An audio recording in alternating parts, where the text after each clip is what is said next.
All right, it is showtime. My hat.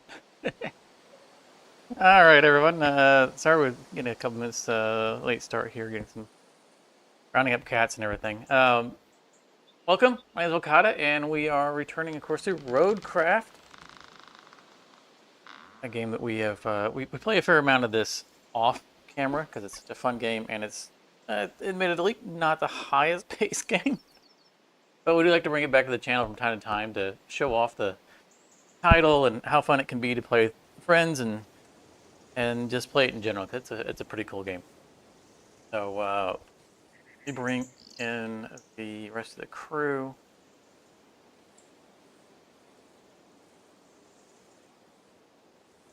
Good evening, gentlemen. We are live. How are you today? Pretty good. How are you? Yeah, pretty good. Bad. I got a fresh jug of Pepsi, and a couple sandwiches for snacking on while gaming. So that's a way to start. Sure. Windows quickly. Hey, Alan. Welcome to stream.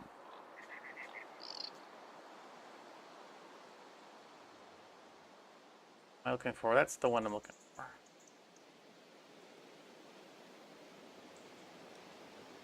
All right. So we're not resuming where we left off in the previous stream because it's been a while. We're on a whole new map that we've been putting some time in this week. And where we're starting out is where I left off, which is stuck in the mud. By the way, Charmer, I haven't heard from you, and I assume you're on mute, but I don't have that. Or streaming, I can't see. I can't see when you're on mute. Those who are not aware, Charmer is prone to accidentally hit his mute button and not realize it and talk for quite some time. Got fat fingers, all right. There it is. And I often have to, I have to monitor Discord on the other side to let him know that he's been on mute for a while. But I can't do that with all the stuff up on the screen. I don't have that much screen space. All right, so this is where we left off in our off-camera session with me trying desperately to get this fuel tanker out of this mud and being very unsuccessful at doing so.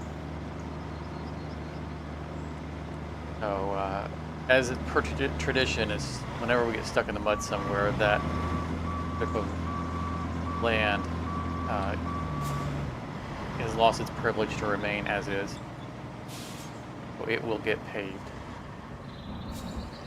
Yeah. This is not moving. Not going anywhere. So, got a lot of this map explored, but not a lot of things done on it. So there's plenty.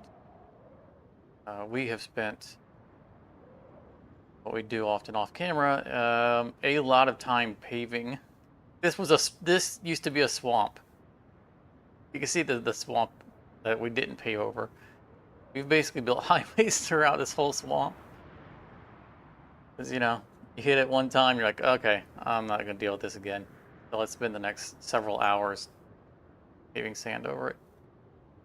We were crafting road. We were crafting road. It's exactly it. We were road crafting. We were honoring the title of the game.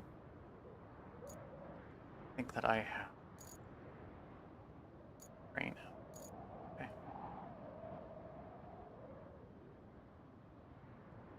Go from.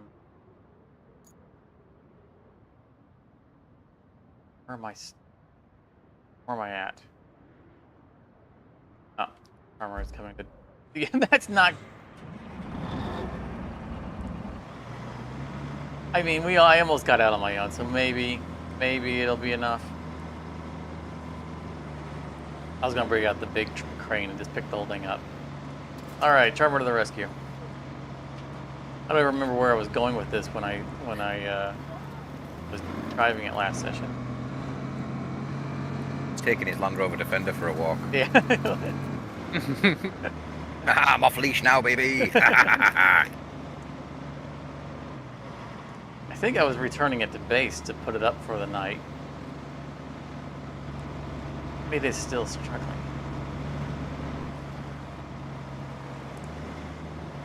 So me and Charmer were just playing to try and like quickly get that thing unlocked for me. We didn't quite make it, but I can just buy one anyway. What were you trying to get unlocked? The tree cutter. I mean, we've got the two of ours, so. Yeah. Yeah, it's not an issue. And plus he's high enough level to buy one now anyway, so. Yeah. I mean, if he buys one, then at least we'll have one in someone's colors. Quite true. Alan says he's got this game on his wish list. Yeah, it's definitely quite entertaining. Oh, it's so worth it. Yeah, Yeah. it is.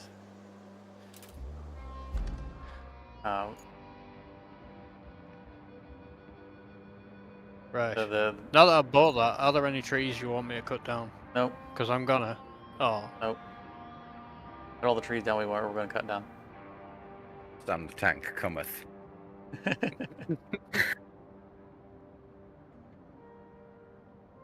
Yeah, it is an entertaining game. Sometimes I wonder if Charmer and Sifton are just politely regretting being dragged into it with me because of how CD I am with all the roads. But, Oh no, no, no, no, no! This is very much good. all right. So I think I want sand because there is a road. It's attitude adjusted.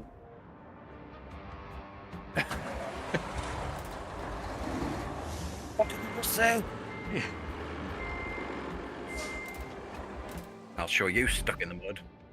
Exactly it.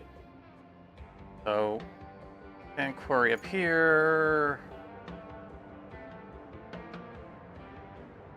Oh, I think this was this was the area that you were using the treaded vehicle to get through. Of course, I did take the stump grinder and make it a little bit more passable for a non-tracked vehicle. Unfortunately, this isn't going to be an extensive road that needs to be. You're already on your way there. Let me. Oh, is anyone delivering those 3 concrete slabs to that bridge? Because I can do that. I don't know what bridge. I saw that the end of our last Oh, there's session one that Charmer was drawing some bridges, but I haven't seen what. Yeah. There's one in the town we need before we can plot a route. Yeah, if you want to. Awesome. We got like 20 slabs. Yeah, of course. As we saw in the Discord, the picture of those being delivered to our inventory. I was confused, Charmer, because I didn't like we had just activated the concrete plant. Did it come with concrete slabs already in it, or did you manage to scavenge 20 concrete slabs worth of concrete in a short period? So while we were discussing the Vampire Lab events, that's what I was doing over there. I was harvesting concrete fragments. Ah. And it took me 2 full. I filled my mule truck up to the absolute limit twice.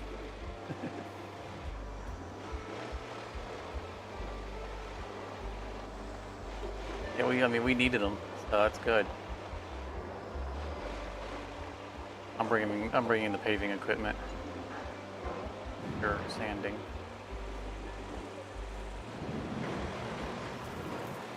The Charmer and Sifton both had pre-ordered the game. I had not, and so they've got this super awesome 20-ton tracked dump truck. Yeah. With the sand tank. Costs it costs like $5 US to unlock it as a DLC. I have not. Must have be action. So I rely on them, or at least their vehicles. So anyone can drive anyone's vehicles. I'll often use theirs. But If you want one spawned out, it is so much better than the 20-ton that I've got.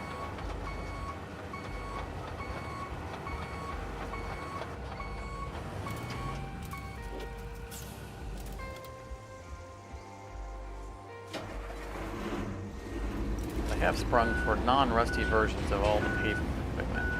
Got my logo. Yes.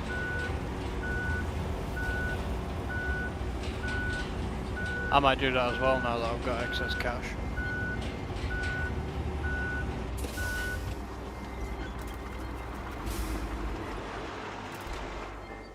Yeah, but your vehicles might as well be the rusty ones. You just got one generic white coat of paint on your stuff.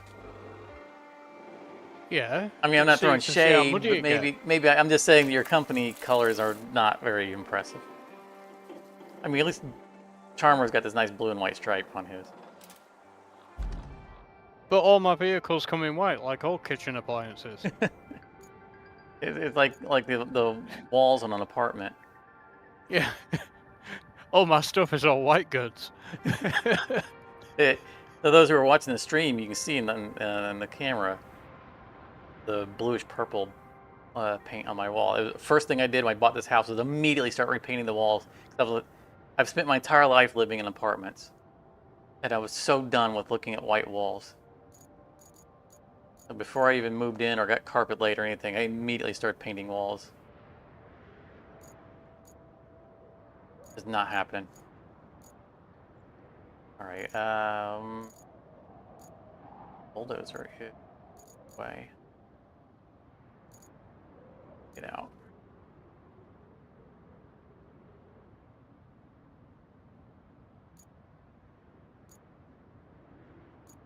The roadside base is not very accessible, is it? You have to wrap all the way around. Oh, maybe it goes out that way.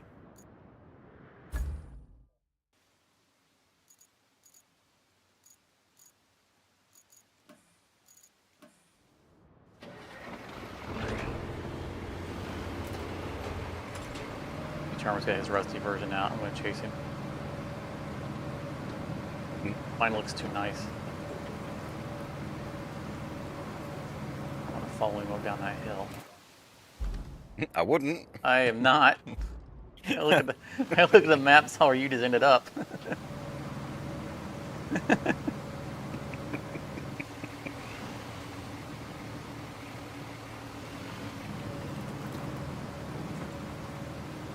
So from time to time, we share photos in the community Discord of, because again, we play games off camera. There's a recent picture we sent there of why you don't want to follow Charmer near cliffs. It tends to run things off of it. We were building a bridge on the previous map. He managed to run 3 vehicles off the road, off that cliff next to the bridge, as a cascading set of failures. First it was his dump truck, and then it was his crane truck trying to retrieve the dump truck, and then it was another crane truck trying to retrieve the other crane truck. Boom, ended up in the river.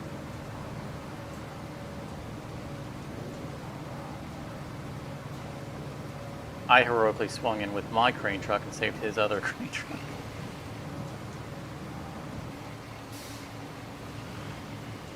It makes it sound like I didn't do it on purpose. I mean, I learned that from our first session when you, like, all right, we're starting to learn the game. Oh, he's Dukes a hazard straight off of a side of a cliff into a river. That was my introduction to you in this game. Save me. Before we'd even unlocked anything, you were already ended up in a river.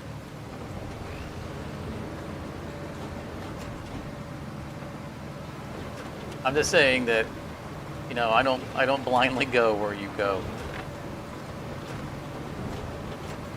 Oh, ye of little faith. Called experience.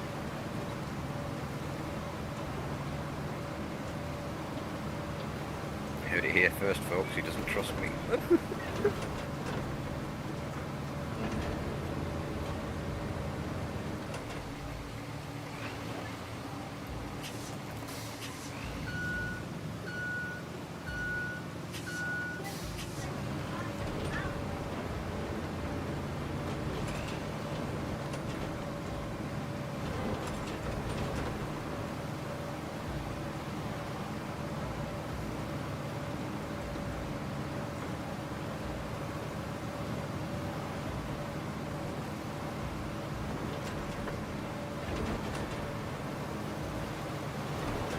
So we don't necessarily have to pave this. The sand that we just flattened out will solve the problem we have with the mud, but we're gonna pave it anyway. Why wouldn't we?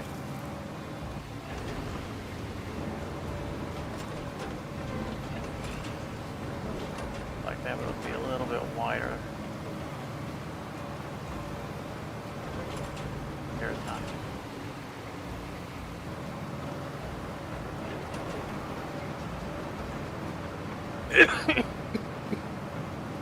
Yeah, excuse me. Dying. Shuffle some of this. You doing all right there, Tiffany? Yeah, I'll be fine.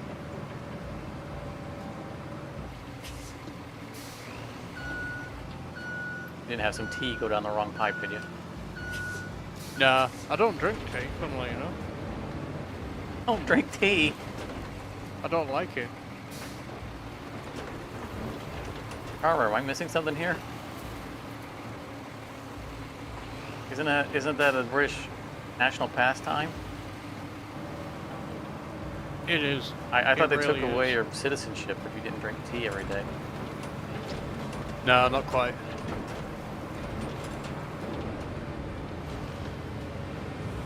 They might take away my freedom if I say something dodgy on the internet.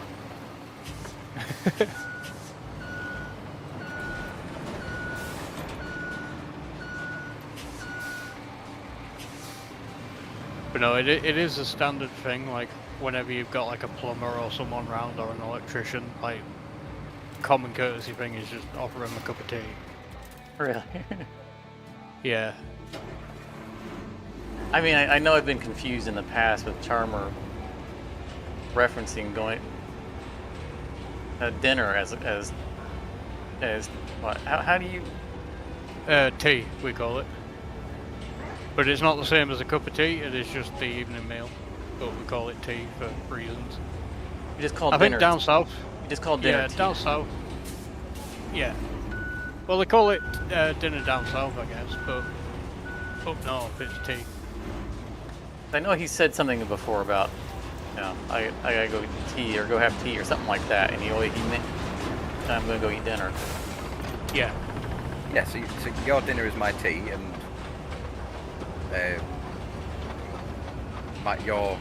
my dinner is your lunch. Your dinner is my lunch? Yeah, our dinner is our like midday meal, like we call that dinner. So we got breakfast, dinner and tea. So in the evening when we would be eating dinner, you just have tea and crumpets, or do you actually have a meal? No, we have a meal. Yeah, we have a meal. It's just called. Yeah. we just call it tea. I'm going to have my tea. Yeah.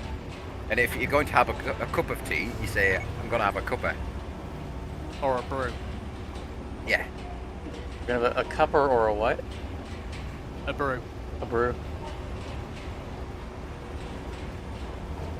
Aye. Because when you put kettle on, you know, you're brewing up some tea. Yeah. I'm going to stick the kettle on your. Do you fancy a cuppa? Yeah. I mean, we have brewskis. That's Yeah, but that's like a beer though, isn't it? that's beer. Yeah.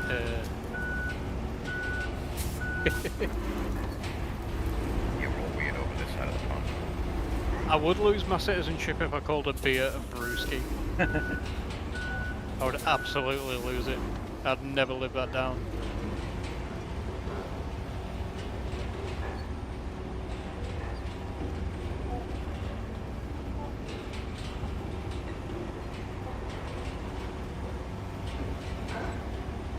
trying to remember what was there was another stretch of mud Oh, that gave us. Oh, I know where it was. It's south of where the harvester, where my transport got flipped over, and then I ran out of gas on the crane trying to remove it, and then I got the fuel truck stuck in the mud trying to get to the crane in order to give it fuel. Yeah, it's on the east side of the trees, just your your left hand side. Yeah. I'll go and get some sand.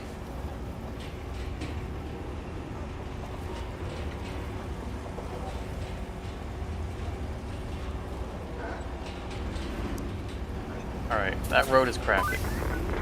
Just there near the river. Did the should be a thing. good He place did the to thing. set up your base Did the of thing. operations. In the meantime, Roll we're being credits. asked to do some quick repairs on the buildings that are starting to fall apart. Just gather That was a the short details stream. and get it over with. You know better than me by now.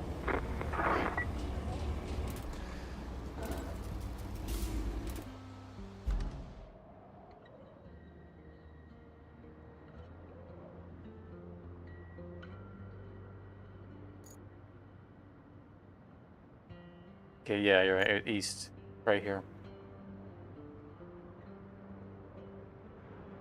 That whole road is deceptively bad.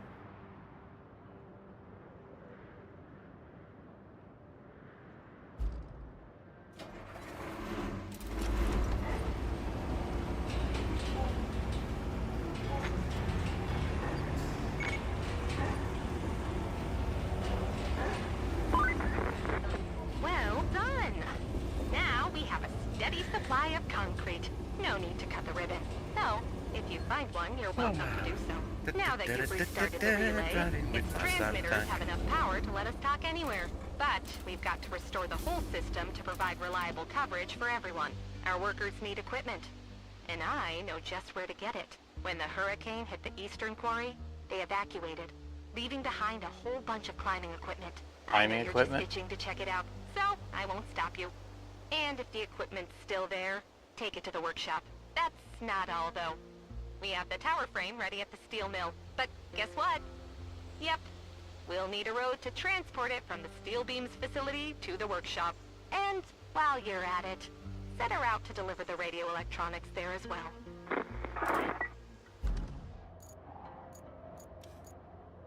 Right, fine, Kelly. Okay, we have a path to do this.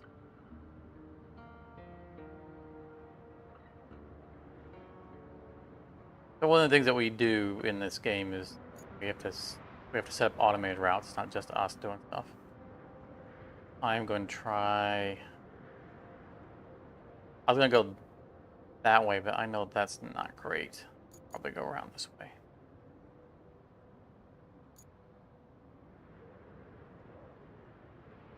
That's some of the things you guys aren't seeing on camera. They're setting up some of the routes. That's why we're hearing deletion, even though we're not anything that appears to be productive roads. Right. If you're having fun, then it's productive. Oh, stupid thing took over while I was making the route. I did a thing. Apparently. There we go. Now we've got a base. We had a base. Well, Now we've now got we've three. got another one. Get a job. I've got a job. Get another one.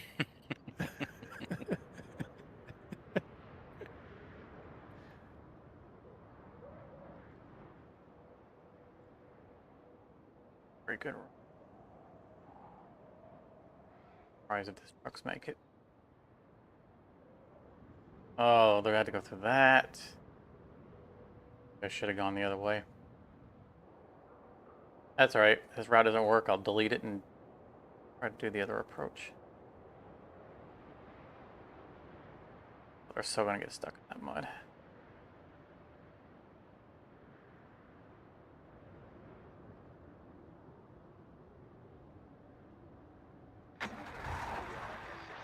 I'm going to assume this is not going to work, so I'm just going to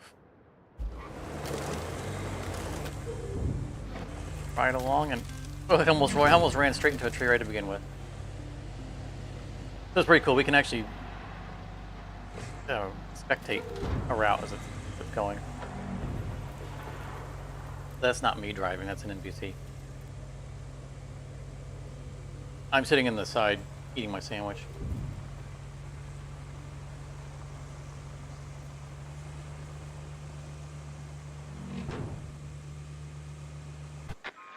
Oh, yep, failed immediately.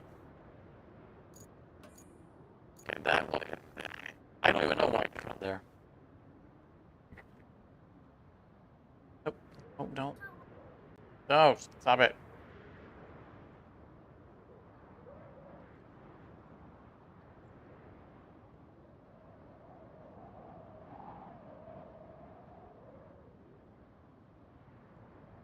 I'm not clear on why it failed.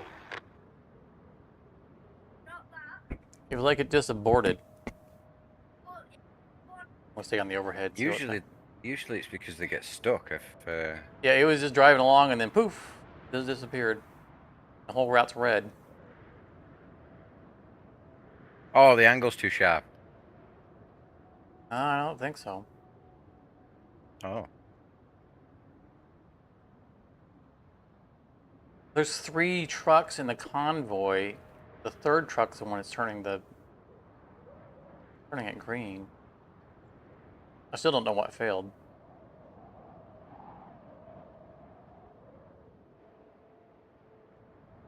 I'm watching it from Skyview. The guy's struggling a little bit, but he's getting through. Struggling. He's being shoved by his buddy. But the vehicle I was watching from is already well past where it aborted last time.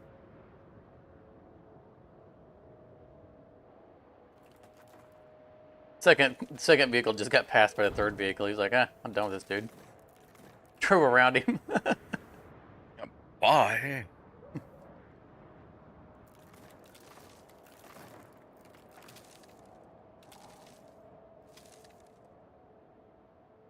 That happened once in high school. I was on the bus going to the school bus. And all right, stop pushing.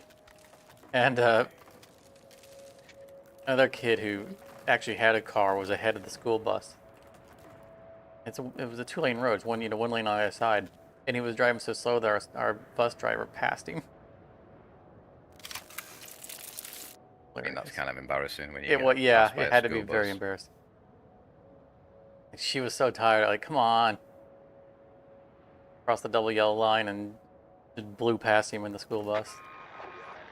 Okay, yeah, that failed there. I'm just going to cancel this entire route and try it from the other side.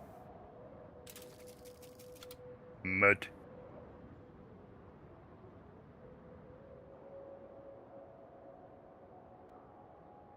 This was plan A before I...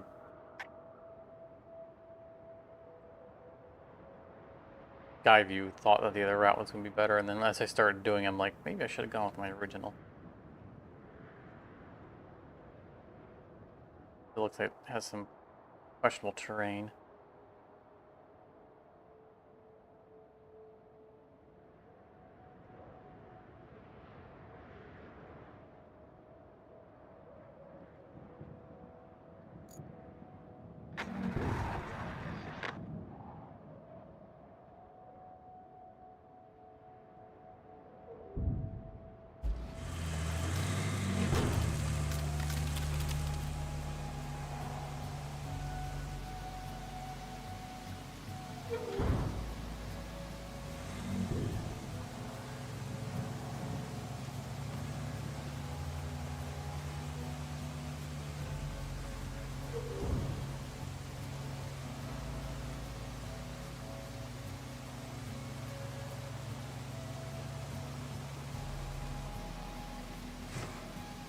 Spectate here so I can see what the terrain looks like. What's that view? Yeah, that looks like it's gonna be a bad dip right there.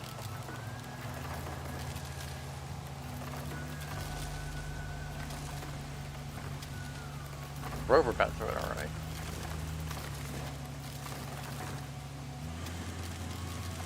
Second vehicle in the caravan was a van, though. He seemed to be struggling with the other route. That's good.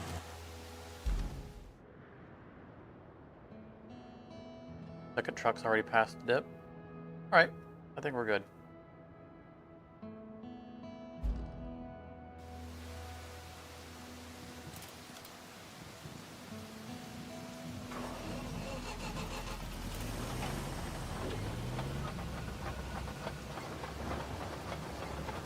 Are you sanding the road?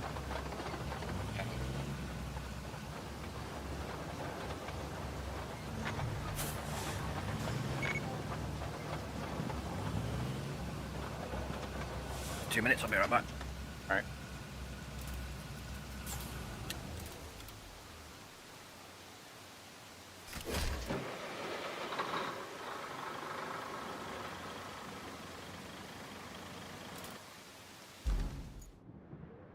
Here's where we're going. That looks like going up here. Actually, I'll probably park right here. Just drive them down that way.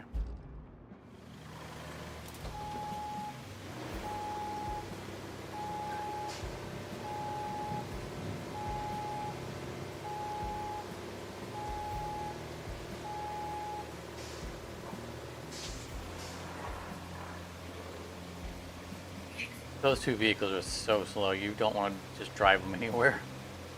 Very big hauler to drag them around.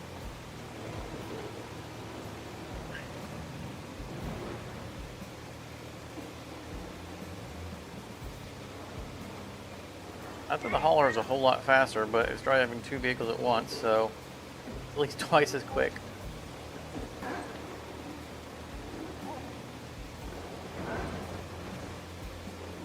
I'm pedal to the metal. This is as fast as this thing's going.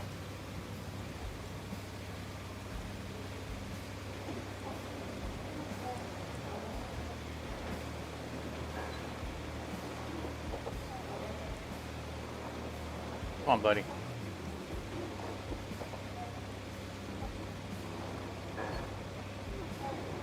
You're pulling a lot of weight, but you can do it.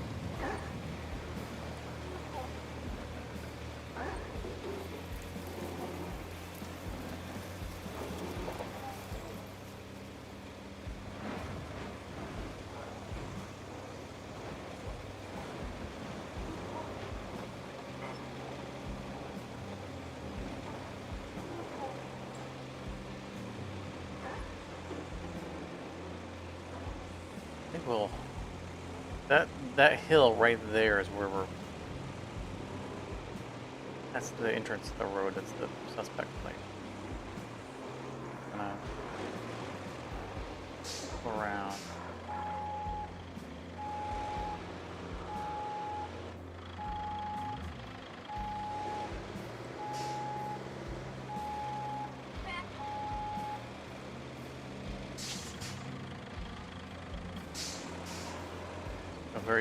Very poor job of backing up.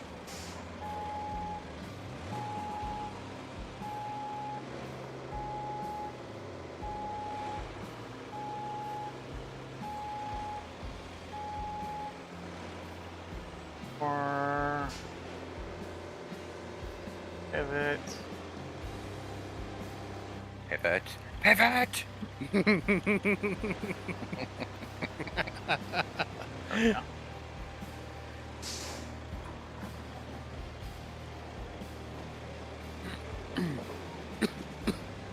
Don't want to drop it off on the uneven land though, because I'll never get these. The ramp won't go all the way to the ground. I'll never get these vehicles back on it.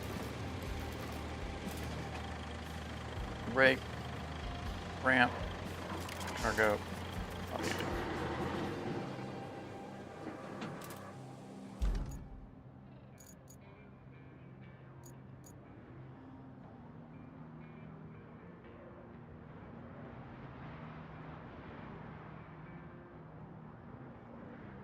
You move the bulldozer, Irma? I did. That's fine. It's in the sand quarry. What? I mean, it's upside down off a cliff.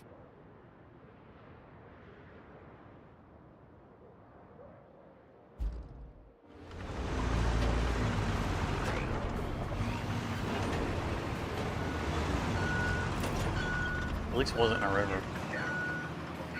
Or on top of a building. Or on top of it. Yeah, but you can't accidentally topple over onto a building.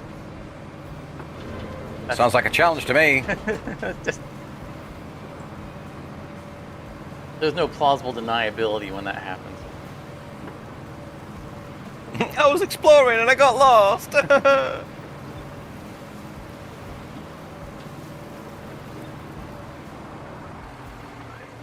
Thank you.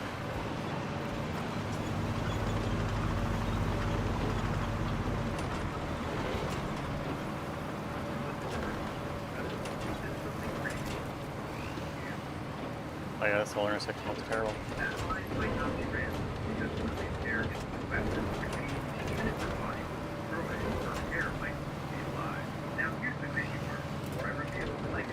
Someone's television in the background. Oh, sorry. Is that actually a sand quarry?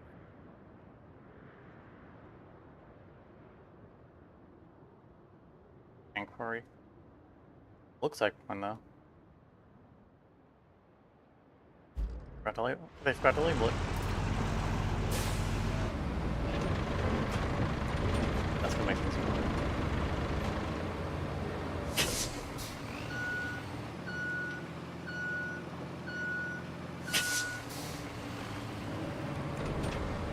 Like we should just get a bug. It's got the excavators and the Oh yeah, stacker. it's clearly a sand quarry.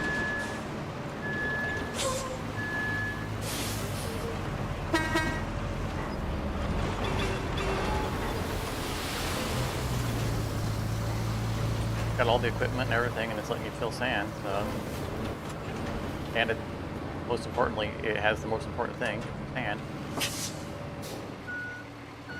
You'd say that now, but you just wait till we get to the desert map.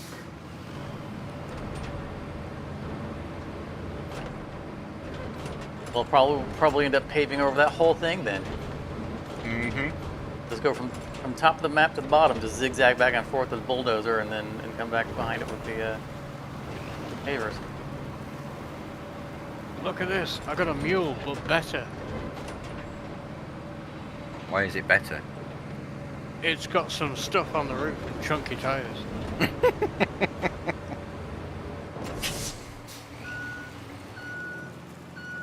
I don't know if the stuff on the roof does anything. I think it's just decorative. Although the Cool. stuff on top of my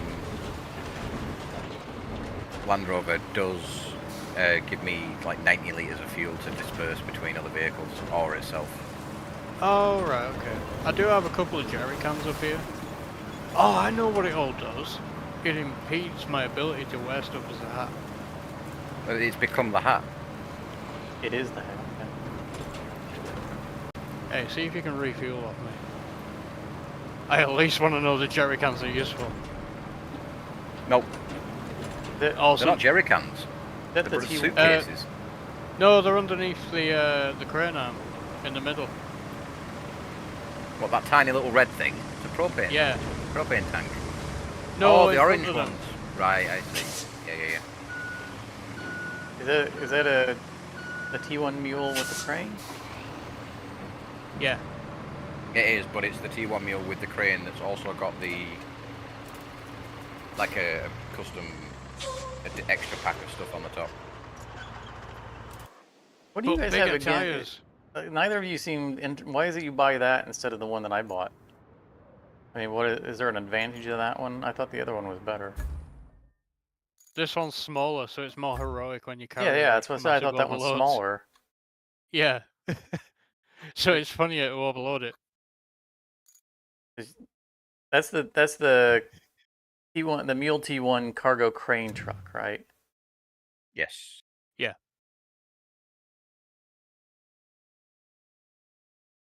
My picture. So I haven't bought one, but my picture of it doesn't have the stuff on top. No, I've got the Mule T1 Trailblazer. Huh. Which, if I check, I think Yeah, I don't have is DLC. Trailblazer. I mean, I use the Voron 3327 crane truck. Yeah. Oh, it's a kit. I don't know what that means. It's just a different tires, different. Yeah. So okay, That's all the there's a kit is. difference in mine. Mine has 2 extra wheels. So mine, I mean, I think the cargo capacity is a little bit higher too. I think you've got a slightly longer Yeah, trailer. that's what I'm Not saying. trailer, I don't know why slightly longer flatbed. but it's like both of you get the mule instead of this one. I didn't know if there was a strategic reason. Its Oh, diminutive no. stature makes it more of a amusing thing when you're trying to drive down the street when you've got 14 Yeah. concrete slabs stacked on the back of it. It's and one on your literally head. just funnier. I mean, I submitted the picture of that van that was larger than the truck in my bed. Yeah. And that wasn't even the largest one. I didn't take a picture of the one that started the shenanigans that ended up with us turned over and out of gas and all that stuff. It was even bigger. I had the back wheels of it in the back of the bed and the front wheels of it on the top of the cab. Should have taken a screenshot.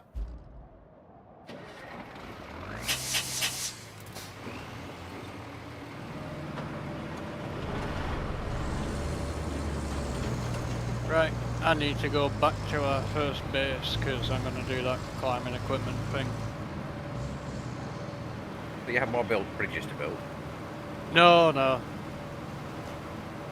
There is a thing I need to like gap across, but there's some big concrete slabs. If I use the big crane to move them into position, I think he was trying to drive hint that you should be building all his bridges. Nudge, nudge, wink, wink.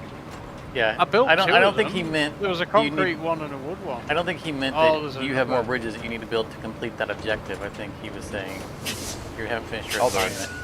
You said you were There's going at to build least bridges. one more bridge.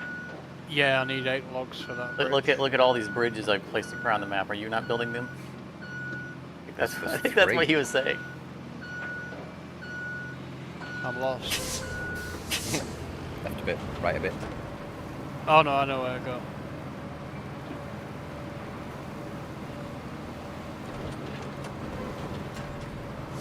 I took it more as one of those an adult talking to children. Don't you have something better to do? Yeah. To be fair though, I always have something better to do.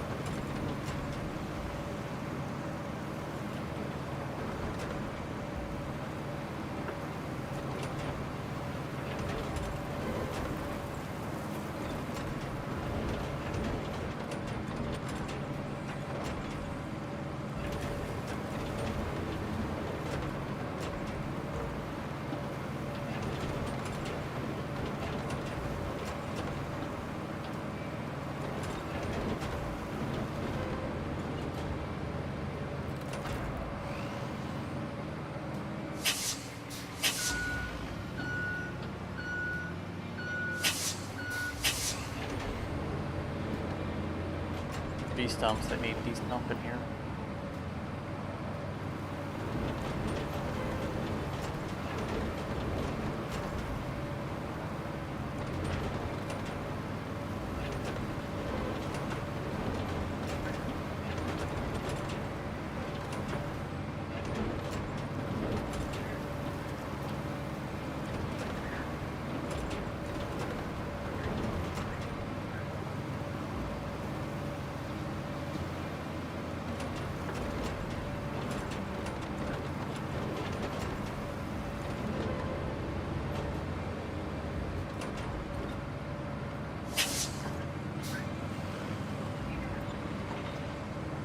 Go. Oh, Just drove over a tree stump. I did. Oh, and another one. I was just trying to get off the road so I could bring the stumper down. But everything that you've sanded, I've already. Okay, you got. Oh, excellent, you got the stumper. I've left the sand truck for you, so you can sand tank to your heart's content.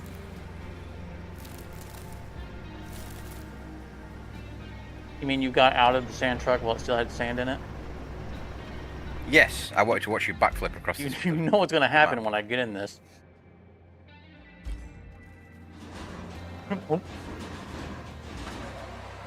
Didn't get quite as much air as usual, but it did dump sand under itself.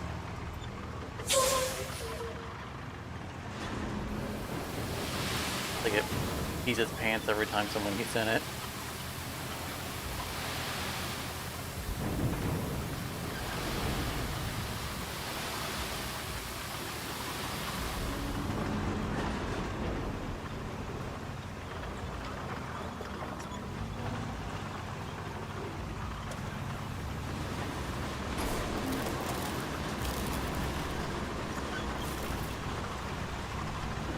So for anyone who isn't familiar with our play style, you'll notice in the bottom left corner where it says refill sand. The sand pits are rather generous in this game. Really generous in their radius. There. I was going to say rather generous is putting it lightly. You can to maintain our realism, we still drive to the same pit.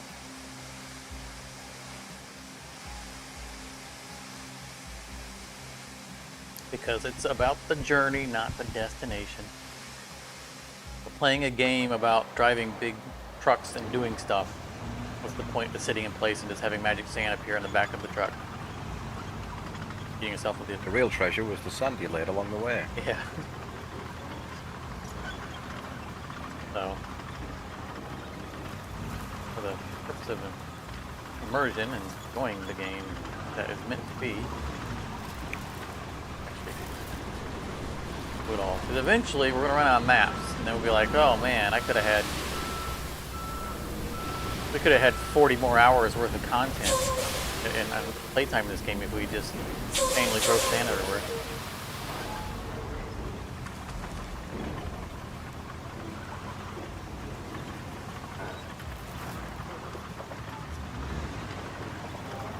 Like after you watch all the Marvel movies, I mean, you can go back and watch them and it's not the same. It's only your first time. One first time.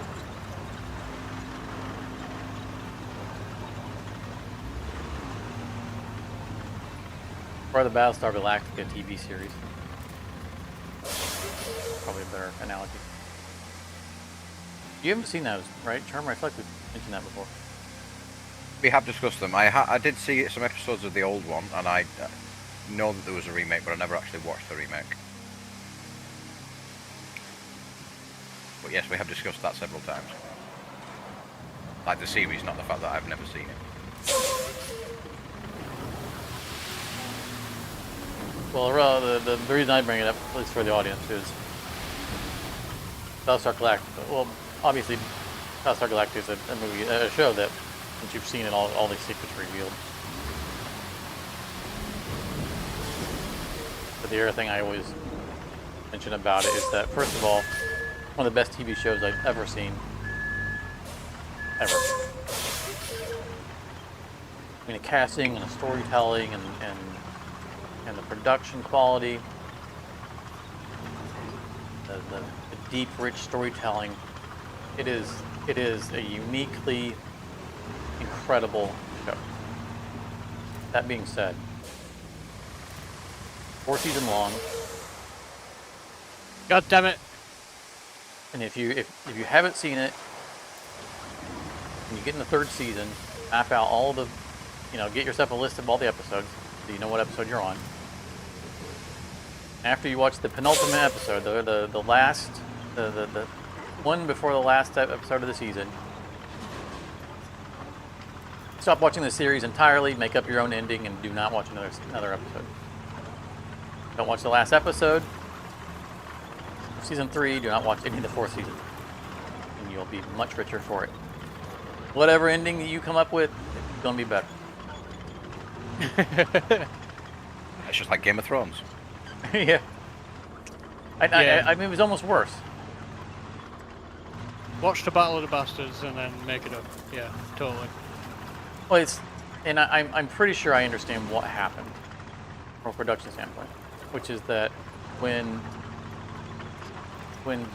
the remake of Battlestar Galactica was announced, they stated ahead of time this isn't going to be a forever show. This series is gonna last 4 seasons. It's gonna be done, and that's gonna be it. The show's gonna be over, which is a fantastic thing to do, right? Because so many shows have died on the vine because they were so popular that they were like, oh, well, we're gonna find reasons to carry this on more, and they just murder the trust and good that is built up. Scrubs season 9.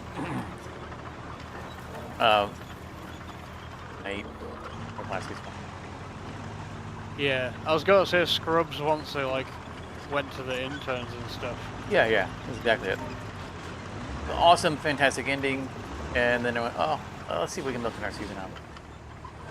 But the problem with Battlestar Galactica was that they wrote themselves into a corner.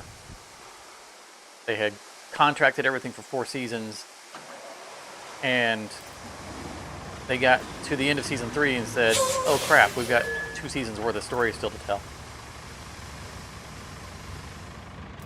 But we can only do it in 1 season. And so it was, alright, well, all these secrets that we were going to parse out over the next season, we'll do it all in this 1 episode. 3 seasons of building this whole thing up, we're going to reveal everything in 1 episode. And then we're going to crash course the next whole season, tell all the important stuff that we need 2 seasons to tell.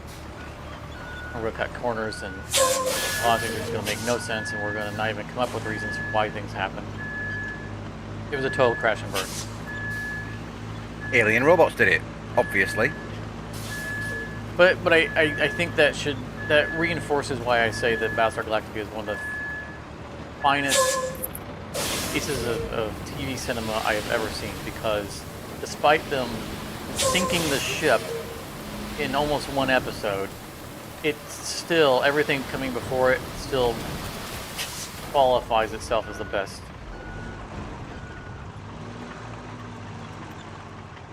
One of the best series ever. Like, despite that horrific train wreck that it turned into all of a sudden.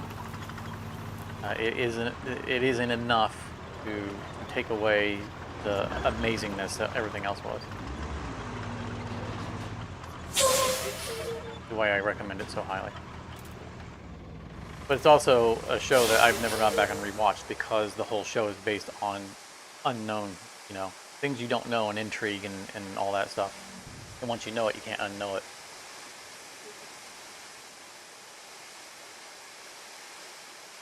I often hear people say things like, oh, I wish I could read that book again for the first time. Yeah, exactly.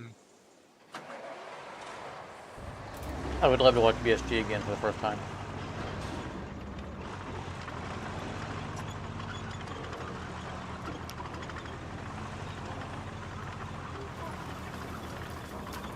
Like, BSG is the thing, like, I wouldn't mind if there's a copy of them somewhere that everyone had access to. I wouldn't mind doing a watch along, like a weekly watch along. A couple people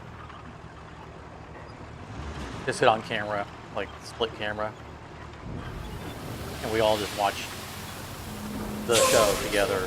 Obviously, you can't broadcast the show, so it has to be freely available to everybody. But viewers would all watch it at the same time, and watch-alongs can be very fun. What series is it that you watch on your watch-along that you attend every now and again? Deep Space Nine.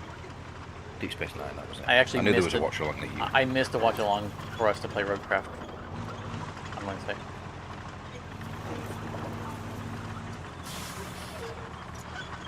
That's how dedicated I am to this. I had already set up the way, hey, let's play this, and then my alarm went off saying, oh, it's Wednesday, watch a long time. I'm like, oh, crap.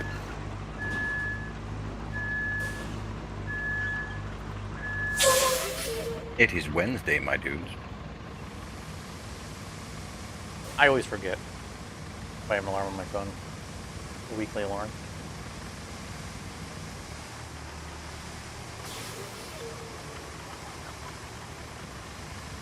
They actually alternate between Deep Space Nine and Perot.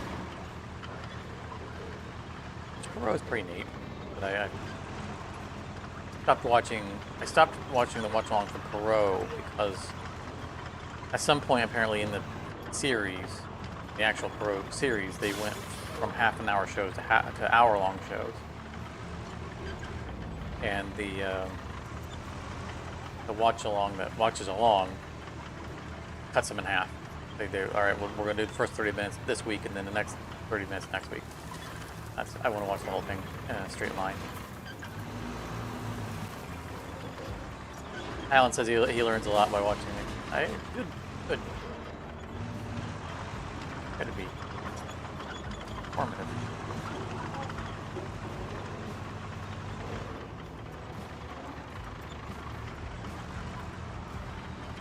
But I think BSG would be a very awesome watch along. I thought I had the audience for it, and we had the. Like, it's probably available as streaming on something like Netflix or something. I imagine a service I don't have. This week on Friday Star Galactic Stream. Well, one of the benefits we have with our live streaming or our watch alonging of Deep Space Nine is that the show is so old that. Of course, it is on streaming, but a fair number of people in the audience have access to other versions of it, say.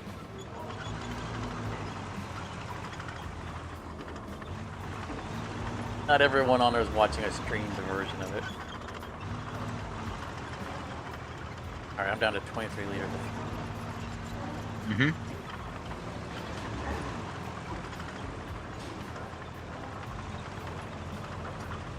I'm going to sand my way up towards the plateau, and then I think I'm going to bring the fuel truck up to there.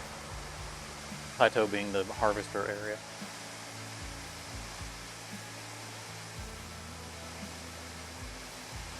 Ball mill.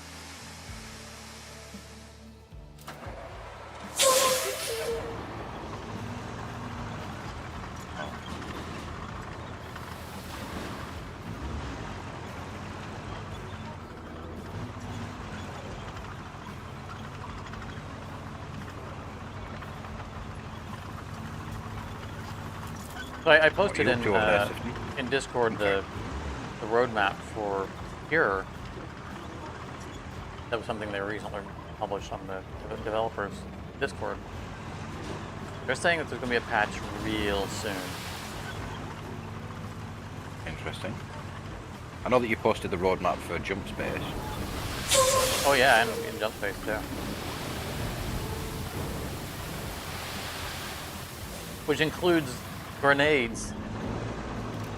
Adding grenades. Right, I like the fact that they're adding a slide feature as well. I've really been wanting to do that.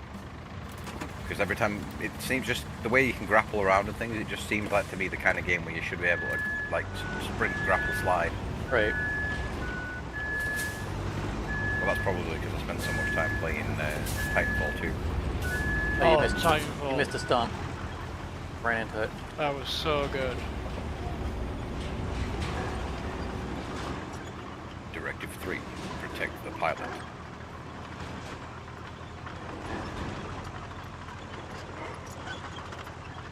Yeah, I've commented a number of times when we've played Jump Space, like, you know, I'm like, I wish I had a grenade right here. I didn't think they would actually add grenades. I absolutely did not expect it. So I was excited to see that that's going to be a thing they're going to add.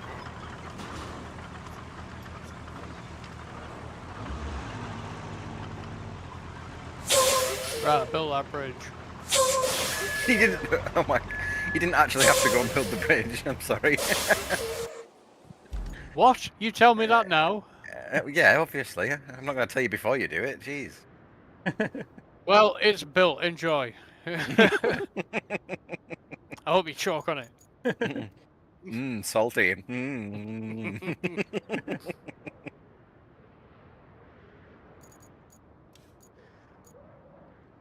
Where's it was a wooden bridge, right? Where'd you build it? Near the first base, off to the east a bit, west even, west, over It's east. European East. Don't Yeah. worry, he understands European East. I've done it enough times playing Sea of Thieves. Yeah. Get out of my way, truck! Get out of my way! There we go. Jesus. I'm glad that you learned something, Armor, from all our time on Sea of Thieves.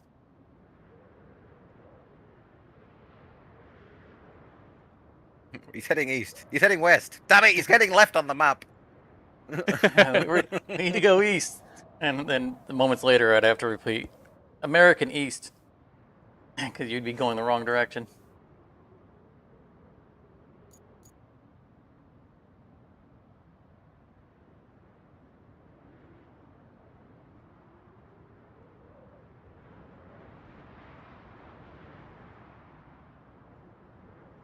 Normally, I've said your other left, but it opens up more opportunities when I'm talking to someone from another country that does things backwards. It drives on the wrong Look, side of the the road. only thing we do, the only thing we do different to you is drive on the correct side of the road. But you and also got spell that colour weird. correctly. You get that weird metric system too. I Kind don't see a of. wooden bridge.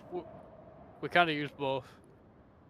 It's between the Western Radio Tower and the port. Massive wooden bridge across the river. Can't miss it. South of that.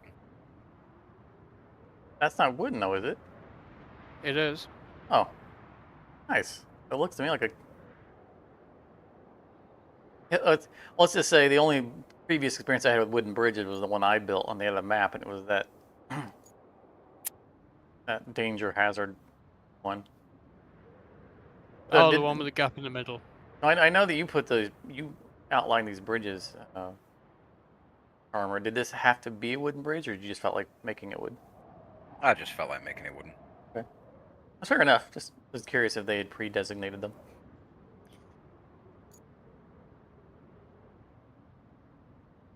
Again, there was I left them as ghosts initially because I was like, if Bill Catter doesn't want them to be bridges there, then they can easily be deleted, and we haven't invested any time into actually building the thing, or if you wanted to be the one to put the thing down.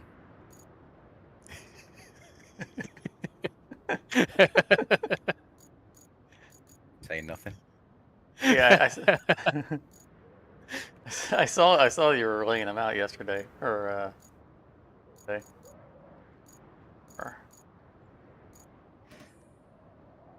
I just figured I'd play into it when you said that, when you told basically you done building the bridges.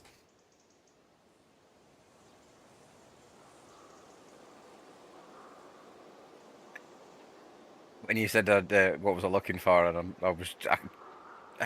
I'm gonna say it now, but I was trying not to say probably a toaster like Sifton is so he can throw it in my bathtub. Probably can't tell under all that water, but there used to be a driveway there. If you use that as a foundation, a new road built over it might have a shot at surviving future floods.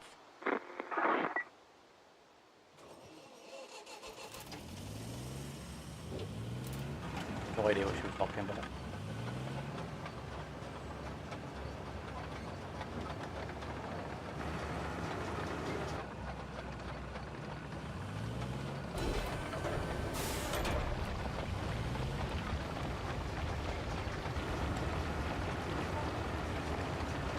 I was thinking, like, who you on about, and then I realised, Oh, that bloody woman. Yeah. that South African, Canadian, French, Yes, Southern. yeah. It's on the radio again. Yeah. Supposedly from Texas, but her accent is from everywhere else around the planet. What? Texas is the only accent she doesn't Yeah, have. Texas is the only accent she doesn't have.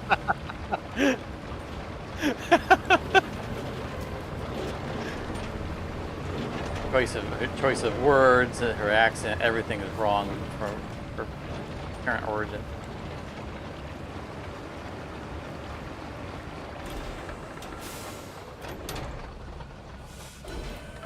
It's like they hired several different voice actors to do different sentences, and they were all skilled enough to get the same voice, but none of them have the same accent. I'm from Texas, eh? Don't know what you're talking about. Like that road, the part of this over here looks like it needs some smoothing still. I'm trying to get I'm gonna at least get the smooth area.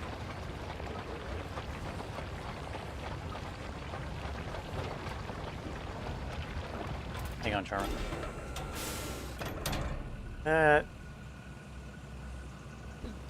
There's some sand moving that needs to be done first.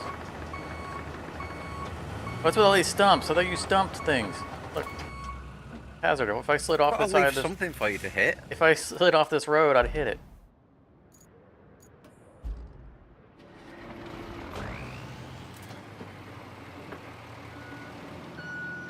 I shouldn't say too much because I know that Piston's looking for an excuse to cut down trees.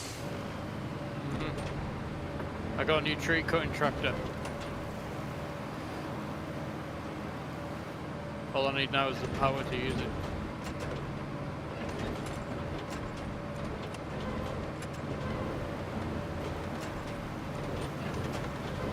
Or we're here and clear out the whole forest.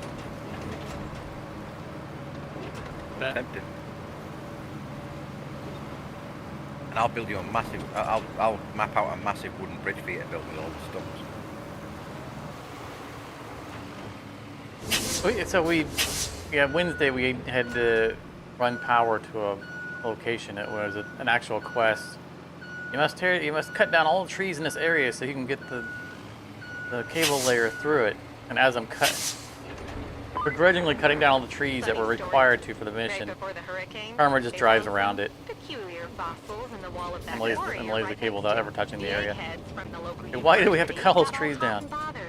Scurried right over with climbing equipment to study those fossils on site. Our guys could use that equipment to work on tower construction. So, if you find it, drop it off at the workshop, pretty please.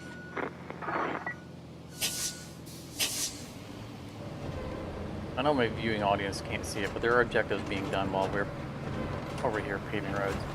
That's why I keep seeing her.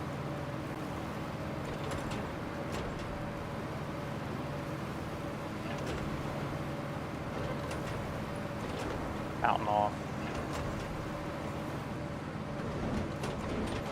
I promise there will be some objectives done on camera at some point. Hopefully something more entertaining on camera than just pushing sand around.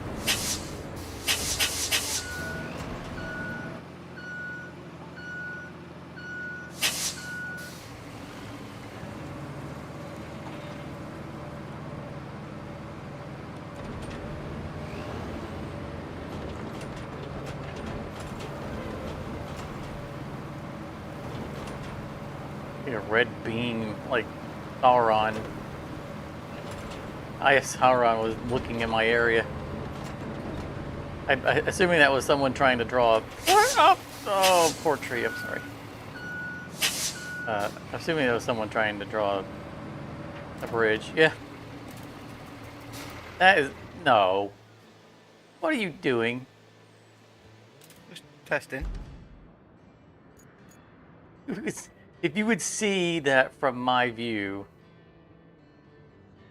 I'll go back. Oh, it was a horrendous angle. Yeah. Go ahead. Start to draw that out again and look at. Do you have my screen up? I do. Look at the angle of that. That's not a bridge. Even if it lets us draw it. Look, it's green. It is green. Good luck driving up it. Build it if you like. Yeah, no, there's absolutely no way that that's viable.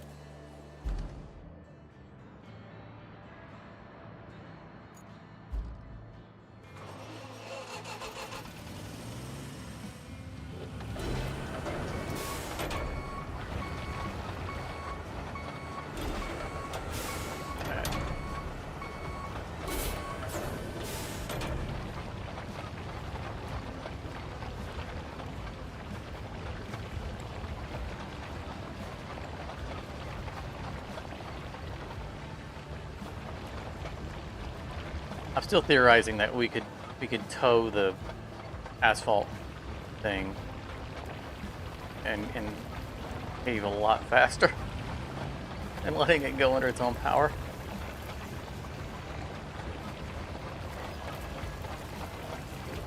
Asphalt layer, I think is what it's called.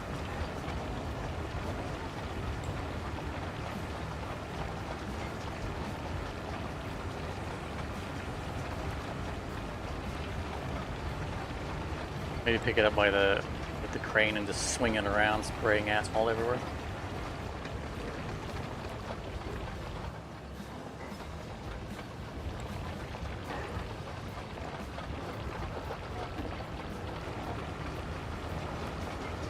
Is that a wooden one or a concrete? Concrete, but it won't let me place it anyway. Ah. It's not fun. Gonna say, if he plots it, I will build it. See what he was trying to plot? Mm-hmm. Can't believe it won't let you do Like that. it's like I a mean, 60 it's like a great. 60-degree angle. Yeah, but you know, it's all right for going down. Yeah, I guess. There you go. That's not as steep.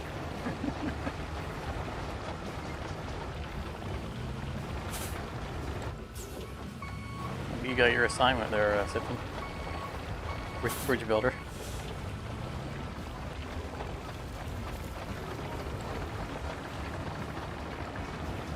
The bridges really should require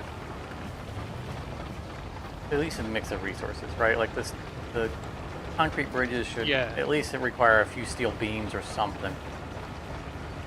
I feel like they've oversimplified bridge construction. I mean, I appreciate that they don't want us to have to bring out a bunch of specialized vehicles that, you know, crane segments into place. Although that would probably be pretty interesting. They don't want to, you know, they don't want to discourage some bridges. But I think there's a bit of happy medium beyond, you know, bring a dozen slabs of concrete over here and look, you've got a bridge that's going to last the next century.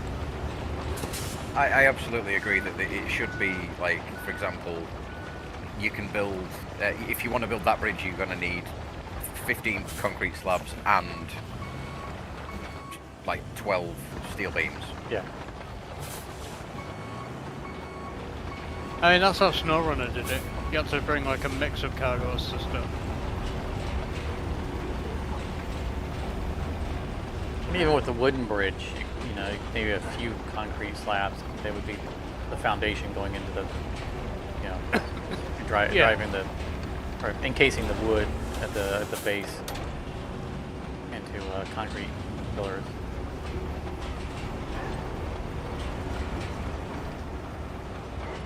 Which is, I think, is what you have. I think if you're not building, here.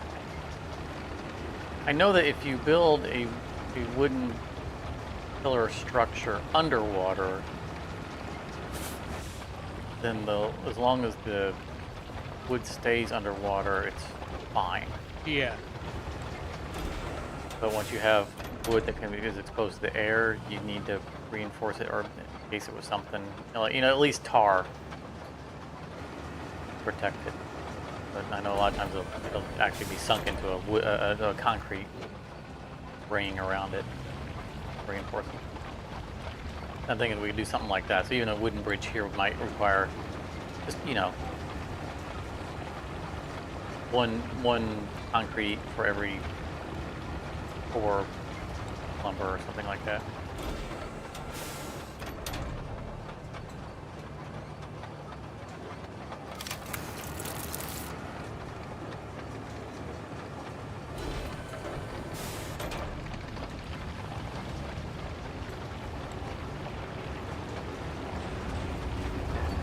Well, the only reason I put a bridge there is because I realised that the road that we're building down there doesn't actually go anywhere.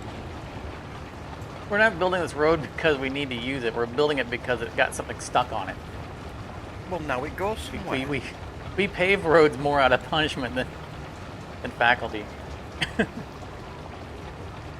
Oh, And now the you're bridge, gonna stick. Now the road goes to the bridge. There you go. You're gonna. You think you're gonna get one of my vehicles stuck, huh? Well, that's never gonna happen again. Who do you think you are, Mr. Dirt Road? When you said we were building roads out as a punishment, I thought like you were trying to punish yourself and me. It's like, what did we do? We're showing the road who's boss is what it is. It was impudent. Which might be a word I just made up. Impudent is a word, yeah. I don't think it's impotent. There's a No, word. it's in not there. impotent. It's impudent, Impudent. which means rude and out of order. That's probably what I was aiming for. Incorrigible.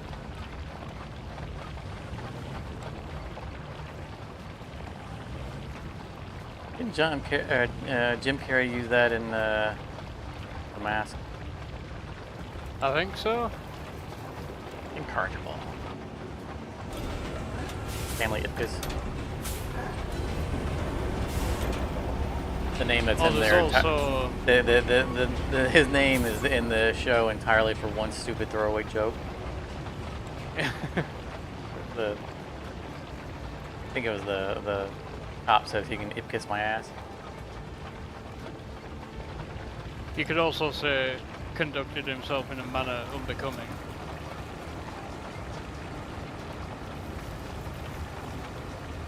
It's ungentlemanly.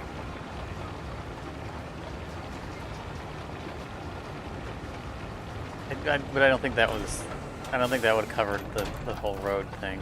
This is. Impudent is motive, and attitude along with it. It's intentional, thinking it's better than us. Not so better anymore. Right.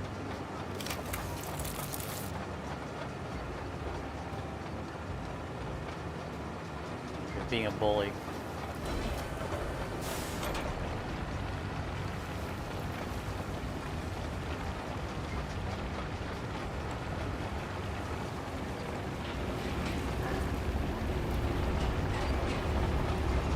Attacking These our trucks shenanigans with will a not good. stop.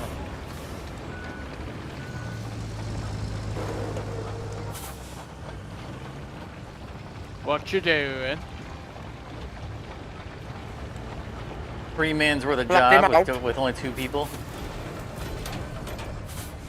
I see you to visit now that we're done with the road.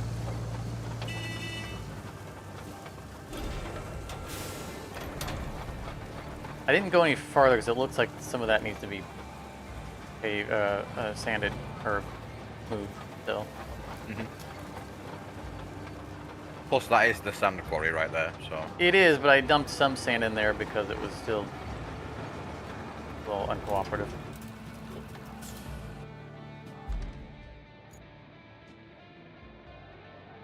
I have been tempted to just pave over the sand quarries. Just sit on top of the asphalt and get our sand.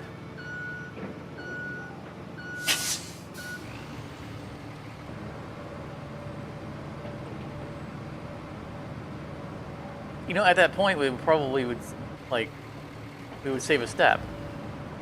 Because instead of loading the dump trucks with sand, it'd load them with asphalt. Just dump the asphalt, move it out. Bulldozer. You wouldn't have to use the asphalt paver anymore.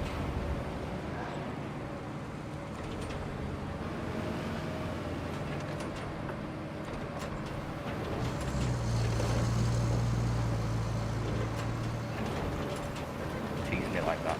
I would like nothing more.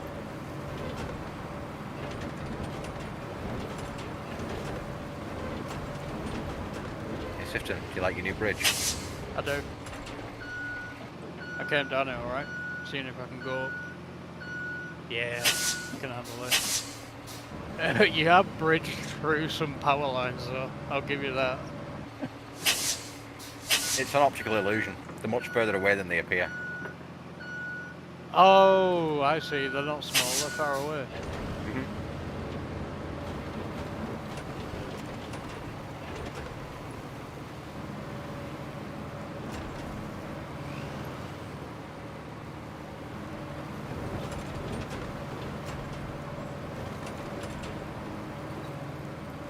driving around on this map on, I think it was Wednesday, and Vilcata found a tiny forklift truck, one of the toys that you're supposed to sell. Oh, right, yeah. Anyway, and all I could think of, and I said it to him, but all I could think of at the time when he saw it was, "What is this? A forklift truck for ants?"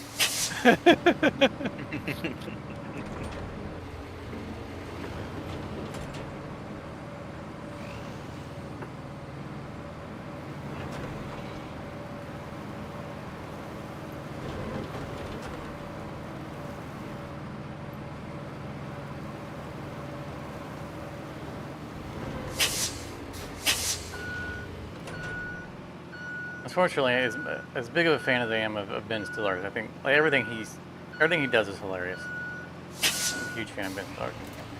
The problem is that one of the people I'm least of a fan of is attached to him at the hip, and is in every movie he does. Owen Wilson, and him Right, cannot yeah. stand him. I thought you were going to say Rob Schneider. Because I just think it's funny that South Park did all the Rob Schneider jokes. It's like, Rob Schneider is a stapler. I think it was great. Because he did all those stupid movies where he's a woman and Yeah, he's all sorts of other things, but they were like, Rob Schneider is a carrot. I had to overcome a bias against Matt Damon because of South Park.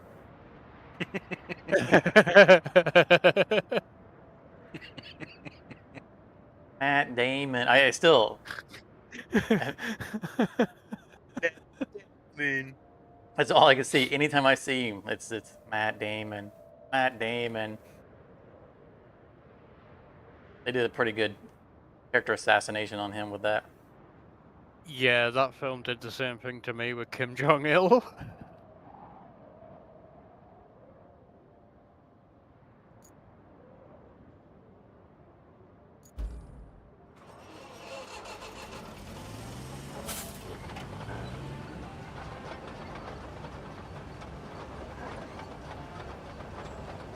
Sadly, I think Matt Stone and Trey Parker are done with movie making. I think they burned out on it. Just, look, we're putting enough work in doing South Park all the time. Have you plotted another bridge, Charman? No, I've been flattening road. Well, there's one on the map. There was two that you hadn't finished from yesterday. Oh, that is that. Oh, there's one power line that goes through the leg of the bridge, but it's like because there's two twin power lines, and one of the twin power lines goes perfectly between two legs of the bridge, and the third power line goes perfectly between the bridge, and then the fourth power line goes through the leg of the bridge, like straight into the leg of the bridge, which is Oh shame. yeah, I see which one.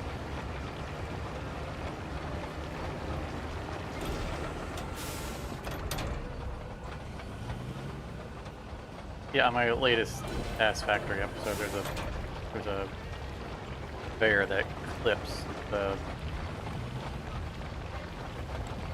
leg of the pillar. I'm waiting for comments. Anyway, I make such a big deal about my stuff never clipping.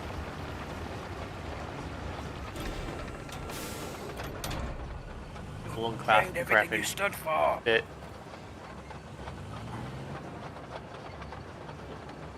Yeah, Alan. The game isn't it. It's a lot of fun.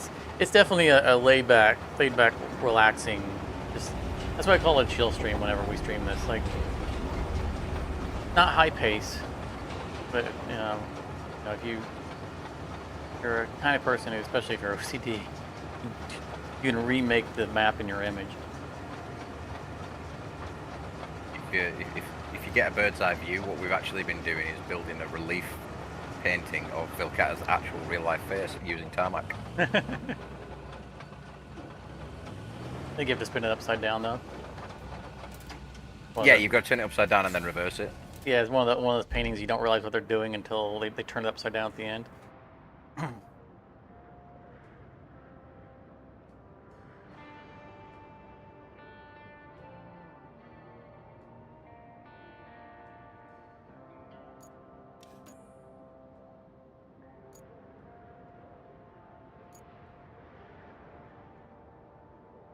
I saw a video not too long ago. It was, look at this woman's amazing talent. Whatever, and she's grabbing like handfuls of paint and plopping it on a big canvas, painting real fast. Like I guess a passion of life. You know, you can practically hear the action music in the background. You know, Oh, I hate stuff like that. and you just can't tell what she's painting until the last moment. It's like an upside down relief of something. I mean, it was great. It really looked good. She did a nice job of it, but it was all played up like it was her natural talent to do that, and it all came up off the top of her head. Like, no, she's practiced that painting probably 100 times. What she's doing is rote muscle memory, not, you know, not some superstar skill. Oh, it was actually a good painting then. I thought you meant like some kind of abstract. It was like a Like, face or it's something like that, nothing. but you can't tell until they flip it. I mean, but it was done live and with, you know, and all that stuff, and it's like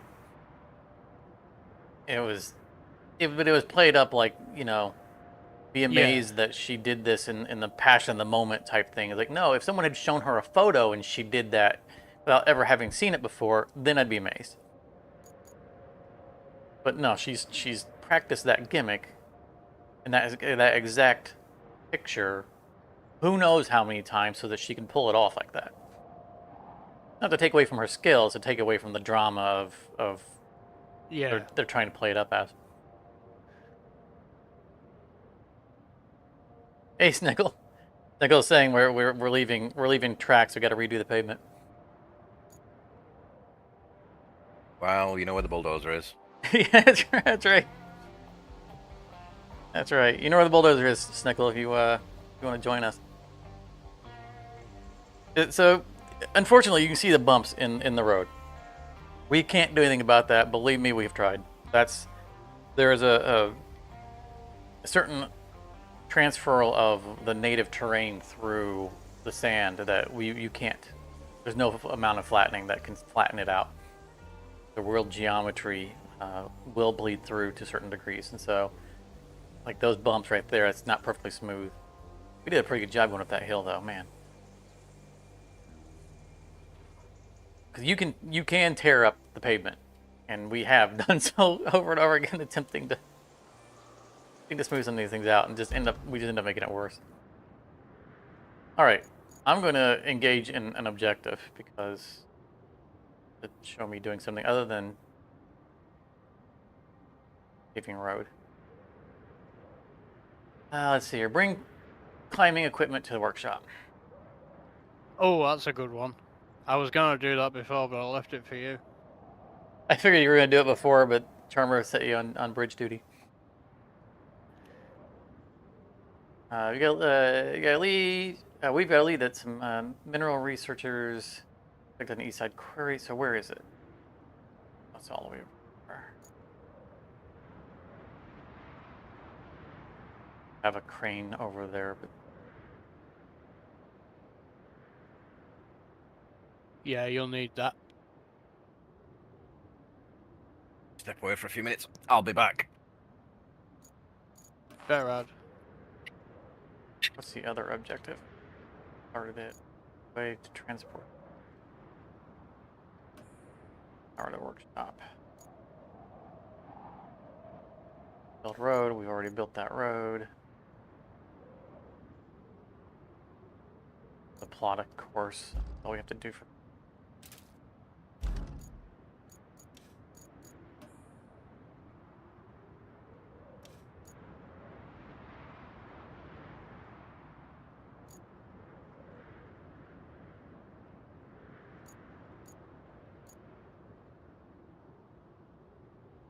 Oh yeah, we have built lots of road between those two.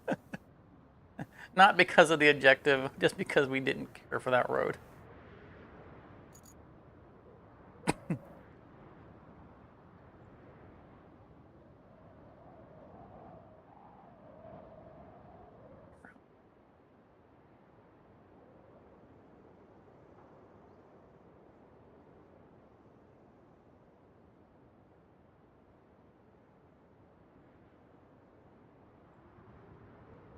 Yeah, we spent our first like 2.5 days of playing this game, not in-game days, normal days, paving over all of this swamp. We're gonna have none of that.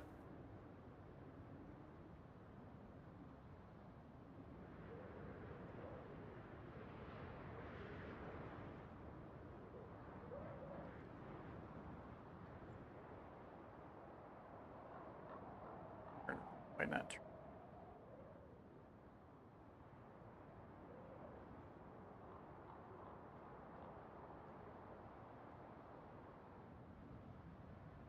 I couldn't have turned there.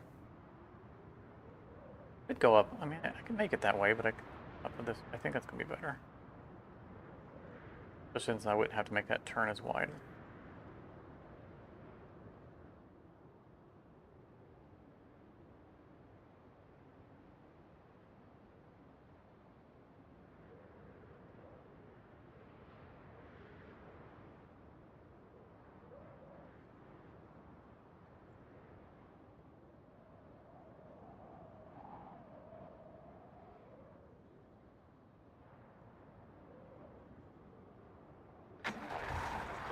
Go forth and deliver.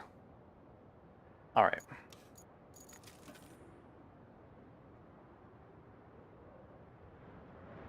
Hop in the crane and see how large that object is.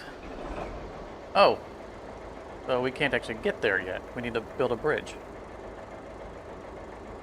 Why the crane is here? Question mark? Yep. Oh no. Oh, god damn it.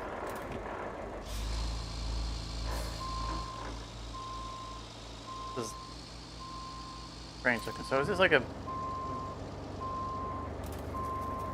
Are we supposed to actually use the stuff that's here to build this bridge, or are we supposed to build an actual bridge ourselves? No, use the stuff that's there.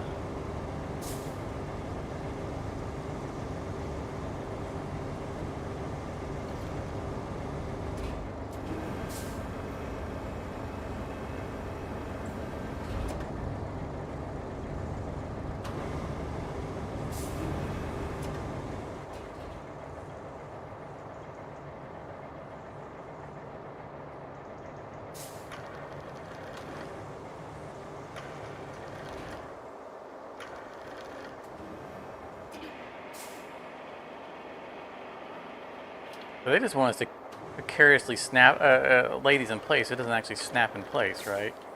No, it doesn't snap, but like there is a notch in that like bit that goes across. It just fits in perfectly.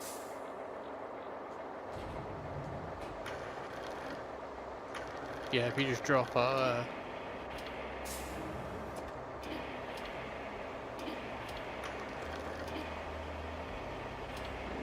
Yeah, this feels safe.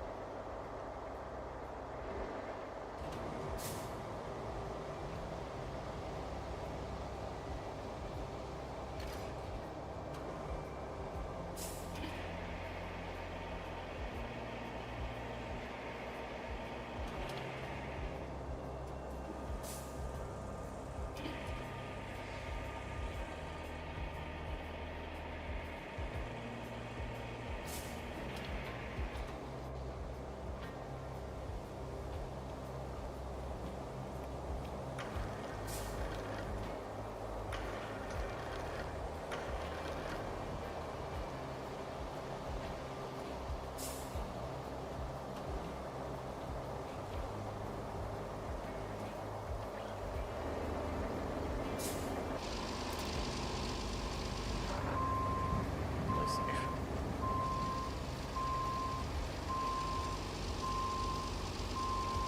Whoa.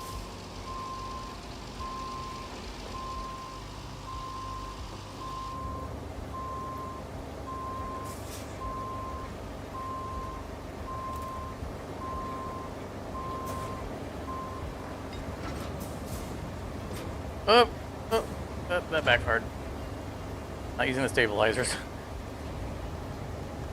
One says stabilizers went off the side of the platform, the other didn't, so it tried to push up one side and almost went right off the side of the bridge.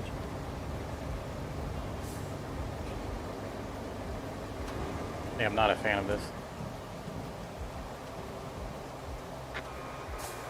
Much rather we build a bridge.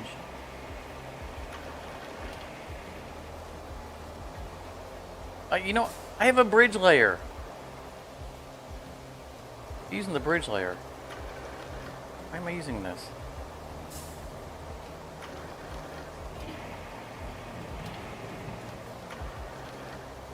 Bad enough that the bridge layer is not very good, that when they give us a place that would actually be useful for it, they give us some other gimmick they do instead.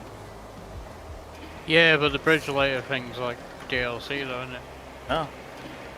Is it not? Nope. Oh. It's just really short.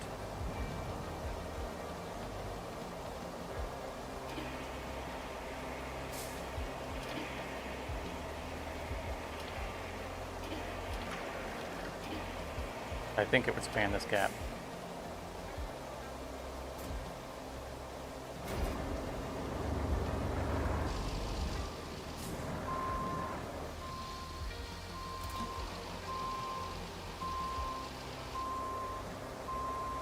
Snickle says the game doesn't care about road violations like driving on the wrong side of the road.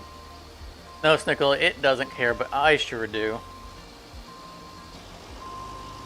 And I remind them as often as possible that they're on the wrong side of the road.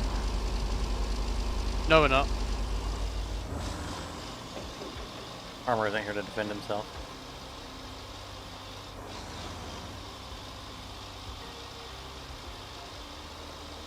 We often have very near vehicle collisions because they're always driving on the wrong side.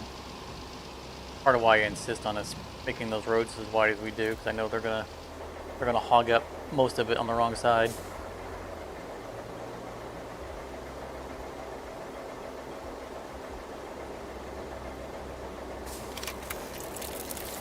Actually need this crane.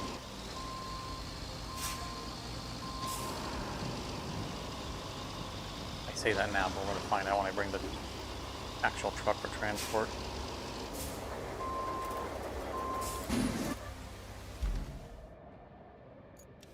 Do I have it? Map? I don't.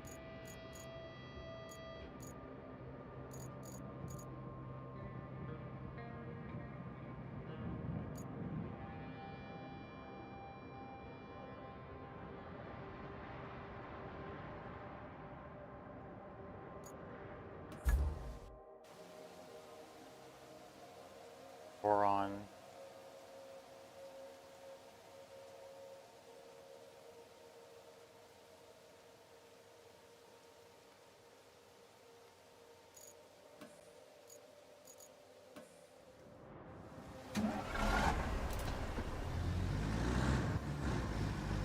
Yeah, this should be large enough to carry it.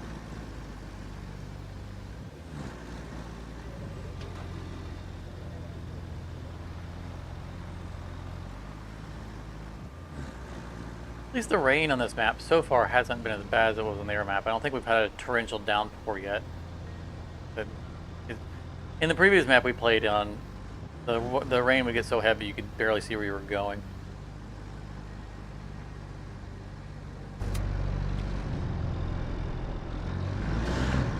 We've had that bad of weather on this map.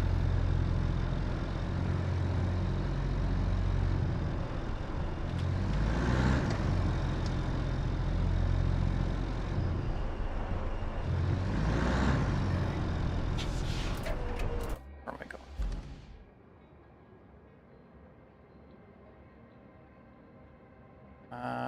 Around the bend, take the first row, second right. So first left, then right.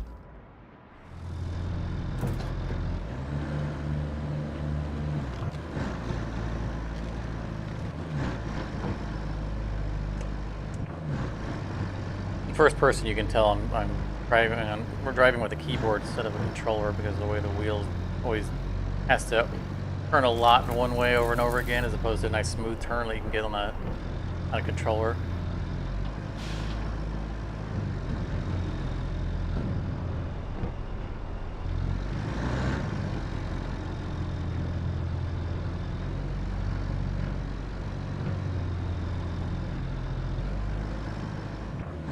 Must have been a short bridge.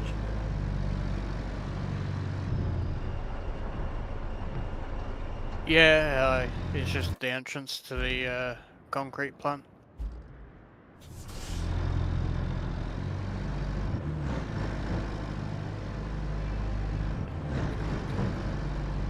That's good. We don't have to keep going through the woods. Yeah, that's a critical bridge that needs doing.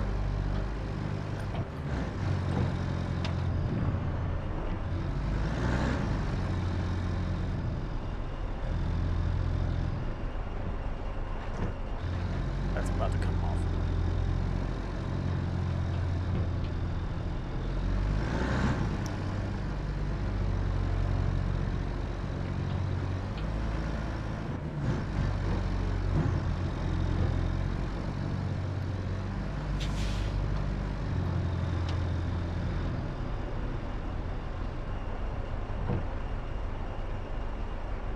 Great.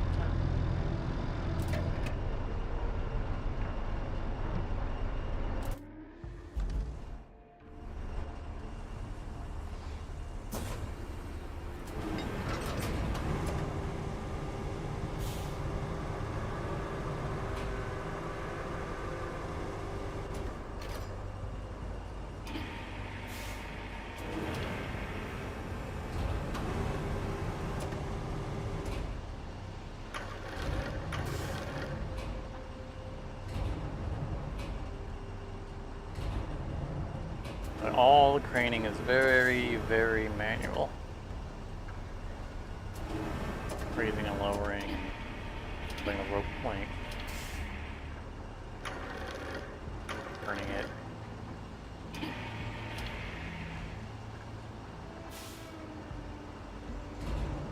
Turning the arm, swaying. Oh, look at that. Action.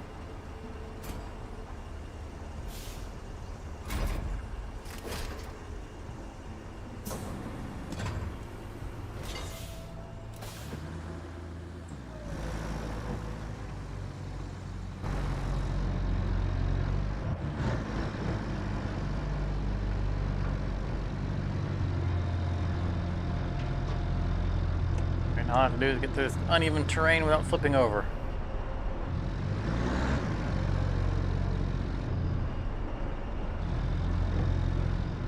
I think I could have used my bridge layer on this. I mean, it couldn't have gotten across the whole thing, but one of the segments. Right here, that's terrible.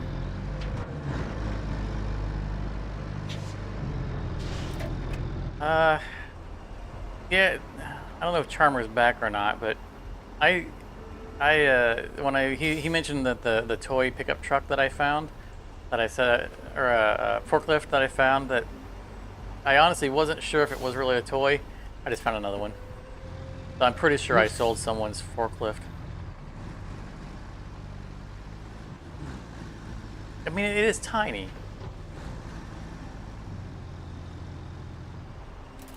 Alright, where am I going? Not down that well.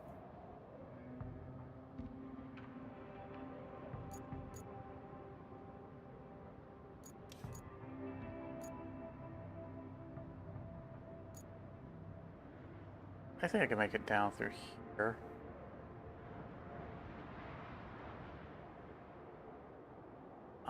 That's more of a path.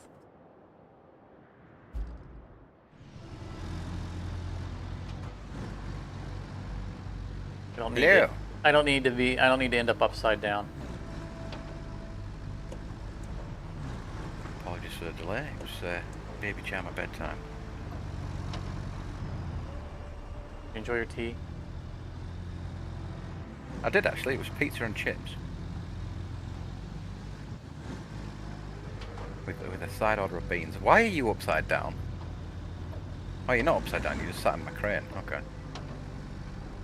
By chips, you mean fries. No, I mean chips. French fries, right? Like long rectangular cuts of Yeah, potato. yeah. French fries. No, because French fries are very thin. The chips I had are much thicker than that. Chips are extremely thin. Crisps are extremely thin. Because Chips are not thin.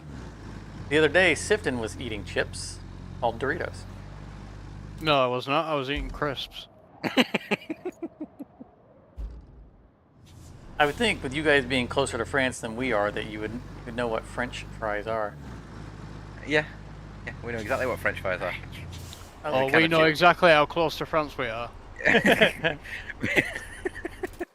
All right, there's no road there. We're not going that way. Yeah. French fries are long and thin, whereas chips are long and thick.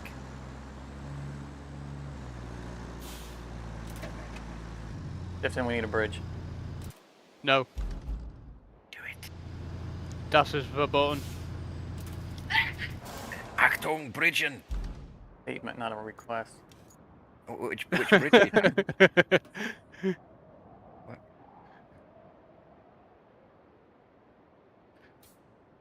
Which bridge are you talking about? I don't know which bridge you're talking about. Not placed yet. Now it is. He's doing the bridge placing. Find it. I can sit Oh, here. back there. Oh. I can sit here and wait for you to bring the logs. Yeah, there you go. Now you've got an excuse to cut the trees down. We've got lumber in the. What's it? I guess Oh, yeah. I I see. guess you could drive over here and cut down the local trees and drop them off on that bridge. I damn well could. That sounds like a going to me.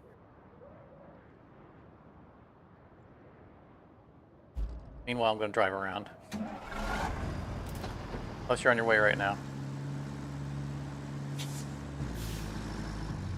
No, I'm gathering concrete right now. All right. Well, then maybe I'll bring mine down there and cut down trees. Go for it. You Don't do let that. me I stop hope you. you like it.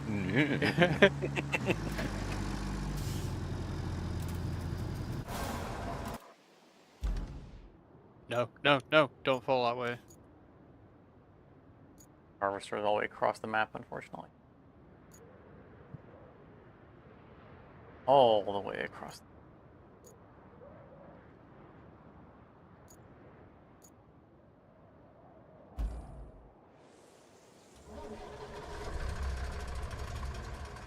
Remember, is your harvester in base? It is. You pop it out of our original starting base. Where was that that third base that got built? The river base is in the northeast. Oh, yeah, I don't need Northwest, that. sorry. Where are you? Where are you? Yeah, so the closest one will be the original. Yeah, Highland base, please.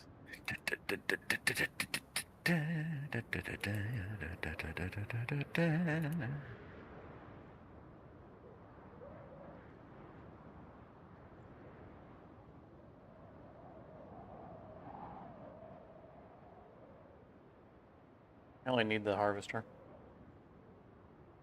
Oh yeah, I forgot you don't need the. I'm not going anywhere with it. Although you could clear cut the entire map and then sell the logs at the end. Good. Not going to, but I could. Have you seen my most recent Satisfactory episode? Is this the one where you apologise to trees for cutting them down unnecessarily? Viewer discretion advised.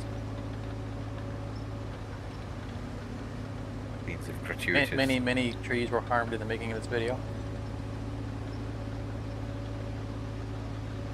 Man, this is slow.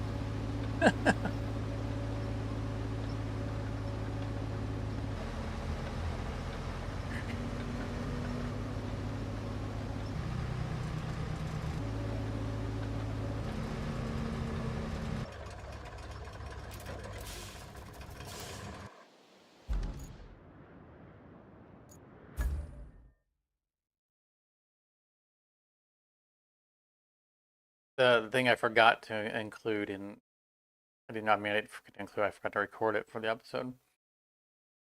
That I have a storage container, because you know, as you're cutting down trees in Satisfactory, you get wood and leaves and stuff. I filled a double-sized container with wood and leaves from that cutting. and had to build a second container. That's just how many trees I had to kill. Forgot to show it on camera. Sure. Yeah, it's just, you know, even what I showed on camera is a fraction of the footage I have of me cutting down trees. Needed to be long enough to fit the music and get the idea across.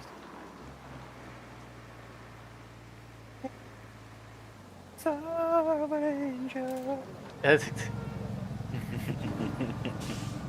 if I had the license, there would have been Sarah McLachlan music.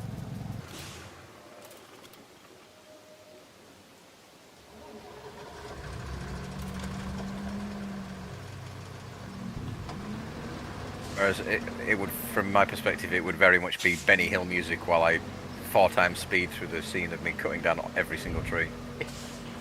That could be sax. Yeah.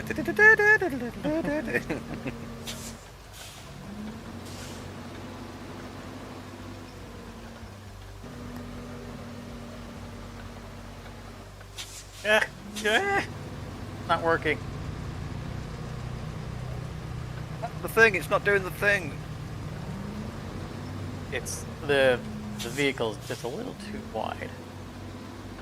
Here off the edge. By the way, I started another round of Project Zomboid. Oh yeah? Died in the first hit. Yeah. Welcome to the struggle. First scratch. Dead. So to put some context to that to everyone else. In Project Zomboid, anytime you get wounded by a zombie, you can be infected. And if you're infected, there is no cure. You're dead. You're dead.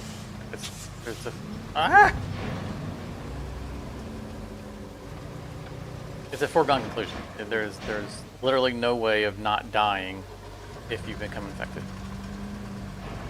So I'm playing with custom settings where normally you don't know if you're infected. You start to surmise it from the days of you not healing well and getting fevers and stuff like that. The character's dead from the moment you take the scratch. So I've changed in the custom settings. I've changed the infection time from 3 days to 30 seconds, 0 to 30 seconds.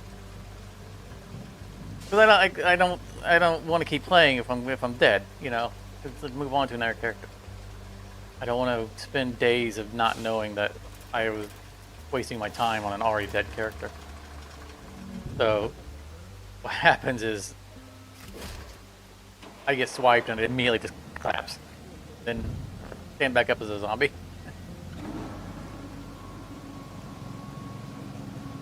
And normally you can, I mean, it comes out of luck because you can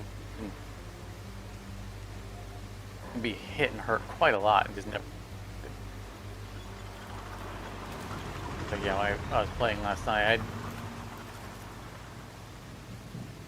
I was pretty well armed. Normally, I mean, it's only find guns a lot. I guess in that random seed, I was finding rifles in every other house I walked into. I had a small stockpile. And, I still hadn't found like a backpack or a satchel. I had no containers on me.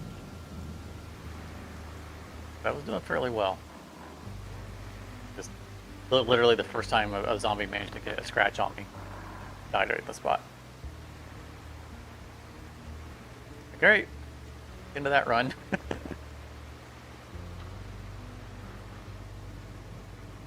Oh, my armory. Yeah, my armory. I mean, we don't use guns very often because noise is an issue. But it was the 7.62 ammo, like the Garand, I think.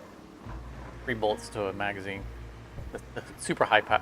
Not only was it super high powered, but I found enough of them that I had, like, I didn't even know you could customize them. I didn't realize that was a thing.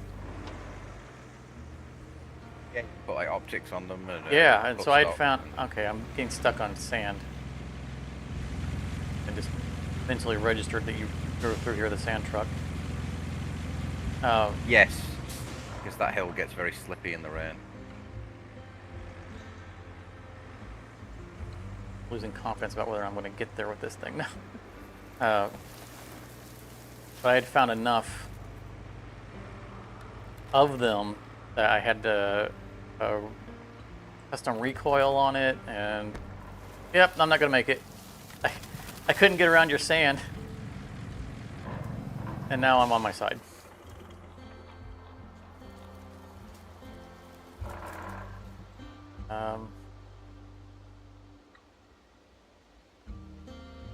We're going to strap.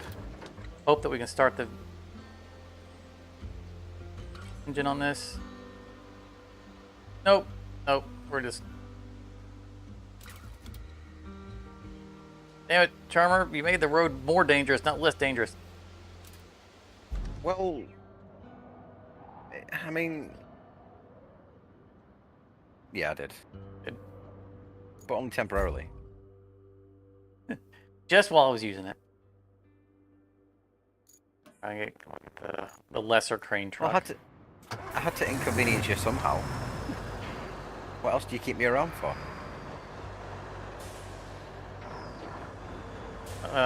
Typically as an unpaid intern. So we're not playing Cure.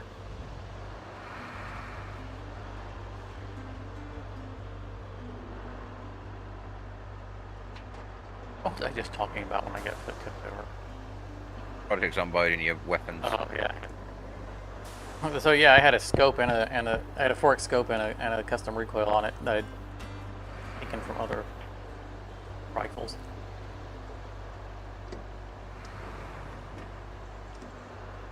Quite like the fact that in that game, when you're doing that, you have to have a screwdriver with you before you can do it. Really? I mean, I had one with me. I didn't realize that. Yeah, before you can customize any weapon, like to put anything on, take anything off, you have to have a screwdriver with you. The good realistically, run I I don't think you need had, it. where I'd killed 145 zombies. For the longest time, I couldn't I couldn't get into anything that was locked because I couldn't find a screwdriver. Like I'd gone through so many houses and couldn't find a screwdriver, and eventually I got a screwdriver by pulling out the back of a zombie. Like, oh, I'm going through all these sheds and everything looking for just a common screwdriver and can't find one, but I found one stuck in a zombie. I was in a similar situation once where I was looking for a pair of scissors for the longest time, and I couldn't find any. And then as one of the infected walked past me with a screwdriver, with a pair of scissors sticking out of its thigh. It's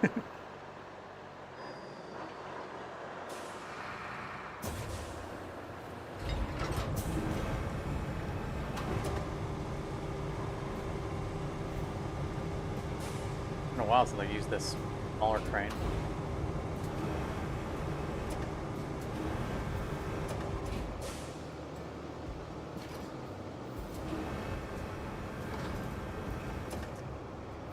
I might be calling in the bigger crane to pick up the smaller crane.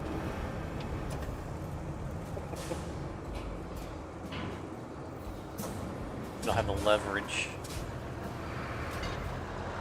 crane to...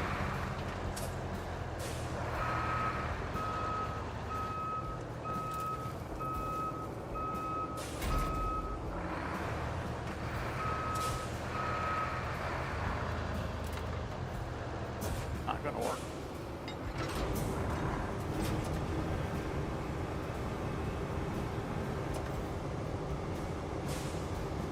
I'll drag the truck out from under the credit vehicle if I have to. First, I'll try and get the harvester out. The reason being is because it's going to keep me from grabbing the top of the truck. I'll end up picking the truck up upside down, which is not ideal.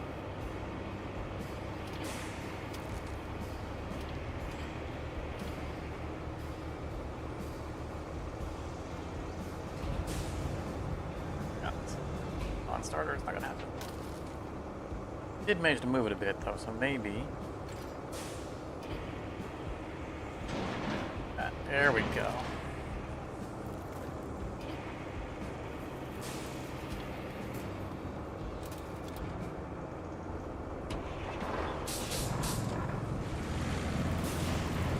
One down. Flip.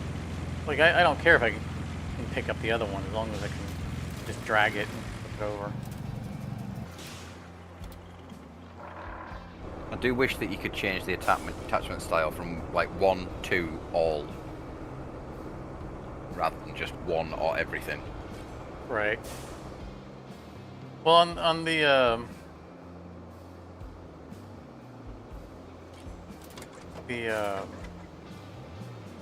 oh, I'm in the wrong vehicle. That's right. The other day when I was using the big crane to pick up those vans, it was 4 or 2 instead of 4 and 1. You remember you saw me carrying one by the bumpers with 2 cable, which was unusual. I was surprised it Picked it up by its nose. I was surprised that it let me do that. But I didn't have a single option. It was just 2 or 4.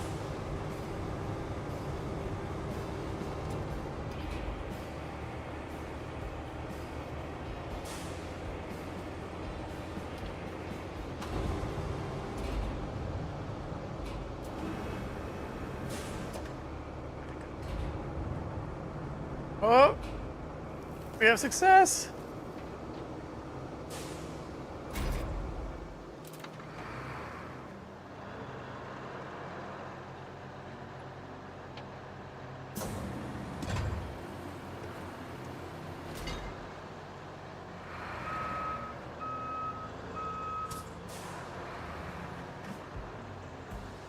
Now the crane truck might be stuck. Come on. Farmer, you need to fix this road. Bringing the bulldozer down right now.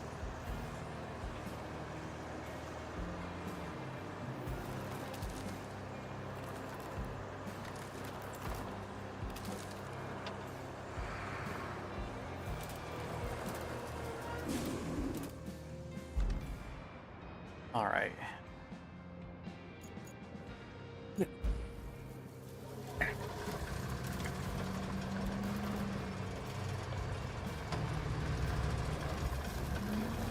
We're not putting this back on the truck, we're just driving it the rest of the way.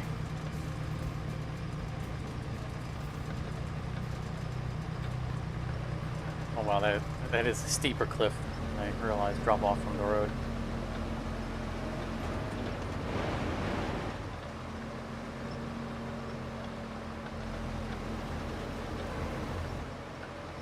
Nice shiny bulldozer you got there, Colonel. Flash out a little bit.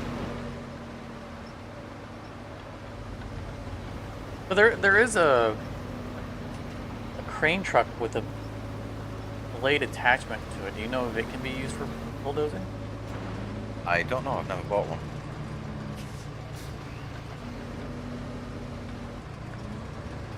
Curious to find out.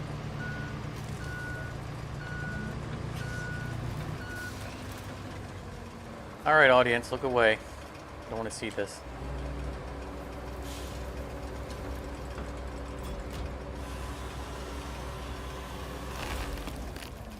I'm sorry, tree.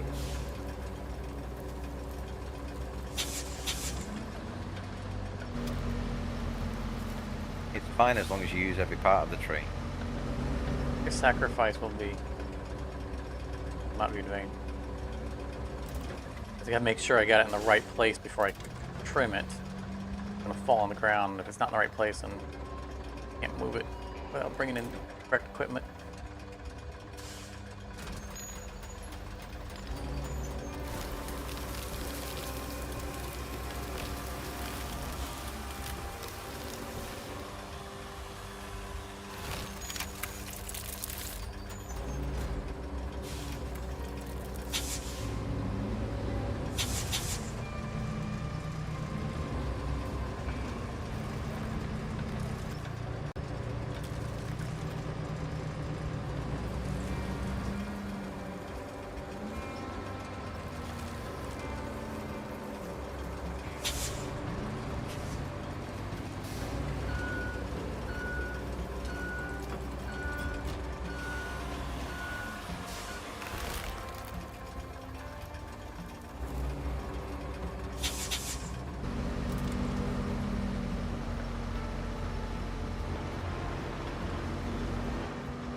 I mean, as terrible as these machines are, from a mechanical standpoint, I have to admire them.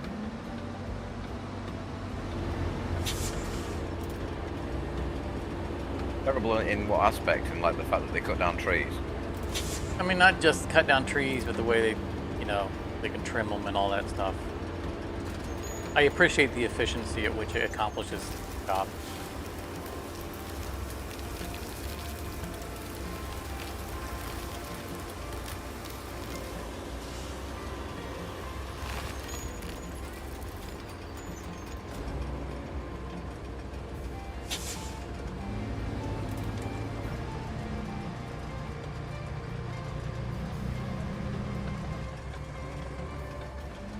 Reminds me of the Doctor Who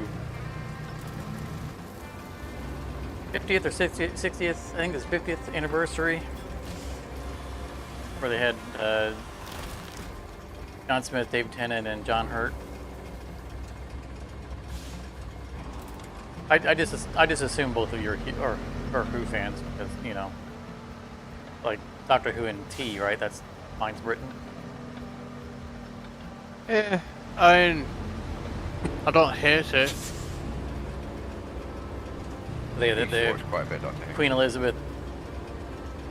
It's says a real queen can admire the execution, the execution of the art or something like that before ordering one. He's talking to her doppelganger. He's copied my likeness in every bit. One says, or we don't know which one they are, but the other version of her says, a real queen would find it pertinent. So a real queen would admire the execution before ordering one.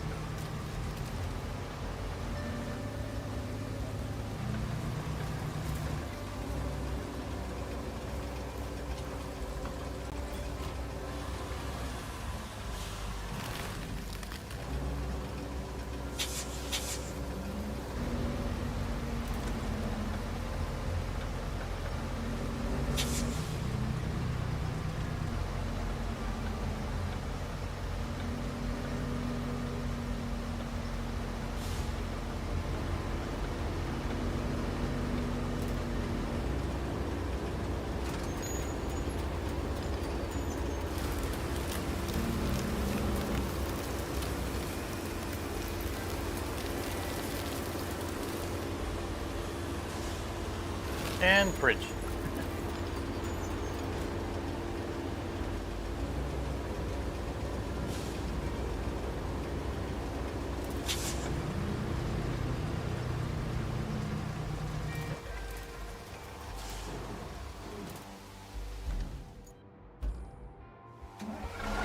All that to avoid having to go around the little chasm.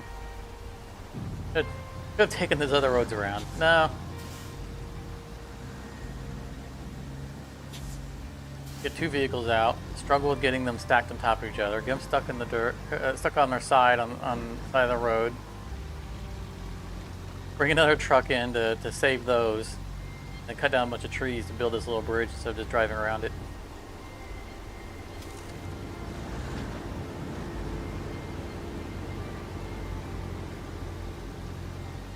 Somehow it feels very American. Just think, your bridge there will serve endless generations of impatient construction workers. Exactly. I mean, it's so small it reminds me of the bridge from Robin Hood Men in Tights.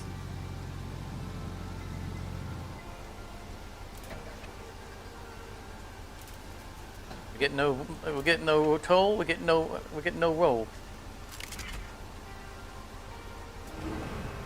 Where men in tights. Or the character's name, the guy that was traveling with him. Blinken. No, Blinken was the black guy, or was the blind guy, right? Not the black guy. Yeah. He was reading Braille porn. Yeah. No, it was the black guy who was with him, and he's standing on the bank. Oh. All right. Gotta pay attention to what I'm doing. Pull it over the truck. He's standing on the He's standing on the bank of the little river that the bridge was on. He's like, look, I'm on one side, I'm on the other side. He's just jumping back and forth. It's just this tiniest little stream. Yeah, I Not think the paying whole bridge attention. is about 2 feet long. Yeah. He can stand. He literally is able to stand on both. He's able to spread his legs to the point where he's standing on both sides of it. And he's like, "Look, you don't need to cross the bridge. I'm on one side, I'm on the other. That's the point of the matter."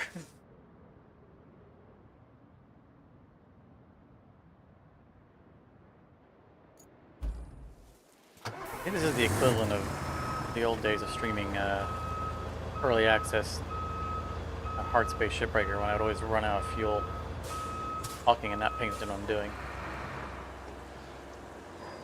Just flipped a vehicle because I was not paying attention to what I was doing. And I didn't deploy the stabilizer.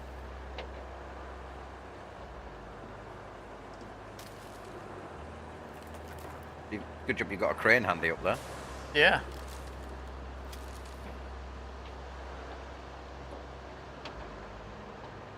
Oh, you did forget one thing though. What is it? You didn't blame me this time. I didn't need to on this one. Well, I mean, I did actually, because I was talking to you. So you were complicit in the incident, or a party to it.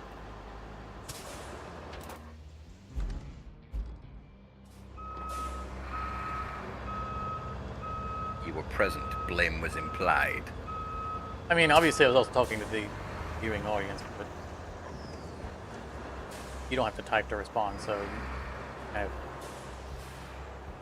a priority in the blame circle, I guess.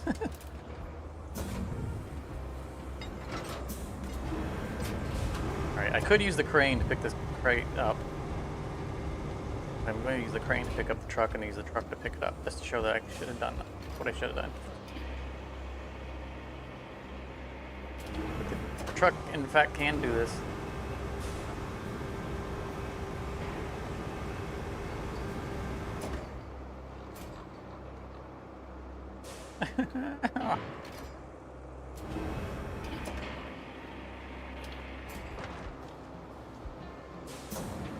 We deploy stabilizers and we're stable.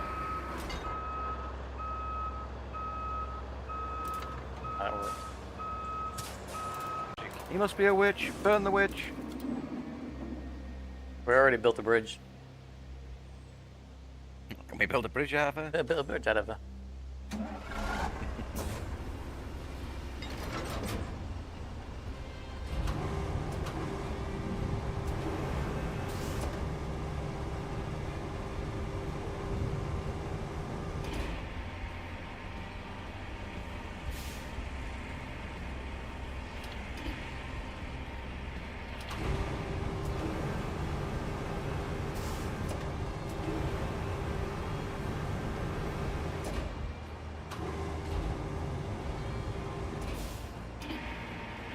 I'm not going to put it back in the bed. I'm just making it stable there.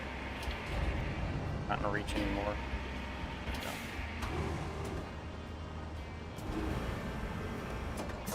Tilt back over as soon as I...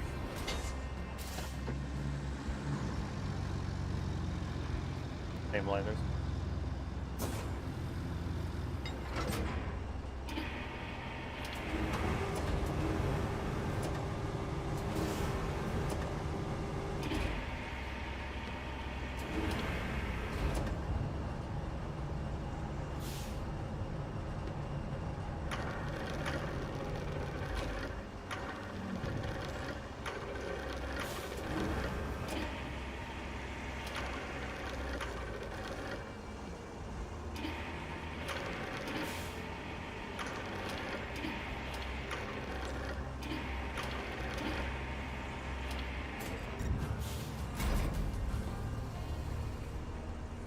I wanted to use the climbing equipment. I'm disappointed that it was just a box.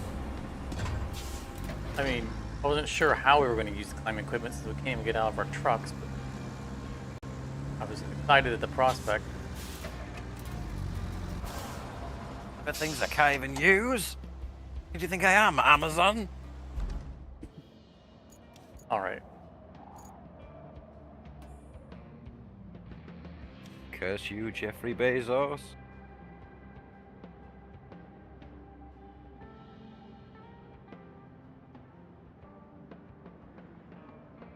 Why did this?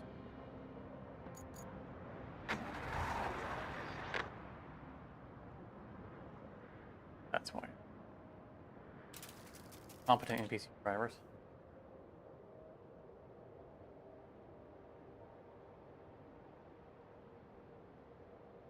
Turned when I made that the first time.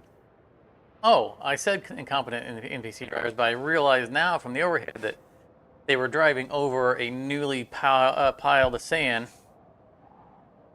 and falling when they were coming off of it. That's what was happening.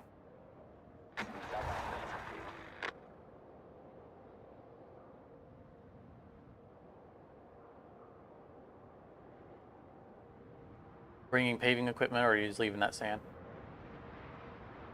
Bring paving equipment. Won't fight with these. Looks like they're getting stuck in the sand.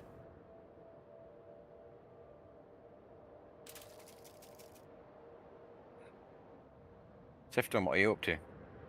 Oh, not much. You need If help you with want- anything? I was gonna say, if you want to do me a favour, you could take this sand truck up to where the my bulldozer is, while I unpack my paving equipment to save driving the rest of the paving equipment all the way across the map. Righto, where's your sand truck at? Oh, you're I'm in just it. about to switch out of it. Yeah, 1 second. There you go. You should be able to jump in now.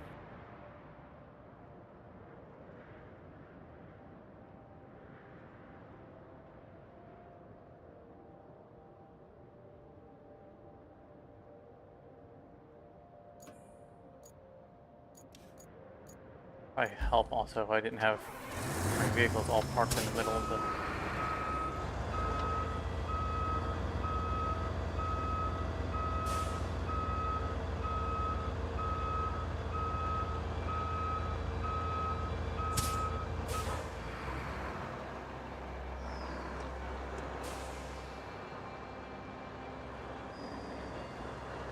Truck shack.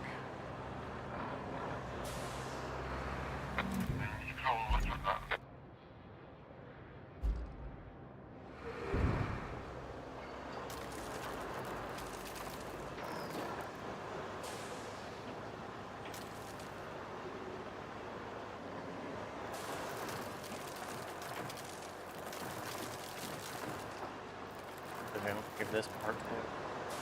Oh, this is terrible.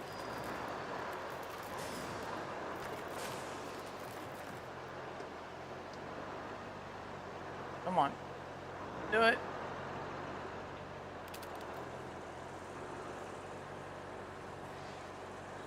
My granny could get out of this mud and she's 96.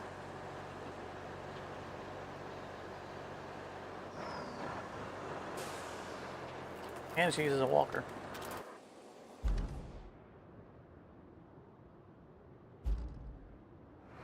We normally go around the other way, that's why we don't make this.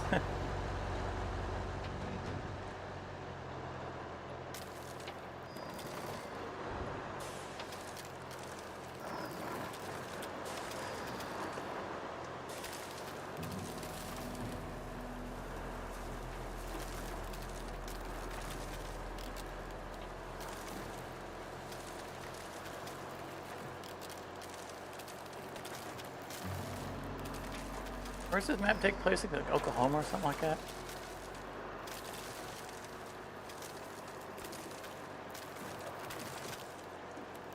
I know we're still in the I think we're still in the U.S. So the very first map where the tutorial takes place, and then the first level after the tutorial, like the second half of the tutorial kind of thing, that's supposed to be Africa somewhere. Yeah, but the second map was Eastern U.S., wasn't it? And this is. I thought this was northern. Somewhere. Oh, I definitely took the wrong route. Well, there's very, very tall evergreens in this map, so... Or was this one... Was this one in Europe? Oh, this was in Germany, I think. think this is taking place in Germany. I'm not sure. The road signs aren't very indicative. Well, I'm pretty sure that based on a lot of things that I've seen in this game, that the whole game was written by Brits who didn't actually do any research about the rest of the world. I'm not sure where they were from, the guys who made this. Based on just on the word choices they use in various parts, and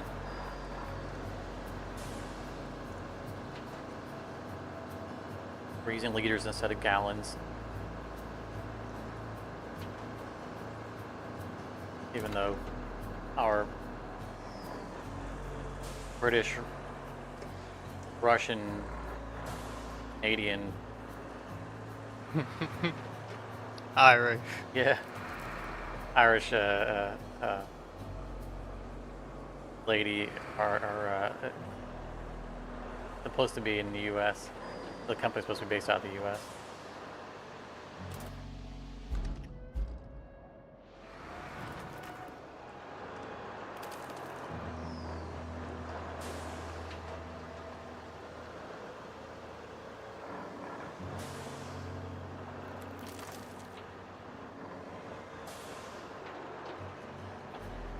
I'm a redhead Irish lass. Hey, is that a boot?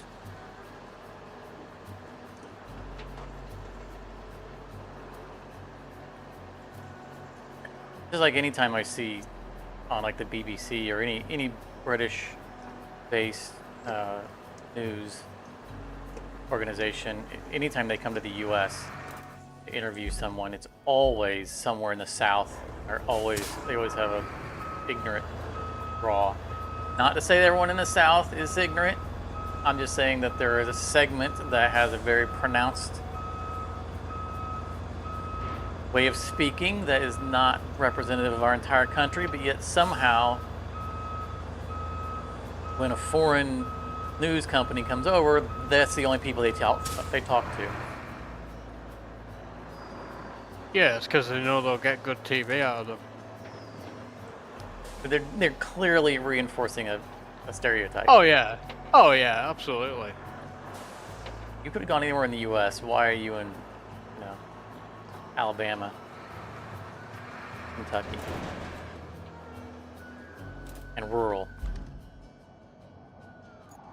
Its sample size is really not right.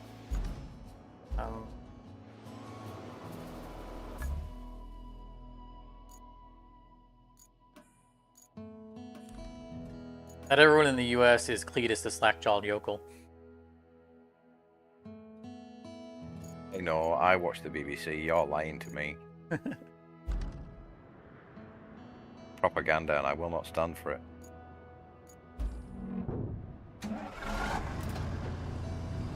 I'm sorry, I'll say it in words that you'll understand. Fake news! Fake news! Fake news.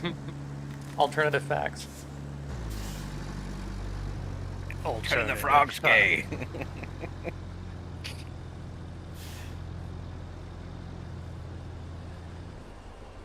Okay, where was I going?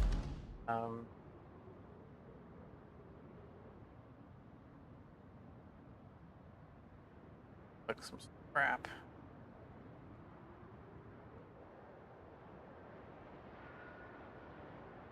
Got much scrap up there.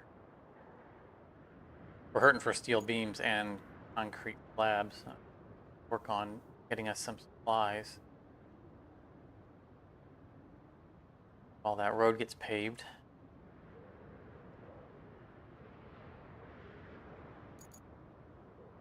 Yeah, I was gathering a bit of concrete before. I used it to make bridges, but like we've got no less than we had when we started. We had 20. We've got 1/10 of what we started with.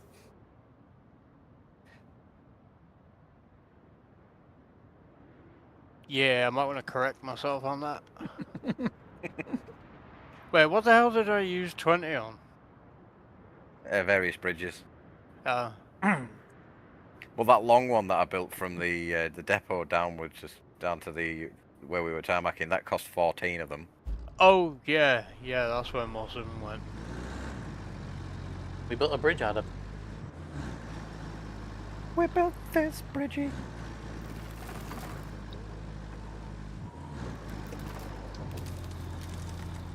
We built this bridge with sausage rolls.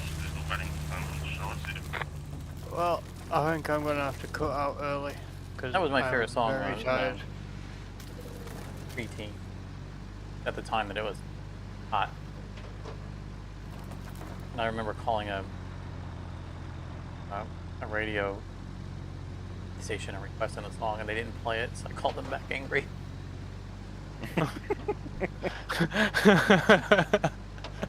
Why does that not surprise me?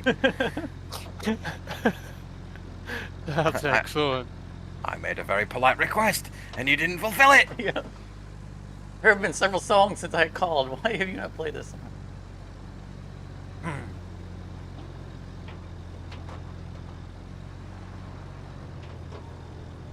Well, if you're needing to head off because you're tired, then that's fine by me, sister. If you wanna go get some sleep, We appreciate you building some bridges. visiting us and building some bridges. Hey, building bridges in this is like, it unlocks so much. It's like one of the most useful things you can do. Yeah.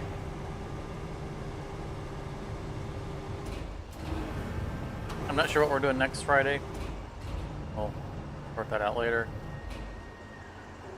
It's going to come down largely to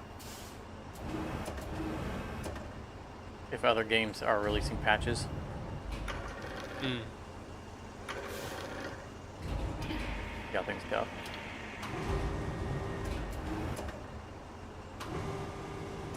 But that'll all be in Discord and whatnot, so.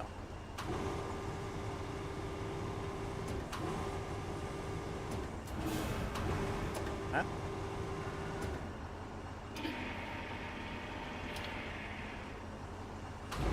Right, well, I'll leave you to it, but I'll definitely catch you next time. Alright, Thanks to me. Thanks for joining us as always.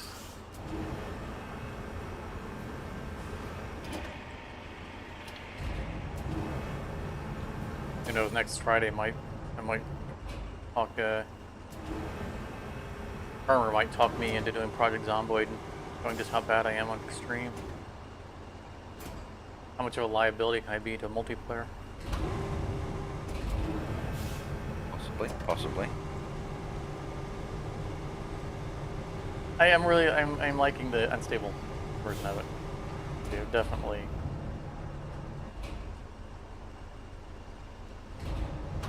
They've done good work. Yeah. I was owing because I just realized I could grapple this pickup truck. I just put something in my flatbed.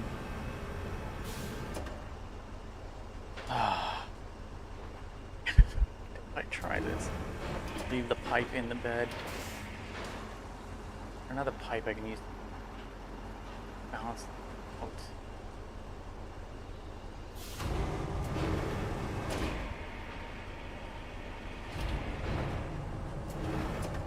Another. Oh, there's a pipe over there. Okay. Try this. Be silly. I'm going to do it anyway. No, you're not. Not getting in the flatbed yet. Get over there. Put you down on the ground over here.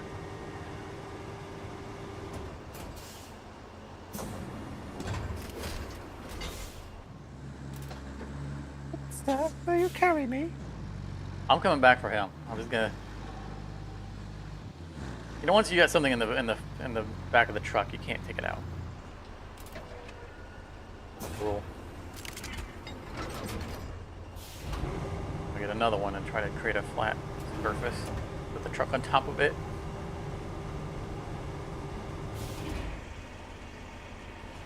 And then drive it all the way across the map to the steel beam facility, even though we're at the steel pipe facility for recycling. Beams.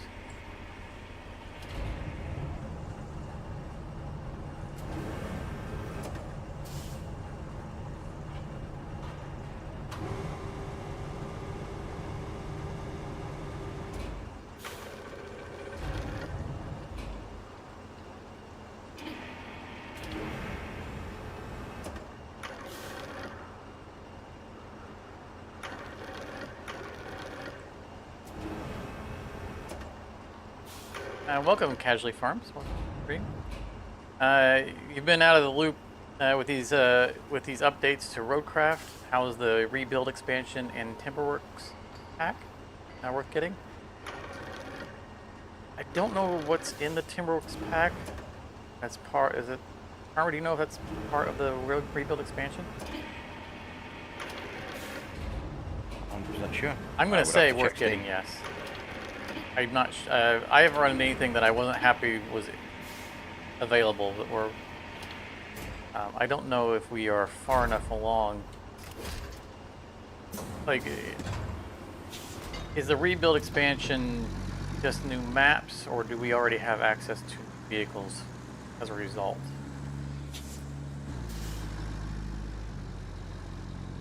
Timberworks pack is all the logging stuff. We're doing some logging on this map. And aside from my always being sad about cutting down trees, I do find them to be satisfying to use, yes.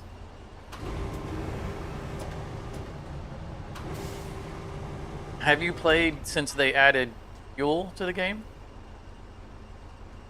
Because I know that when it originally released, fuel was not a concern. So they've added fuel trucks and all that stuff too. It's definitely fun. Like I wouldn't. I think this game would be weird without that mechanic.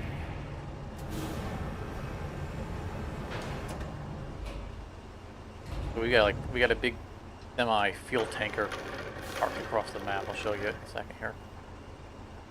You put it down shortly after the game was released. Yeah. So you can see in the bottom left, I have 177 out of 300 liters this truck can hold.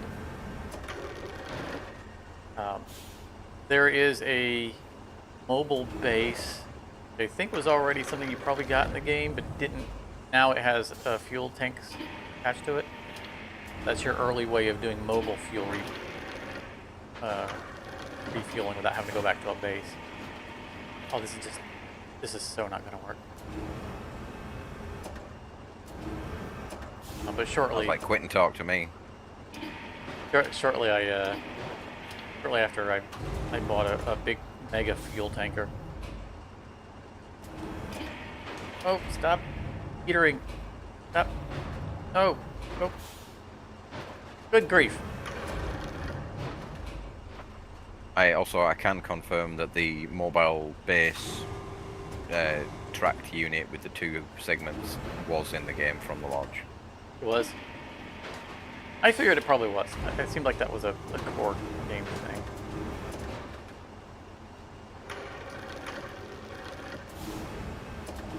I'll show you the tanker as soon as I get done fiddling with this thing. This is a slow-moving disaster. I can get it lined up with the bed, but I have to get it forward as much as I can. Doesn't help that it's bouncing on those pipes.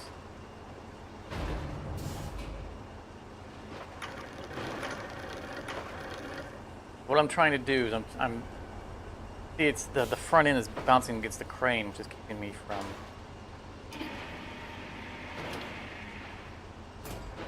Strap. Oh, that is so not unbound. That is absolutely gonna be a disaster. Here, I'll show you my fuel truck. There's that big boy. Look at it.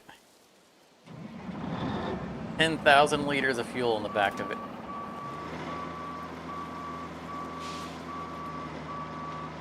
And it has done us a lot of good.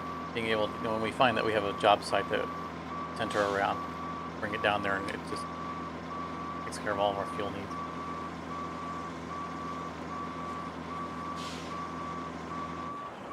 Yeah, there is definitely logging stuff. I mean, like right there, sitting next to me, that's a harvester.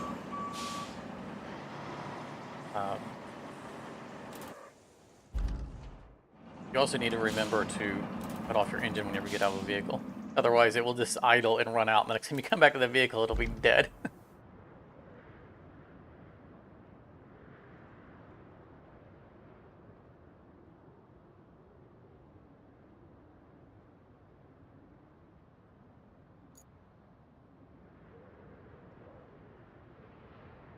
you haven't played in a while, but you feel like the game's more up your lane now that with some of these updates. Yeah, yeah. Like I said, I think it would have been weird not having fuel.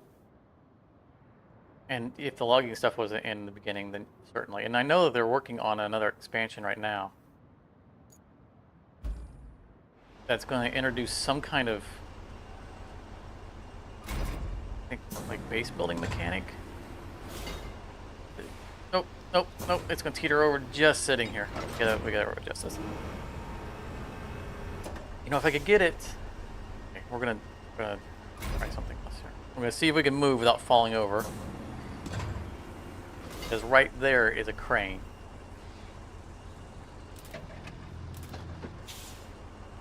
Drive it in low gear.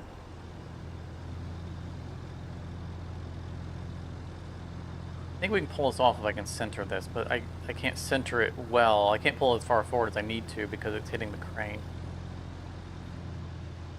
Another crane to adjust it. Then... Yo, dog, I heard you like cranes, so put a crane on your crane. Unfortunately, it's the claw crane, which is a real pain to use.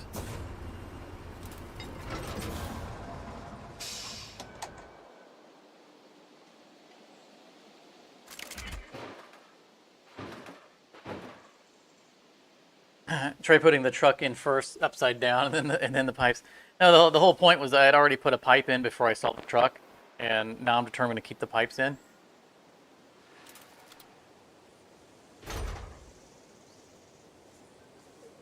Also, getting the truck upside down would be very difficult.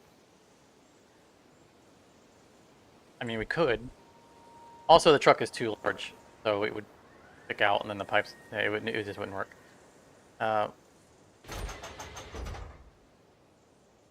Right.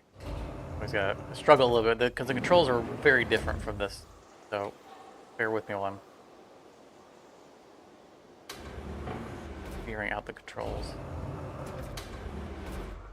They're not, absolutely not intuitive on this. They're great on the crane controls for the vehicles.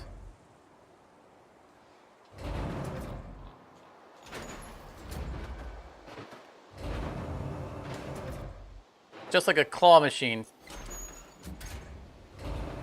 I know you've got grip on that, but we have a max strength set up, and we're programmed to drop most items, even if you've earned them.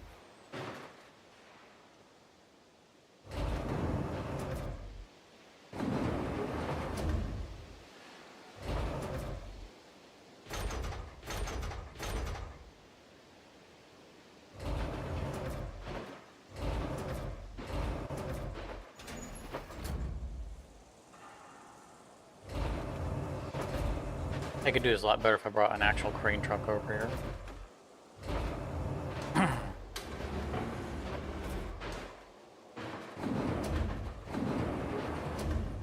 Set the truck sideways. Yeah.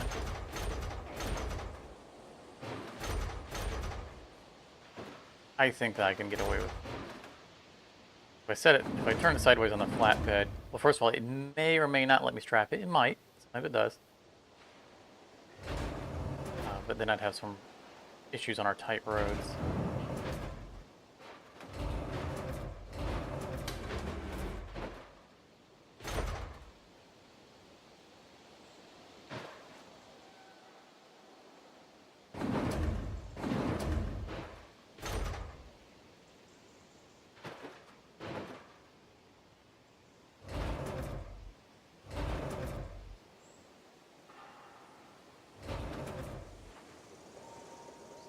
Please stay.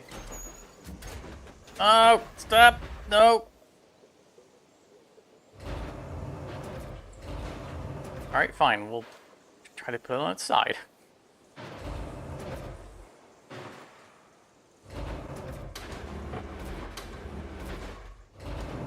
Absolutely not gonna work.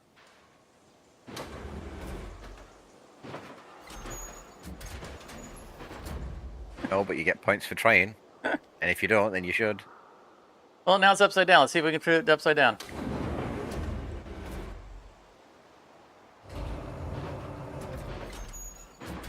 Oh, like put the cab in the bottom of the flatbed and then put the pipes on top of the underside of the car. Yeah, that's what he was saying. Well, the problem is that since the truck is so much longer than my bed, the whole thing would be suspended above anyway, and there's no way to build balance the. I can't actually get the truck into the bed because the truck's too large. Although at this point, I think I turn it around. The flatbed of the flatbed is now on the roof of my.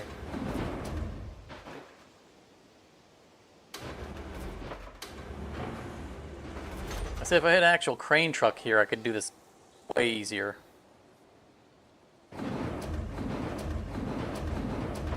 Not only are the ropes easier to use, but so is just the controls you can see on the right side of the screen are just crazy sauce in the crane, the haul cranes.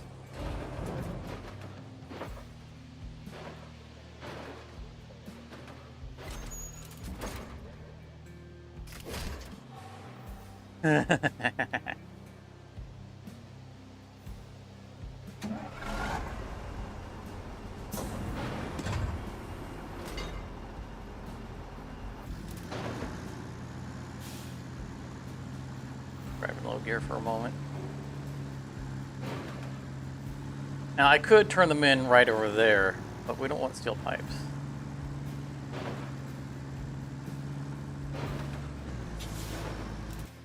We need to go to all the way down here. Fortunately, we have paved the entire path, except for this little part right here that is almost certainly going to flip us. Why did we not pave this little bit?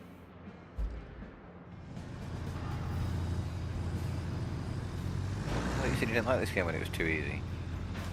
I'm okay with 2.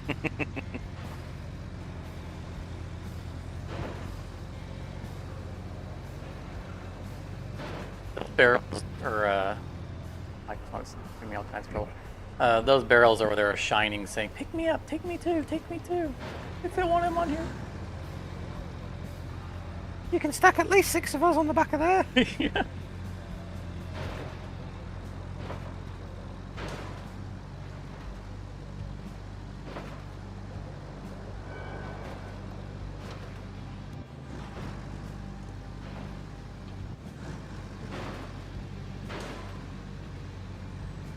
Yeah, every little. I guess try to stay as much on the top of these little ridges as I can.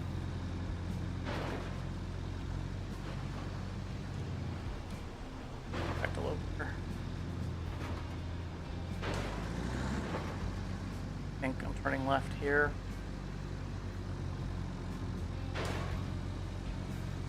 This road is just so bad. I mean, we did what we could with it, but this was. Not only was it a very poor terrain to go over, but we also have cable laid under this road.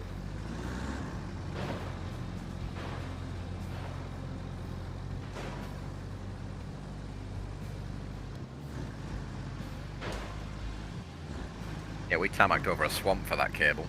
Yeah, that's right.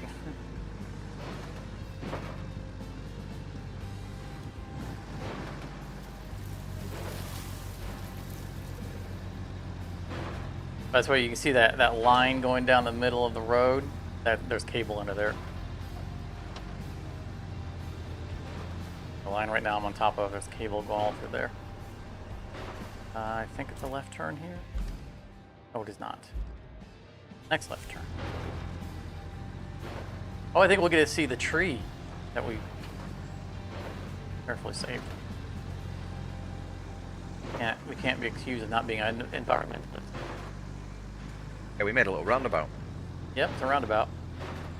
Yeah, the little pine tree right in front of me. We laid sand all around that thing. Oh, don't tip over, just...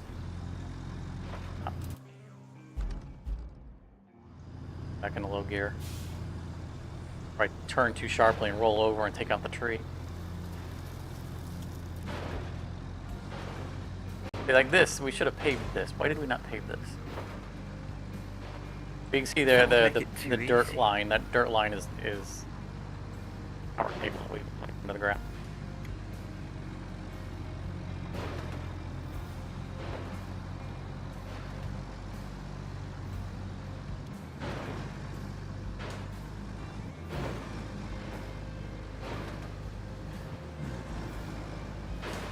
We're gonna get here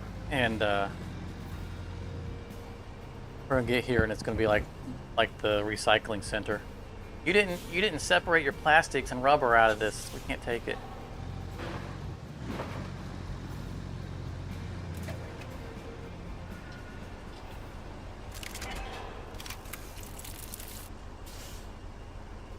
We get 3 steel beams out of 2 pipes in an entire pickup truck.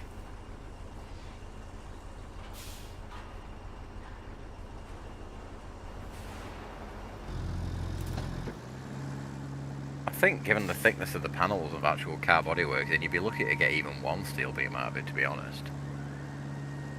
I should get a bonus steel beam just out of the effort. One for you, one for you, one for you, and one for trying. That's right. These things we picked up. That's enough.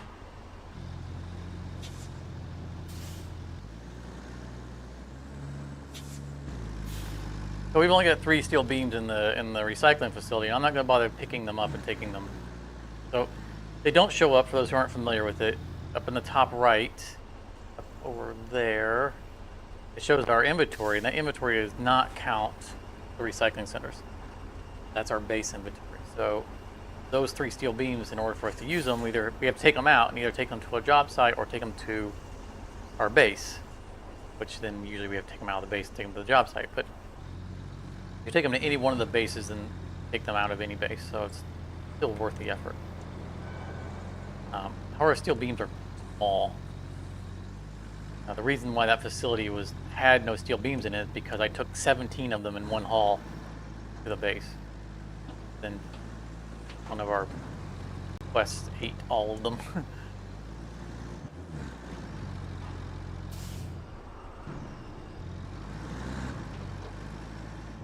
How's the paving of that road going, Charmer?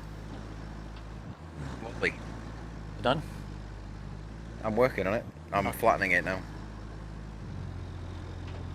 The one where the objective was passing through? Yeah, the one that you rolled your blue low truck on. I don't know what you're talking about.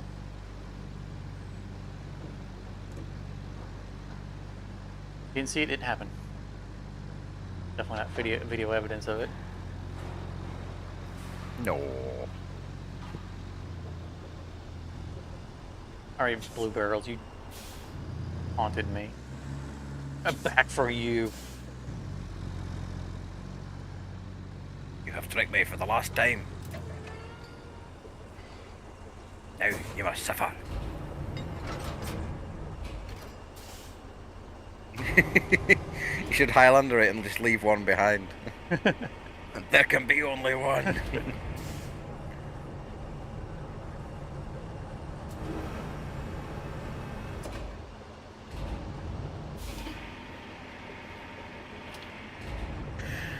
That was a format in Magic the Gathering that I enjoyed, though. I only played it a few times. Highlander. Back in the day. Every card was restricted, so every card in your deck had to be unique. Interesting. I think that was the progenitor of the Commander format, because Highlander decks, by their nature, ended up being full of legendaries because you could only have one of them anyway. How many legends can I fit in them?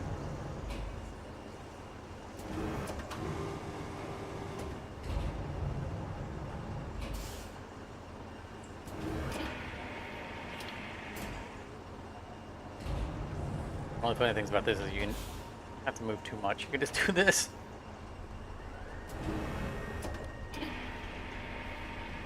Lasso it from halfway across the way. Come on.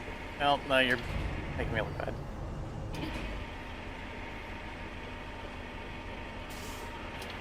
Yeah, I'm just a battle pal. You're making yourself look bad. You're definitely going in the crusher. No. I'm not even going to smelt you, I'm just going to turn you into a 1 inch by 1 inch cube. Turn you into a desk weight.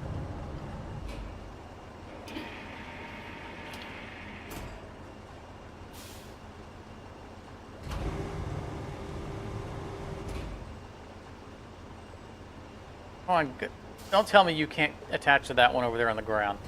Attach to the other ones halfway across the map. The ones with the black lids are just plastic. I was afraid they looked plastic. Didn't want them anyway.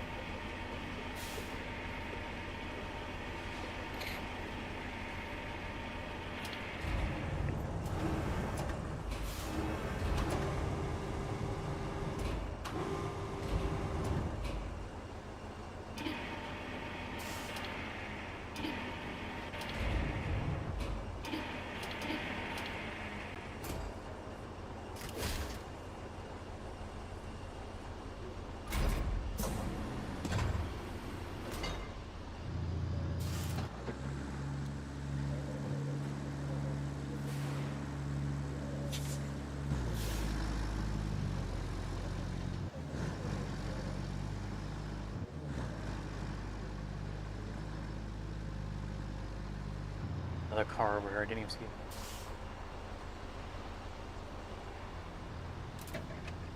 I don't think I can get away with it.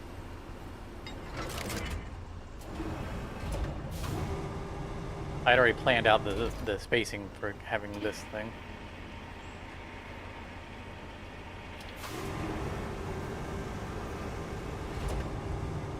I'm feeling pretty smug after using that claw crane to get that truck on the back. I don't want to ruin it.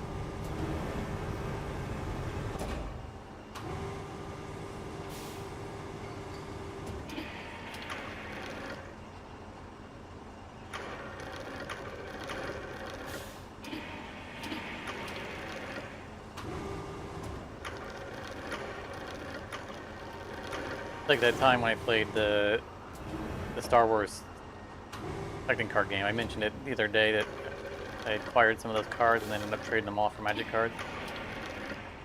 The thing I didn't mention about it is that I played one hand of it, I won, and I never played again. So now I have a 100% victory rate at it.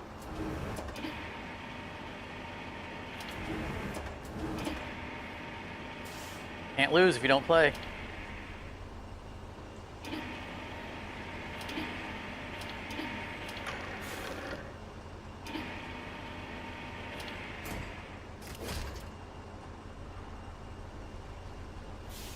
Why are you trying to auto-connect to that?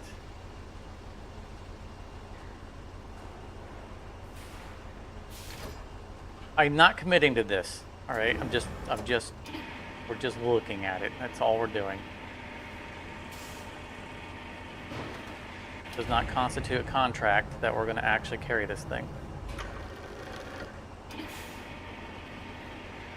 Want to see. Looking.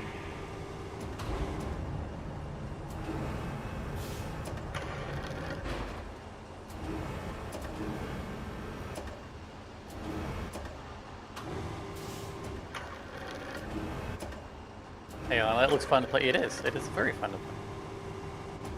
Yeah.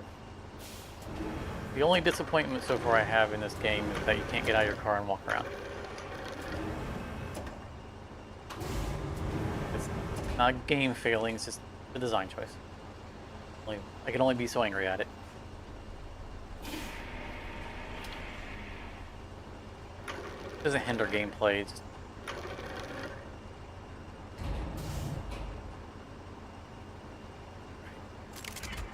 traps. Oh.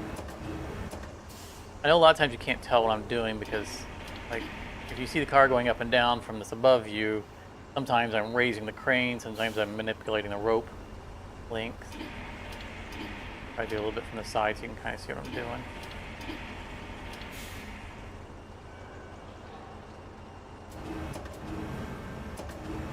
Now I'm raising the crane up, so I'm trying to drag it back. Oop.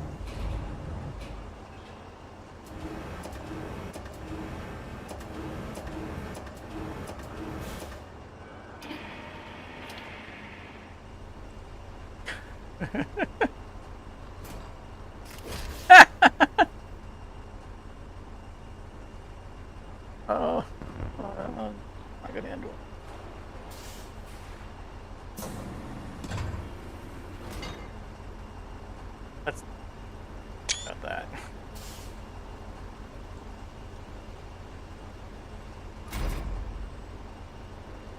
Where's the nearest crane truck? Because I'm going to need it.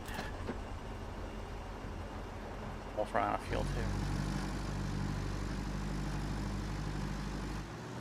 Need a trailer? Yes, I do. There are absolutely vehicles that are much more appropriate for the what I'm doing. How did I do that? Very carefully. Very carefully. That's how I did it.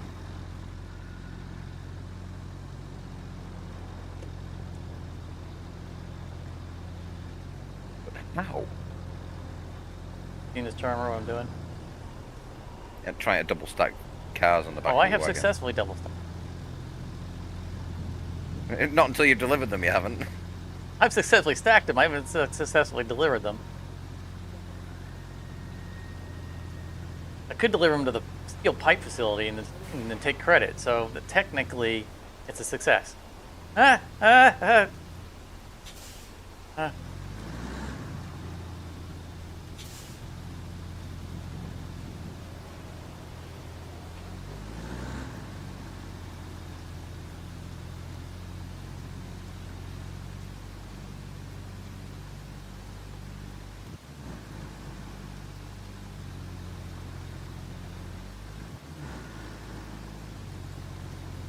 Boldly, not in. I'm going to stop until you move past me. See, there, for example, is a vehicle that is more appropriate for what I'm doing.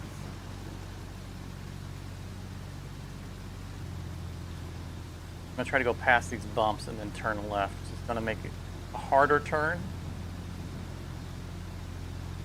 But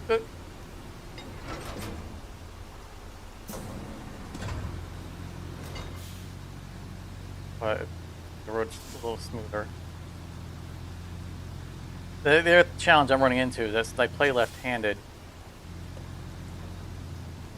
I need my left hand to be on the button for doing that, for extending the stabilizers. So if I'm trying to manipulate where I'm looking and I start tilting, it's going to take longer for me to save it. Oh, I'm in a bad spot.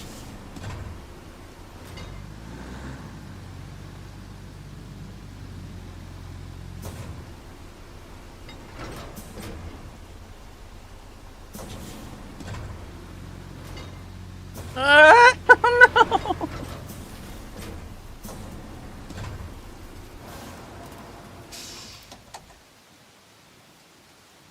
I am on my way. Where's the... I'm blaming that on the road. I was doing just fine. I should have taken the inside turn.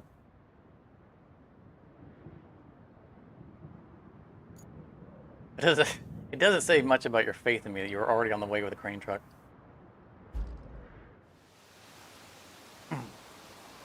So the problem here is that this is a loss. He's not going to be able to put me back on my wheels, almost certainly. Because he's not going to be able to rope me from the top, he's going to only be able to rope me from the bottom. Probably going to end up flipping me upside down. Oh, I'll be darned. Usually one of those 4 connection points will be red, because it doesn't have a straight line through the stuff.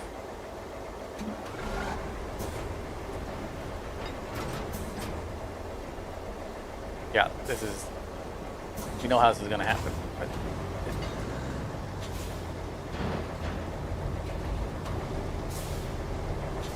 I'm also at 30 liters of fuel.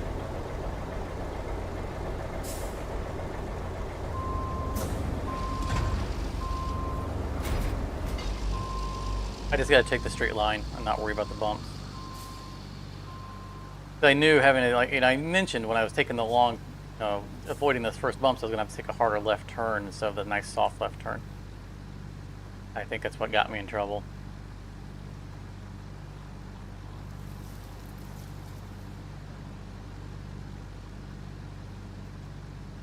Despite our best efforts, those steps in the road really don't help with that either. No, absolutely not.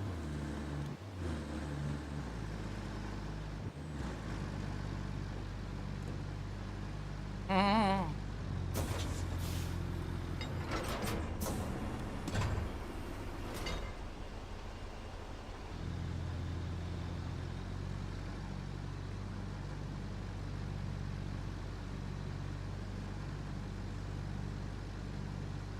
So if I did this in first person, I wouldn't have to move the mouse all the time to my view.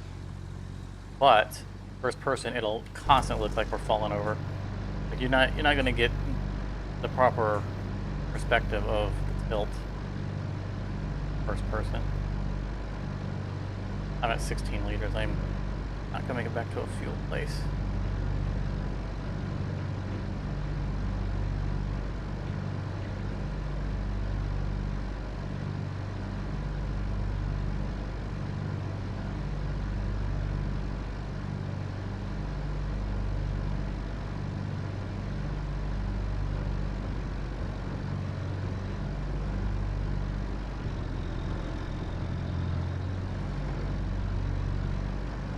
I'll admit though, looking and doing it in first person, I'm not panicking as much because I'm not seeing just how badly I'm tilting over. But yeah, I got this.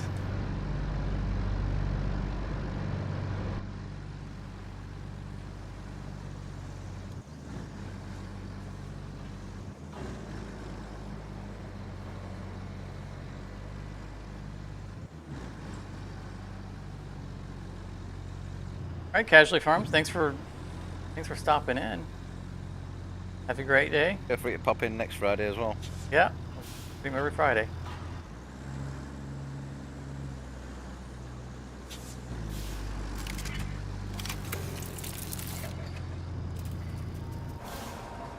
All right, I've got 3 liters of fuel. Don't think I can make it to a gas station.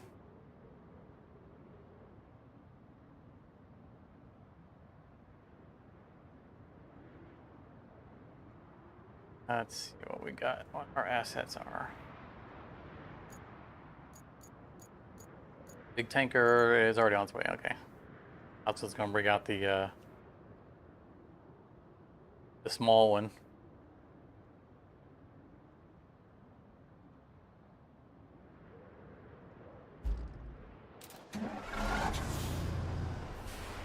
I think I was burning more fuel too because I was driving in low gear most of the time.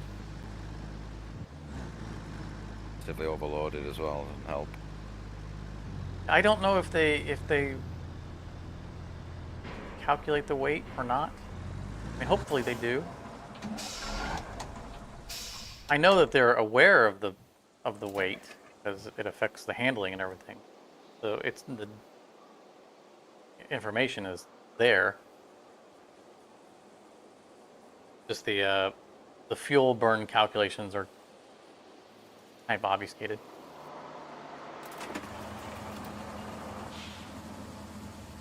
All right, thank you.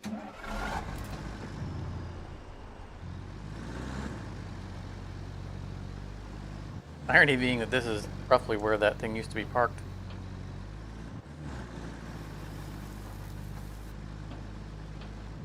Not far off.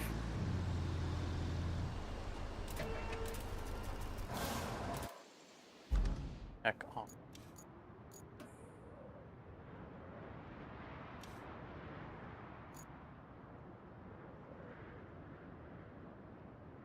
Route.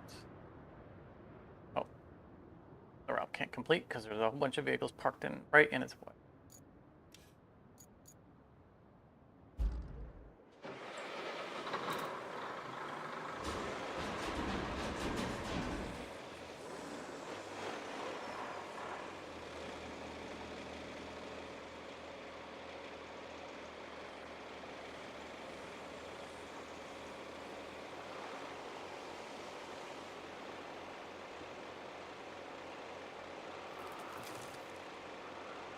Big transport vehicle that we transport 2 things on feels like it. We're gonna help how we brought the ramp up.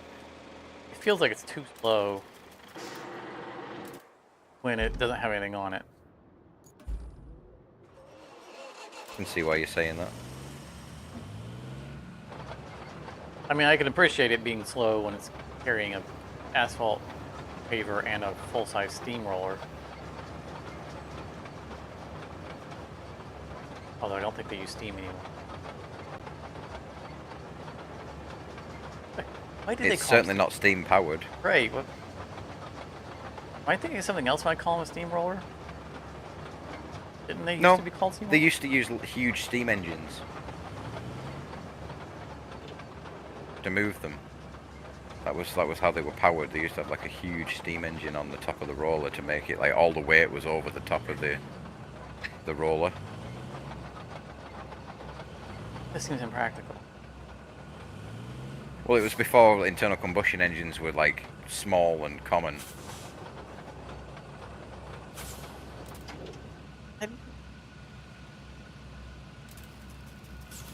That can't be right. I think they do have an. Like the Well, first cars were internal combustion engines. I mean, Yeah. even when they're hand cranking them. Yeah, but they couldn't provide enough torque to move something that heavy, like at that early stage. Maybe. So they used to use. There's a near where I work.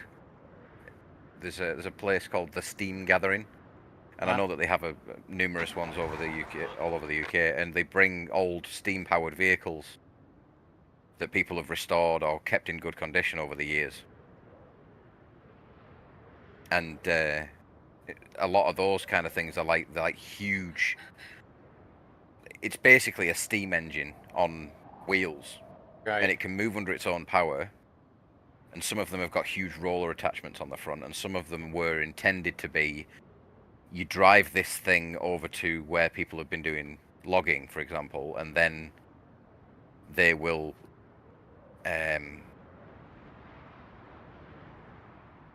hook it up to like a massive saw blade. Right. And then they'll use it. They'll run the It engine. becomes the engine of the machinery in the area. Exactly. Yeah. That I can see.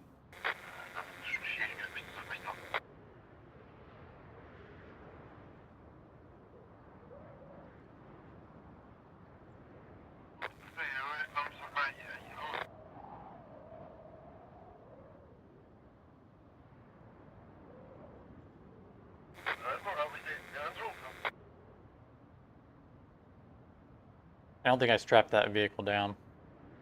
You can't strap it while you're in it. Oh, I'm in it still. Okay, I'm in the sky view watching the.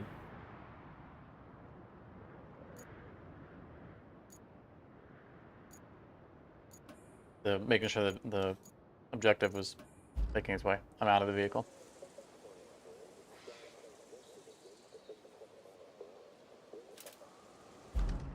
I just moved it over there to get it out of the way of the convoy.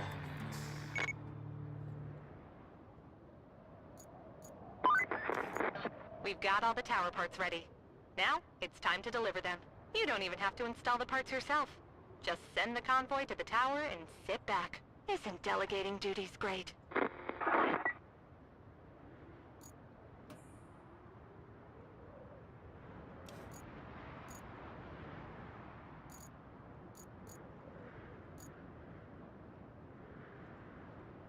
Unfortunately, we already built a bridge for that.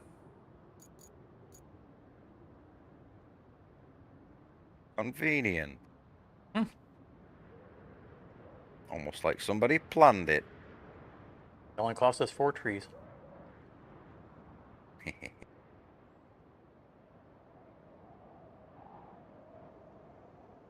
The murderer is still on the scene of the crime.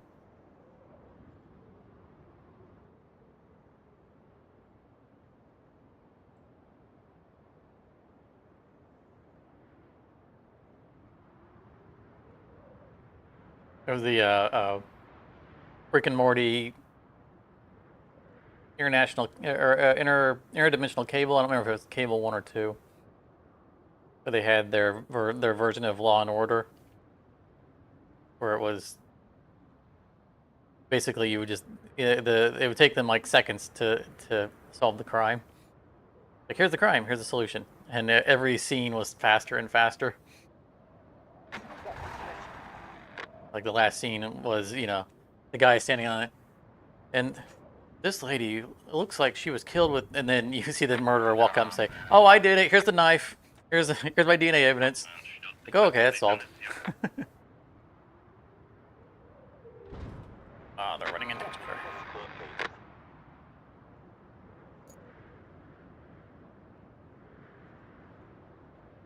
That one there, it's shut off now. Still need to run the other one. Get it finished delivering materials, but we're gonna start just this one for now.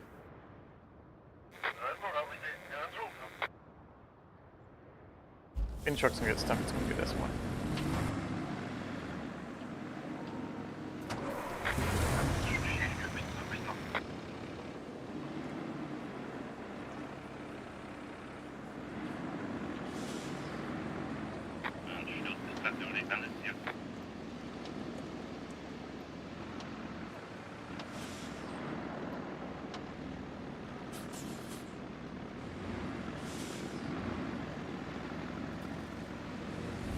Come on, you can do it.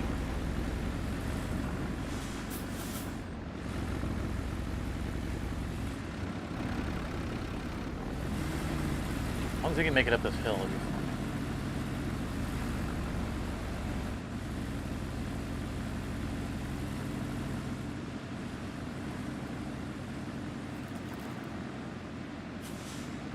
Again, I don't mind them having the automated routing things, but it still seems weird to me where the distinction is. You must send automated trucks to go do this versus you need to personally pick this up and deliver it.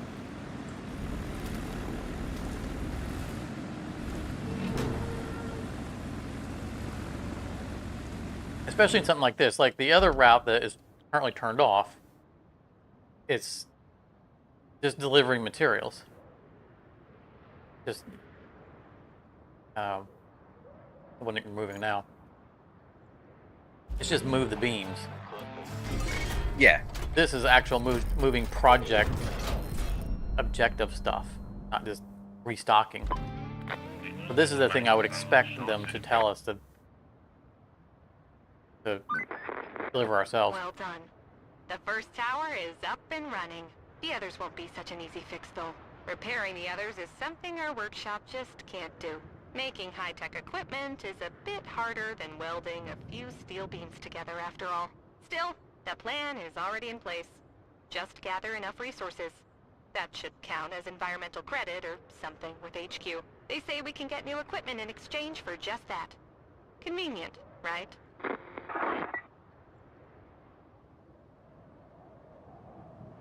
I think that there's a turn that's too sharp in the route that you just redid.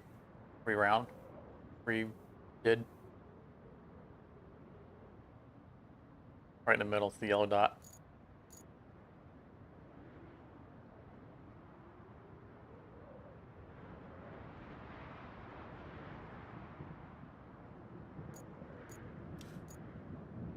Alright, gather resources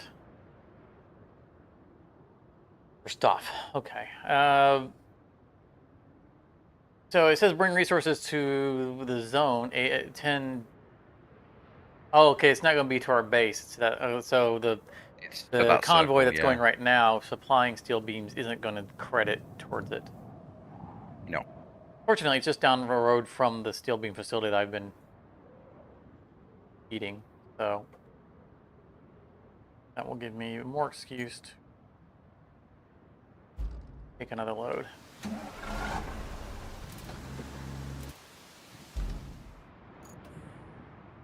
I come check.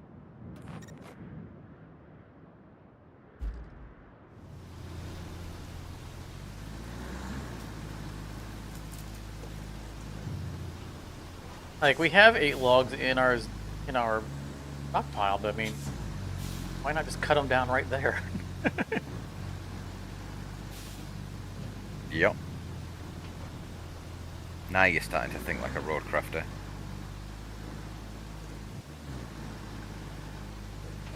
I'm not happy about it. I'm assuming that we're going to need those. We're going to need the other logs somewhere else at some point. That's my defense there. It's like, oh, we're going to need the wood for something else.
this side.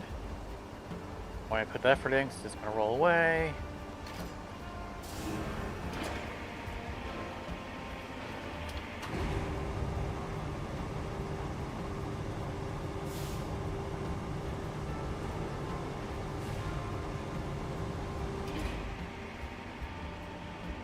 Why do I put the effort in when you're just gonna break your mother's heart?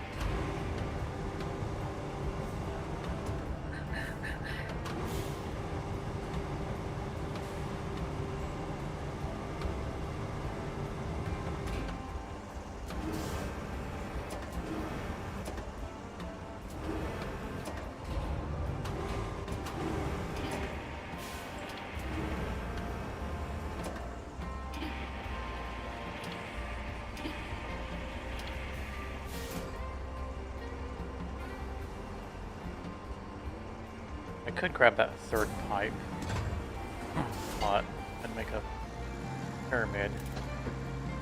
Prevent me from putting something else on. So you were away from the desk, Armor, I mentioned earlier. We were talking about the toy forklift. That when I took it, I said that it looks like a toy, but maybe it's not a toy. I found another one. I'm pretty sure it wasn't the toy forklift. I just stole someone's forklift and sold it.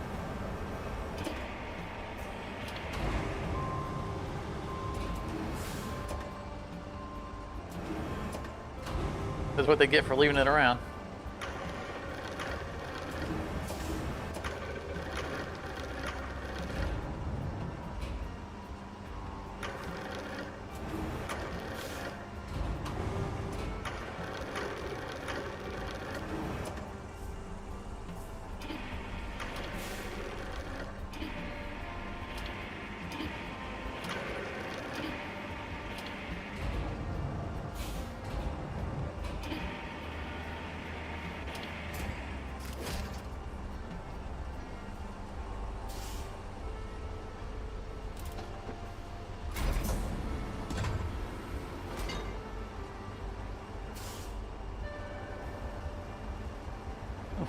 I'm looking around for a barrel or something and stick on top of this. It's hard not to be greedy. I didn't mean greedy, I meant efficient. You mentioned greedy. Check out the back of my truck. I mean, I don't think that's stacked as high as my previous run was. That's 3 trucks, that. Yeah, but it's a larger vehicle. It's not. I don't think it's high. I don't think it's as high as mine was. Right, challenge accepted then.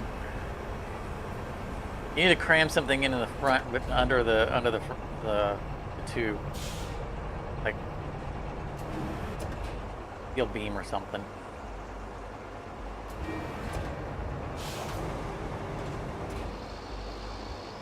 It is looking very good though. Is it? Yeah, you got an upside down truck. That was good too. I mean, it's well stacked. I'm not criticizing. Hey, hey, hey, hey, hey! Put that back.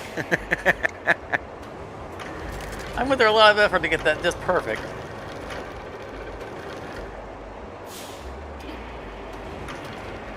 I even had a little divot in it for this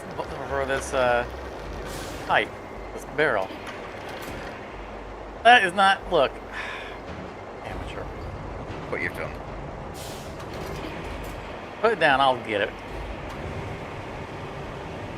Now you got it upside down. Now it doesn't have the spot for the barrel.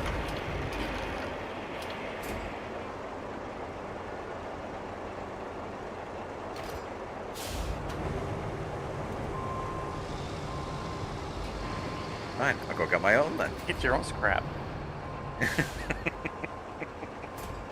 Are you gonna flip it back over?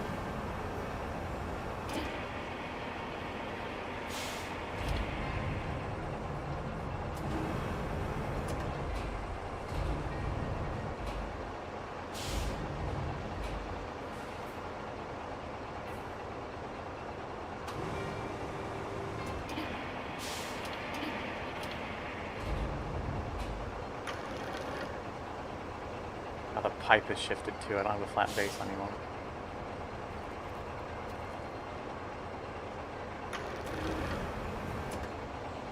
That's what I have to do. It's off center.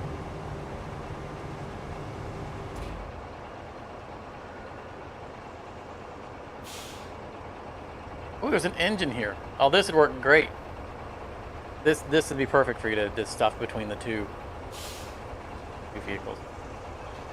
I'll grab it and drag it over.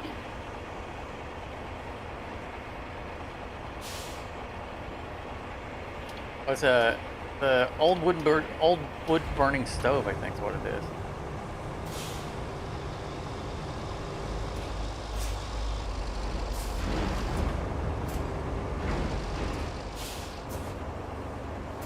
There you go.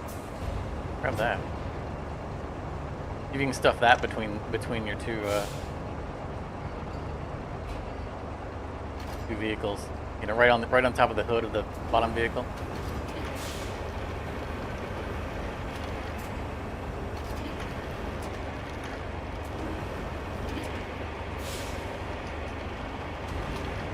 It should slot right in.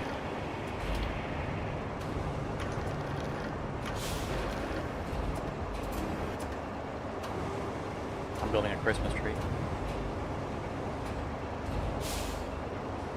A barrel on a fuel tank.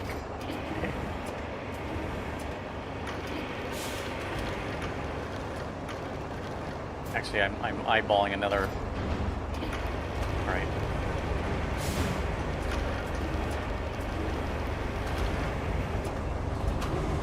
I got another scheme. I got a little off.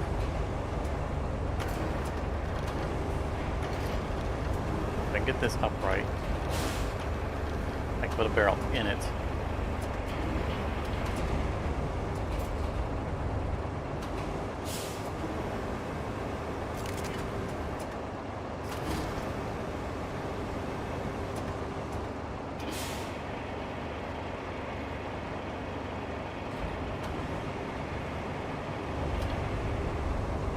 Birthday of Stacksmas. I stacked on top of my truck. 2 rusty pipes.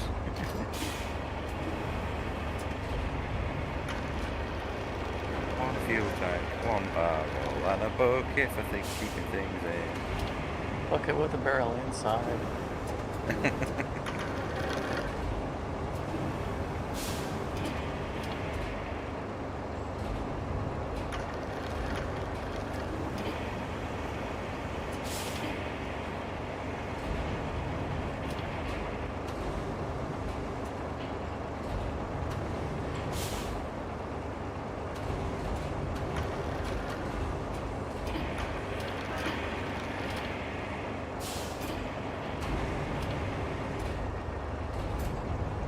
This is not going to end well.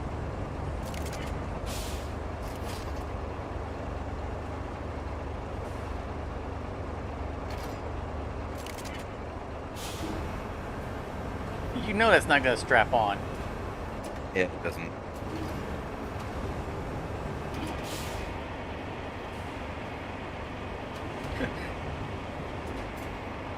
What happens? They're going to roll over onto me. You don't have stabilizers.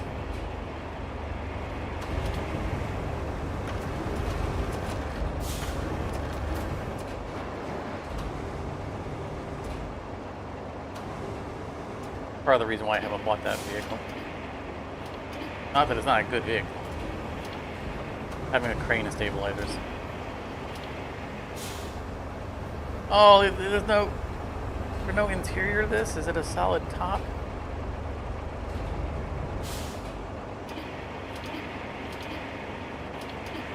No, no, no, no, no, no!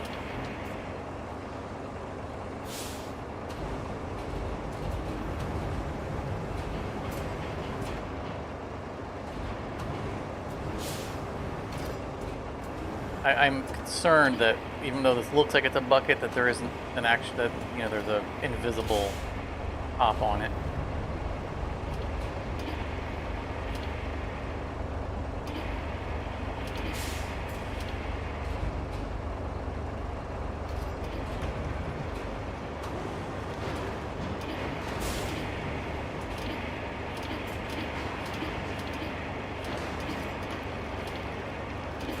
out doesn't want to stand up.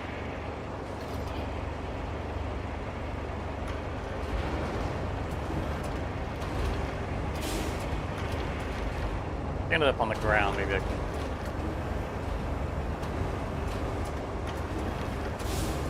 Firm.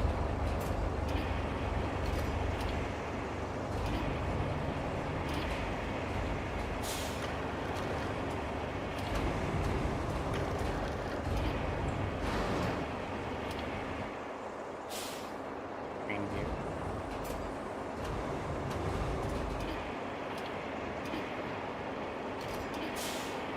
Yeah, there's definitely an invisible top on it. It's a shame. Yeah, it is.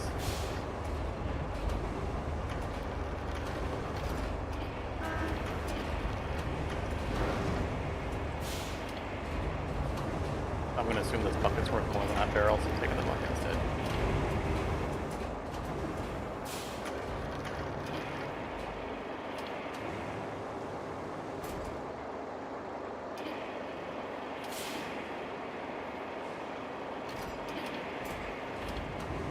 Or separately.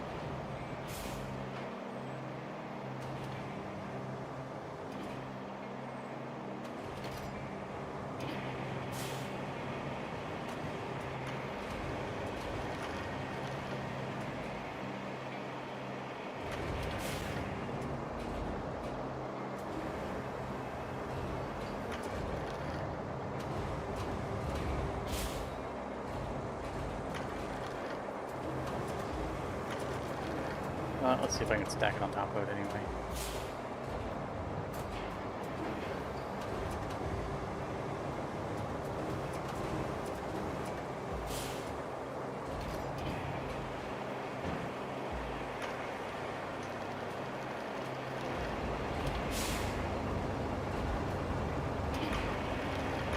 It doesn't knock it over.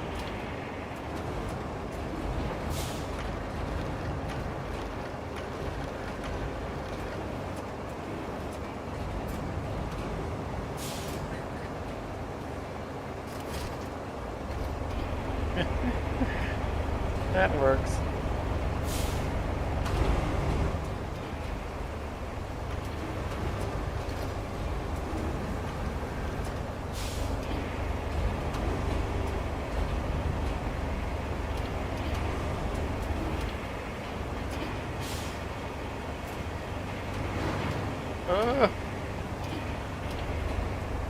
Find your scrap.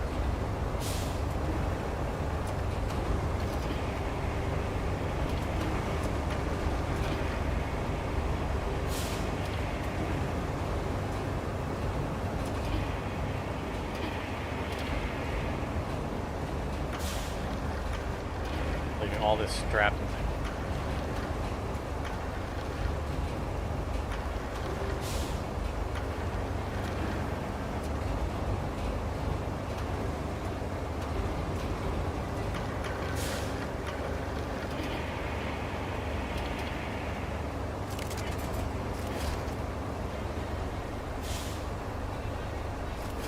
Could maybe fit one thing on the back of it.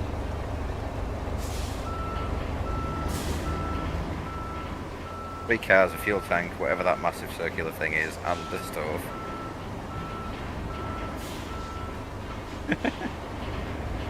No, I'm just gonna escort you. Or Oh, I didn't realise from the top, but it's all got a slight leftwards lean on it.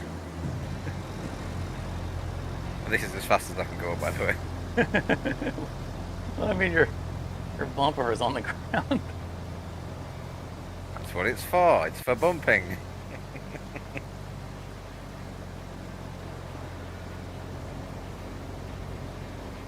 I'm actually faster in low gear.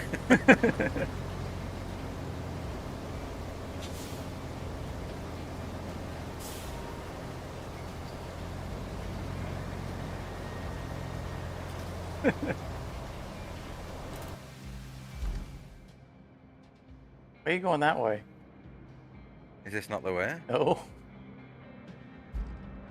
That is absolutely not the direction you want to be going. No, I've got a reverse. Yep, you do.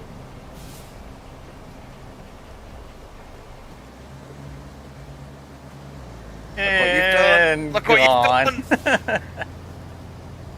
Holding you responsible for this. Not my fault. You can't read a GPS. All right, let me get on to solid ground here, and I'll switch to your crane. That's alright, you carry on. No. Oh, Oh, we're getting this on camera. Plus, I'm probably gonna tilt over anyway. All right. We made that road triple wide and you still didn't manage to park on it.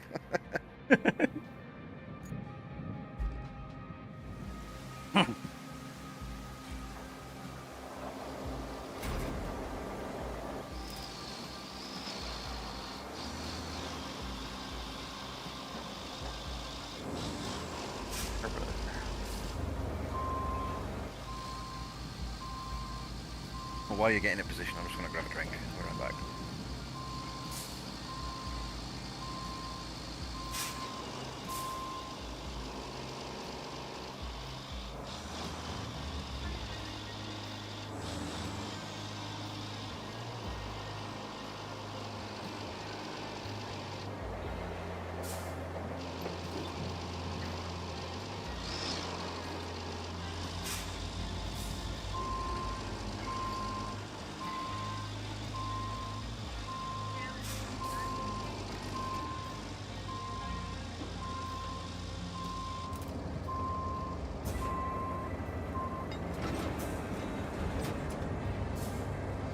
The question is going to come into whether or not we can get a topside grapple.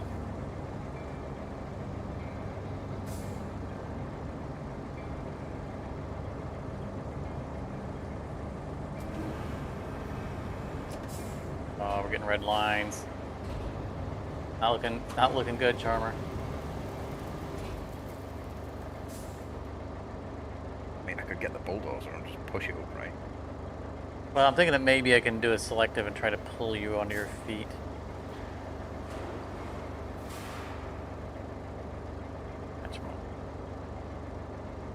Alright, we're going to try this.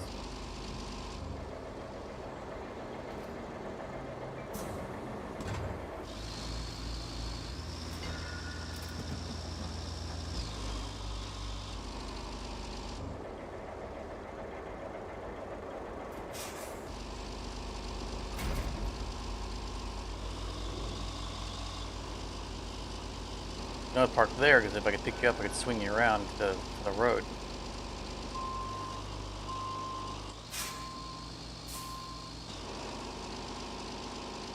Yeah. I mean, you know the rules of the game, right? You know what has to happen now? Go on. We lost a vehicle to a dirt road. It's gotta get paved now.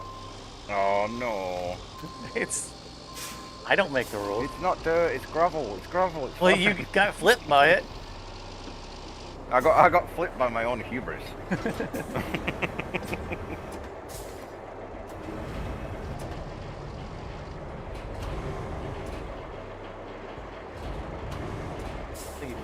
Towards me, I might. It's alright, I didn't like the paint on the right hand side of the vehicle anyway.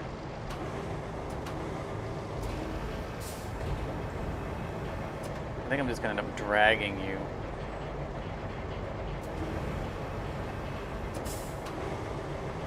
Need something to catch your tires on, flip you. Barrier over there.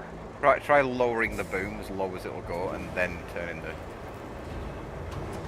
I think it's just gonna See drag if you that on your happens. side.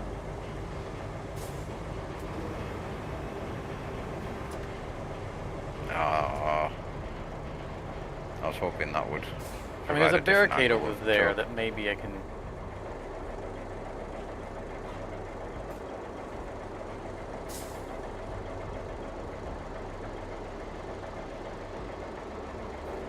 My concern is that as soon as I attach and pick you up, the proper way, you're going to be upside down.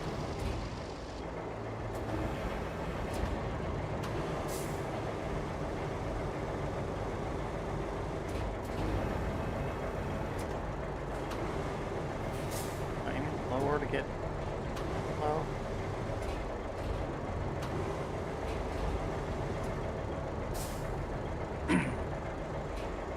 Alright, I'm going to take you into the yard. See if I can drag you across those barricades.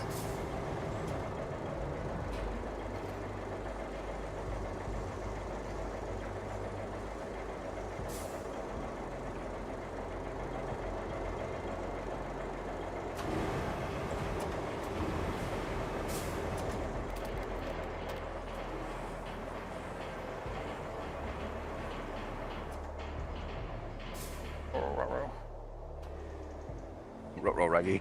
Okay,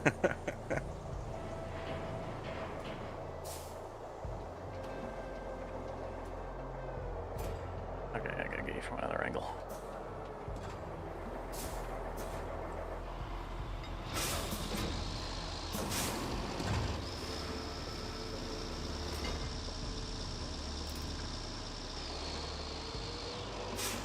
Mud on this is making it difficult to get a good grip.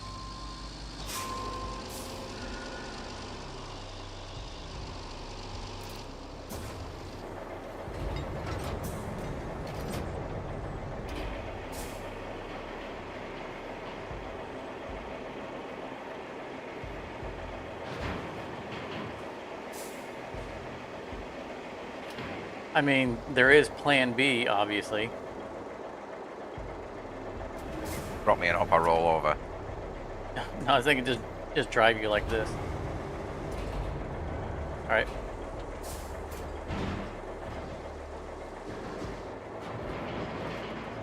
Damn it. So close.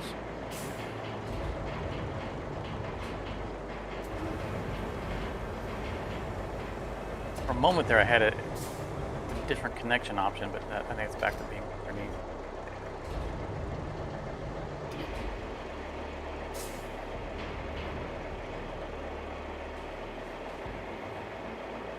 Now rotate the boom left, but without picking me up any higher, and see if we can drag it so that the cargo is...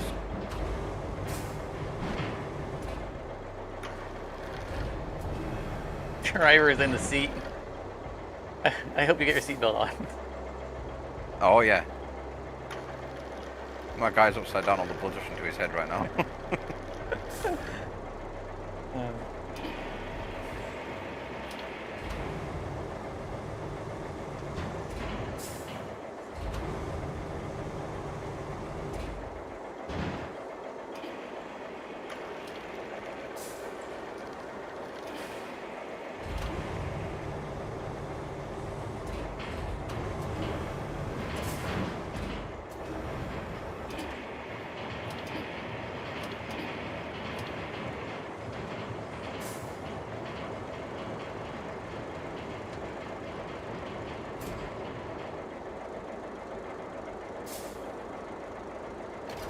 About you, but this feels distinctly worse to me. What was that? I'm not sure about you, but this feels distinctly worse to me. Look, I had a different plan. You wanted me to try this. Wear me like a shawl, to look at her. Wear me like a shawl.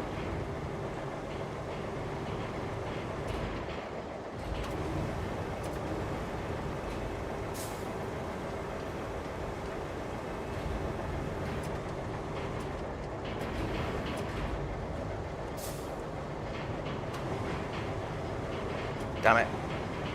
I was hoping I'd get caught on your... oh.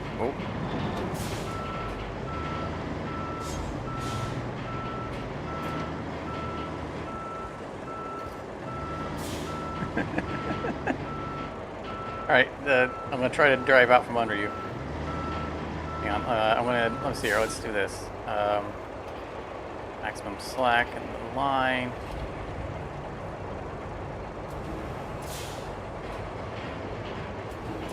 Oh, I'm going to let go of you and just try to move.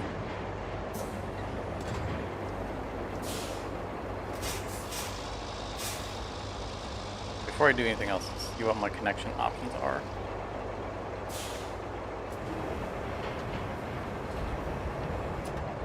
I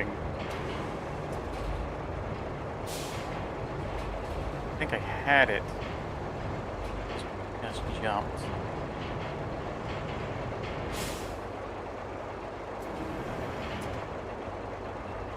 That's definitely undercarriage. Put the boom all the way up. I'm just trying, because I'm concerned. I don't know what it shows on your screen, but if I move the boom too much, you're leaning on the boom. And I had a sweet spot where I had what looked like all 4 yellows on the different, there, right there. That might be an above. I think it is. I don't see. Yeah, they are. Oh crap! Oh crap! I don't have the things out.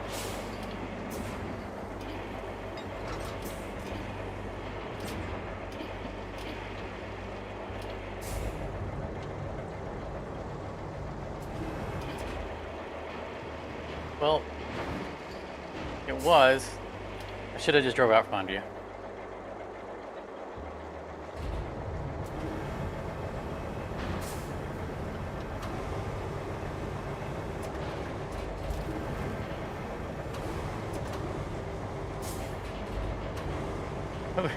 But make sure we do not show this footage to the insurance companies. Well, the dashcam wasn't working that day.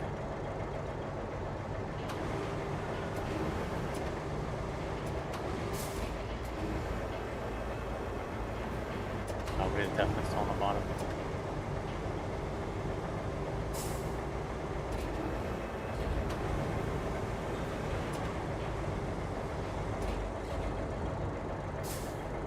We are definitely in a worse position than we had. I just drove out from under. I mean, I still don't think we succeeded, but we at least tried. It's fighting me on.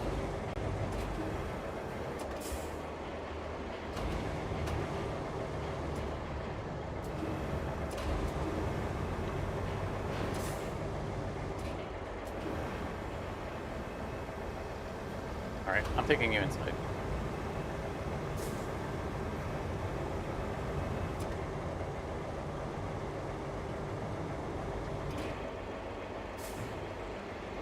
Because there are barricades, low barricades on the inside of the structure that can drag you across, potentially to flip you. Those are going to be anchored to the world. Assuming I don't flip over right now.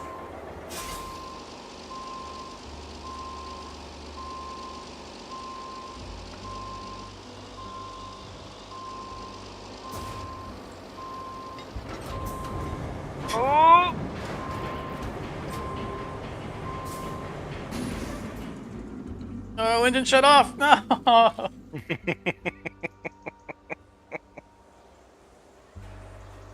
Welcome to Roadcraft.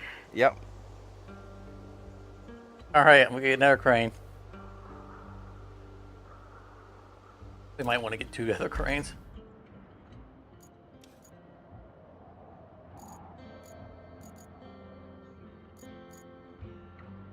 It's a good job I've got a spare.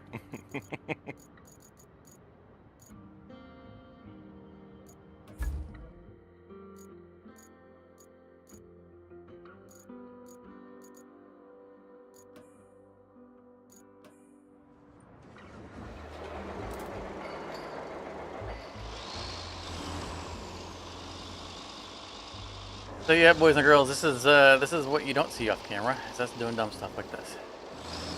Fun game. I say off camera, but in truth, it's off YouTube. We often stream to our community Discord. We're playing off hours.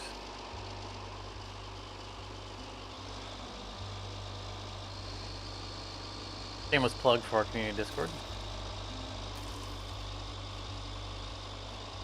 And you can drop in and find some unscheduled gaming.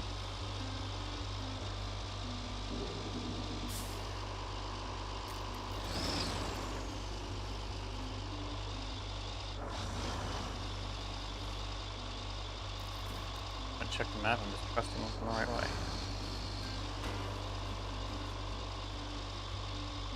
Yeah, the crane is the right way up now. I was already on my way in mine, so we're just gonna we'll have 3 cranes there.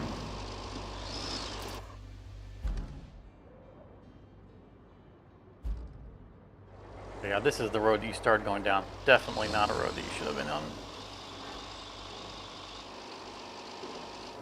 Train's having a hard enough time making it.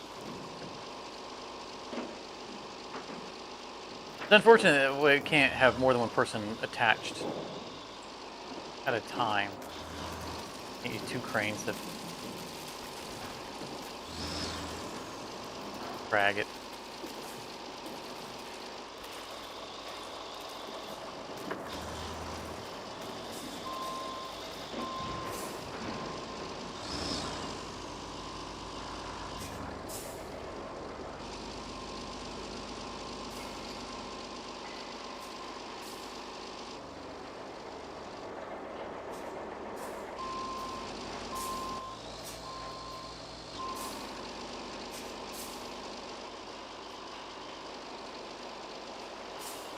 Actually, just back up all the way into there, and we can use. Let's try to use 1 crane for a blockade. You can drag over, and like I can anchor my crane, then you can try to drag over it.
End up with a whole line of trucks that, in some complicated manner, to create a chasm in between them, so the truck can only fall in upright. You almost had it there.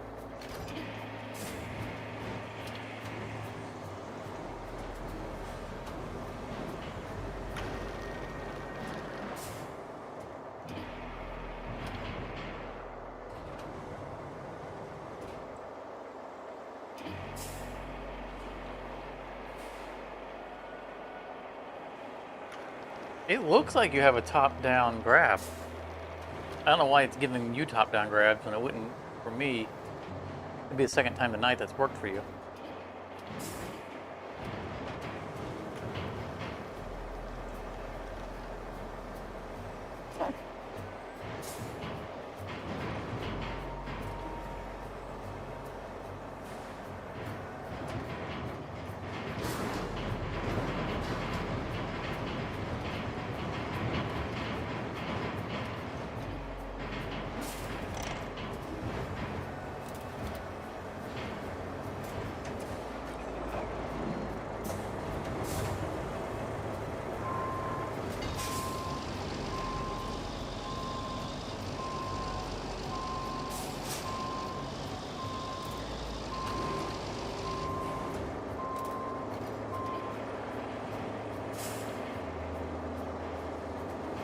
Is that a top-down grab, or is it from the bottom?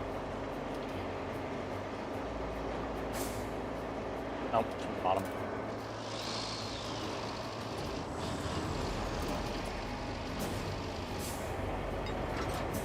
Okay, let's see if you can drag across the flip over off of me.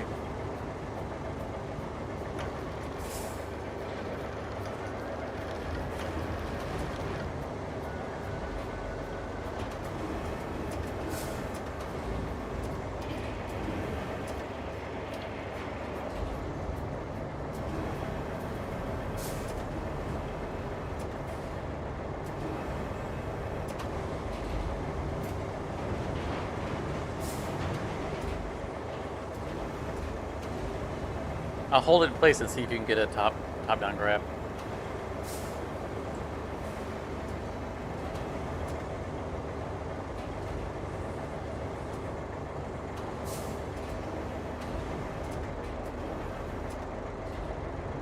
I think the one thing we can agree on is that we're not unstrapping this truck. We either succeed in dragging it all the way to the, getting on its feet and getting it to the recycling facility, or we just drag it over here to the recycling right here at the pipes and turn it in.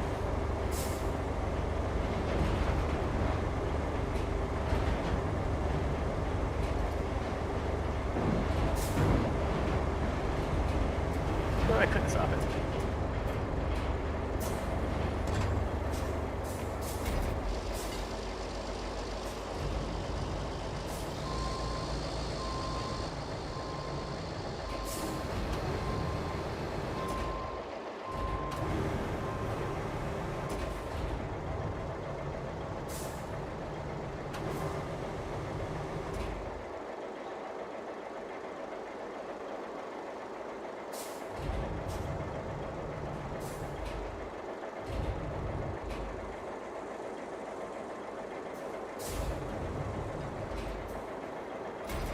Do you need me somewhere? I'm not sure just yet.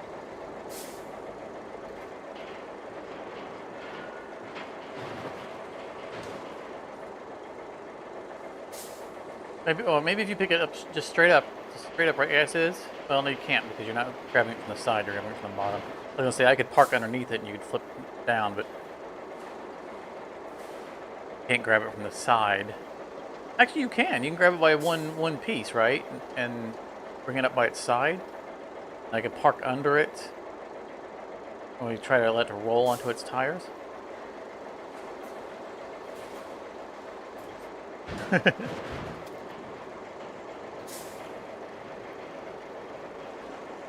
Do a single target grab. See if you can lift it by its side.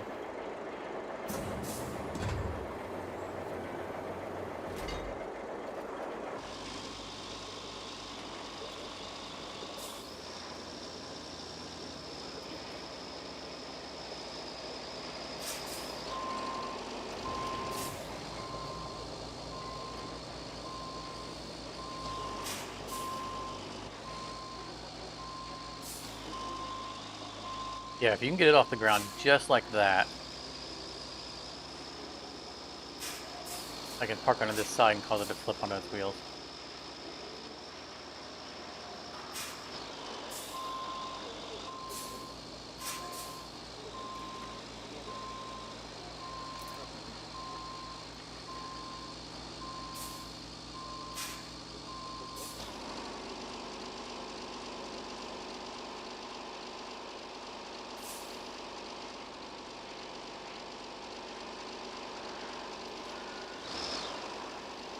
Wasn't quite I had it in mind, but maybe I can work with it. Hold steady.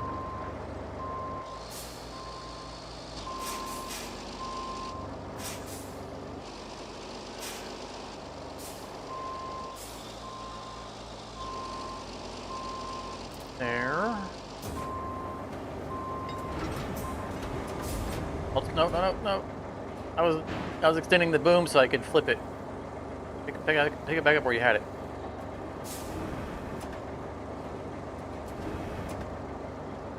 Oh. Damn it.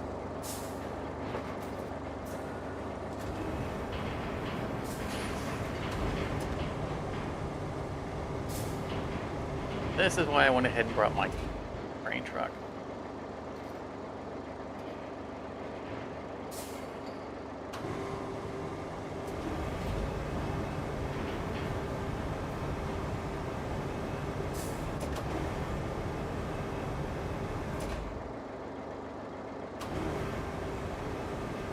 Budge.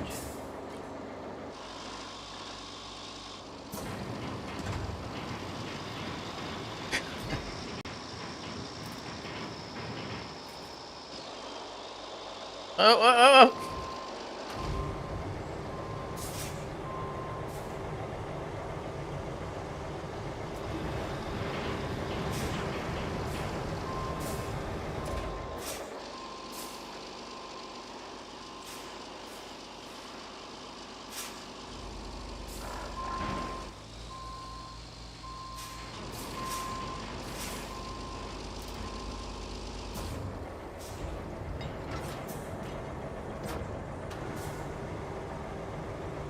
welcome to Road Crane Craft Truck.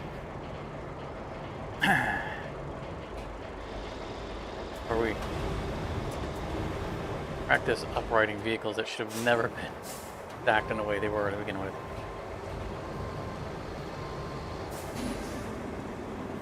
Also, if everyone is curious, we can just reset the vehicles.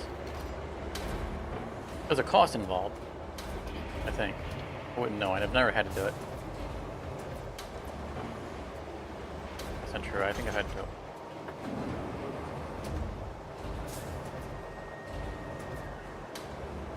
Why is your truck so heavy?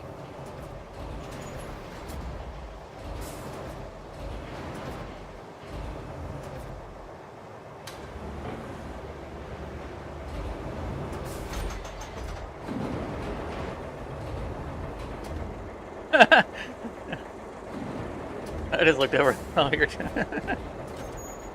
I mean, I hadn't thought of that. Maybe that'll work.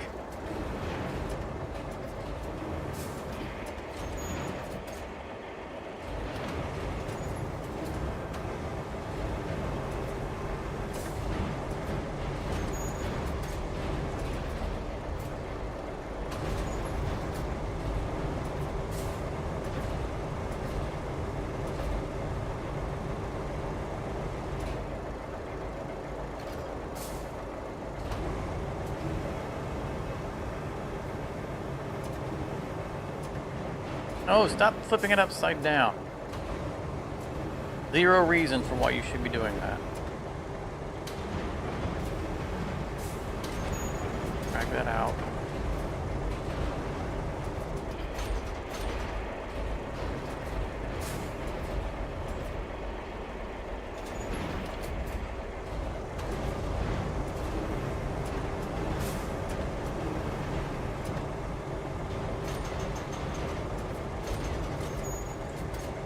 Cycle onto something else. Back on.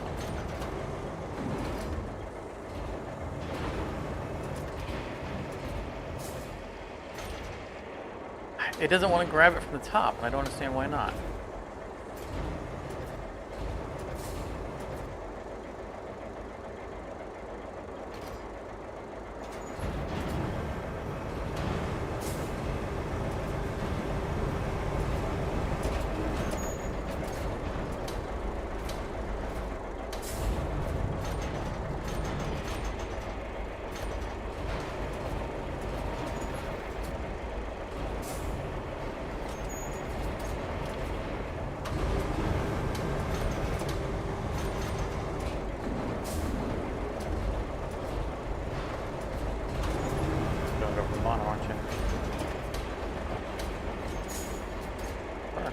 Alright.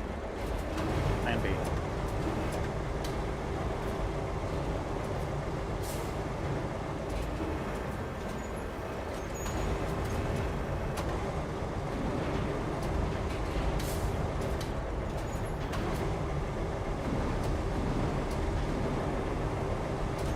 Hey, Plan B is working! Yes! Ah. Success! Finally some good news.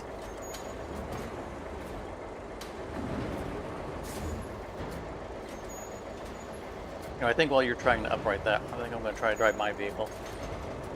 Yep, no problem.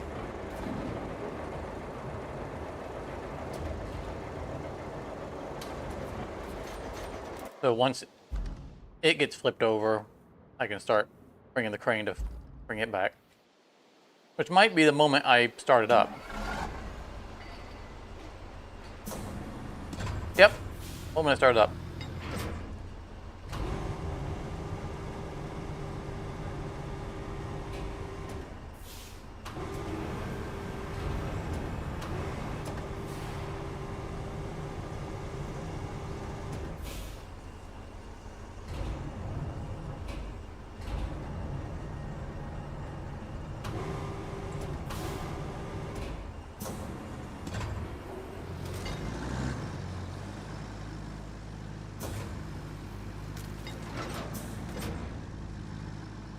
The boom to not let myself not flip all the way over.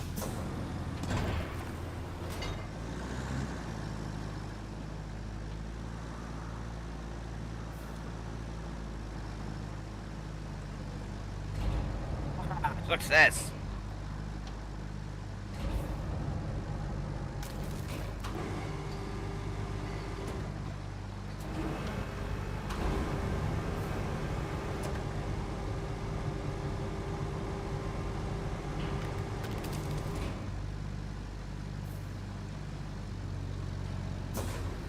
Alright, that's not working.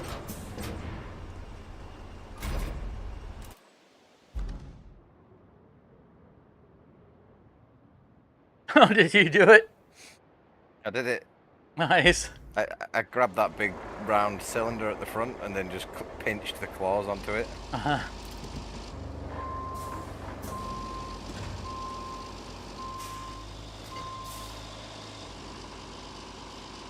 All this for a few steel beams, And we still gotta get mine in a mobile state. Because if I... The only reason I'm not flipped over is because I had my crane arm all the way out to the right, so that when I took off the stabilizers and it rolled over, the arm caught it on the dirt. I can't actually drive it out of its position, so I'm going to try to drag it with its stabilizers on. Great, now I'm stuck on a... Come on!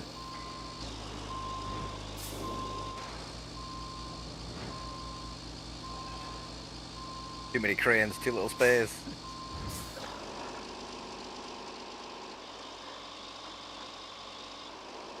Yep, welcome to Cranecraft. Yeah, Cranecraft. I hope you're entertained, Alan, and everybody else who's watching. Yeah, I hope so too.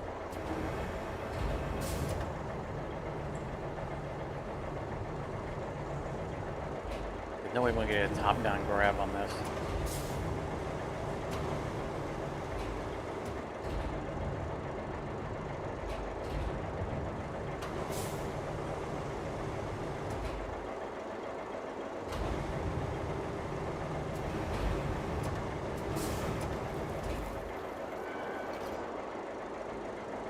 That's almost certainly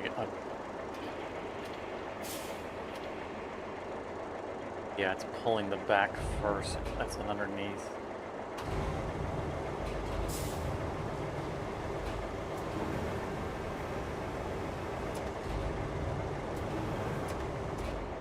Yep. It's definitely underneath. Okay.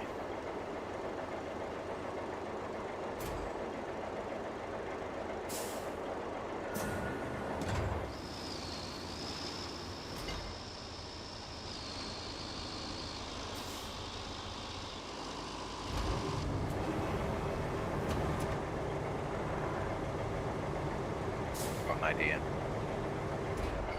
Keep it steady for now and I'll be right over there.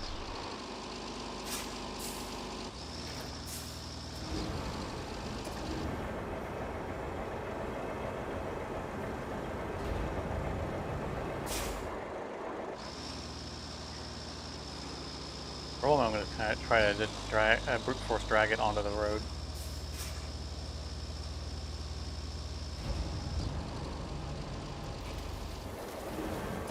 That probably doesn't hurt either.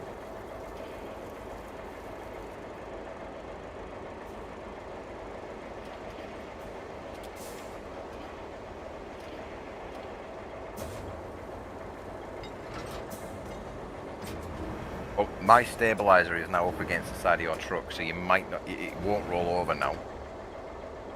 Oh, now you've moved. So the best I'd be able to do is drive forward grinding against yours instead of being off the road. I need to get on the road.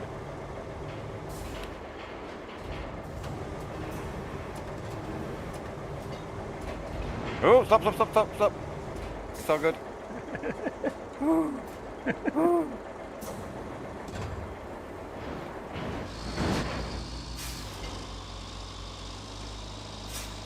Alright. That's some progress. How far we can get down the road.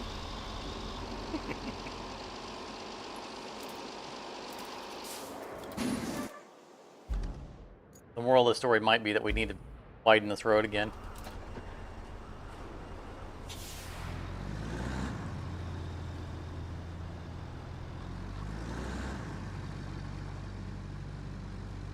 We weren't so greedy on our stacking. We could have transported 10 times the amount of material by now. Called enthusiastic packing.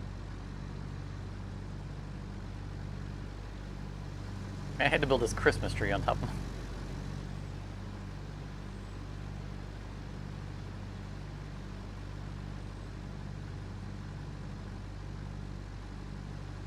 I should go look back on the footage and see just how long it took, how long we've been working on getting vehicles uprighted. Probably been an hour and a half.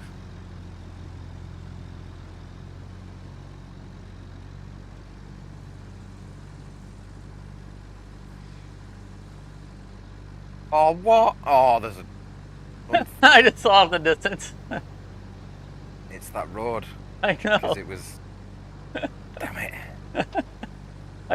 You said, oh, what? And I looked up in time to see it teeter. If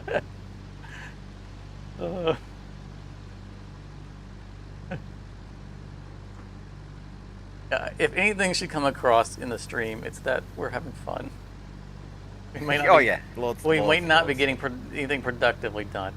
Definitely not productive. Definitely entertained. I'm wondering if I'm going to end up on this, sideways right next to you.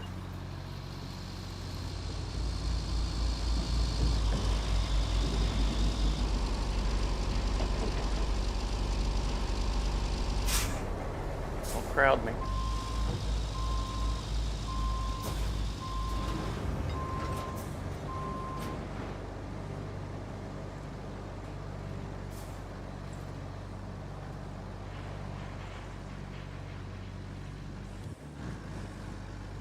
Right now I'm going to daringly take it out of low gear. Speed.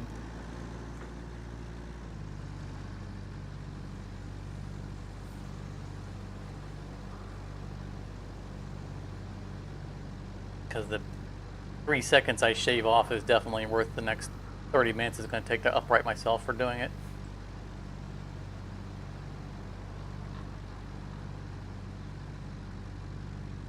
Very, very poor cost and benefit analysis.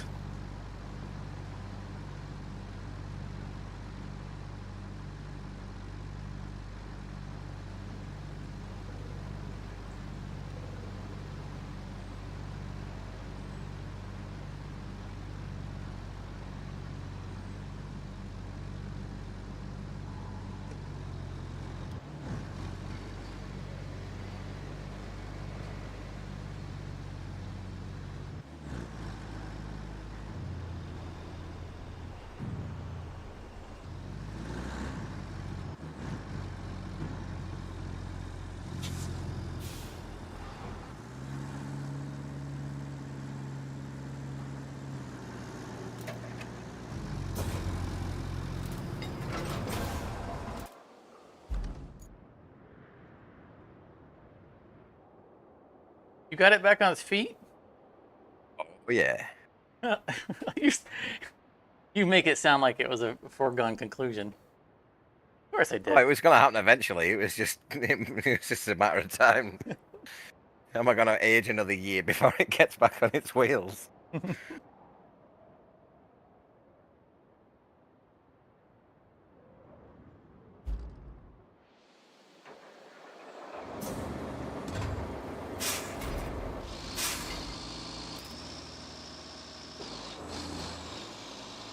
Just don't roll over and take out our tree.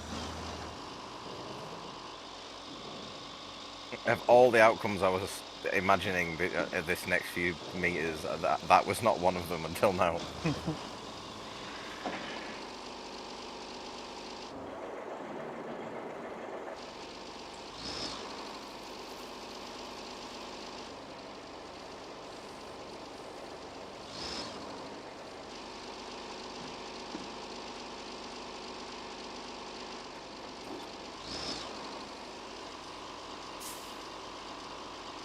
Come on, little truck, you can do it.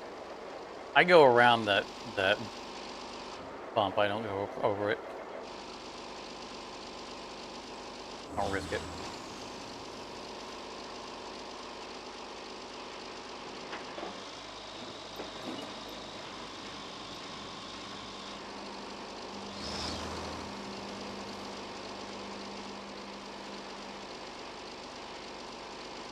I can't express how tempted I am to just snag you up off the ground Just push me over with the boom. and just carry you over with the crane.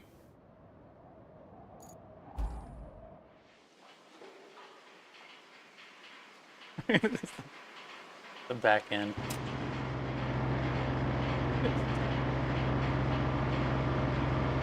It's only round on the top, and it's going to be flat on the bottom by the time I'm done.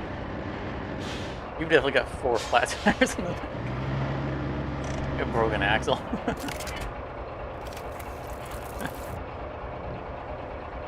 Back end springs up.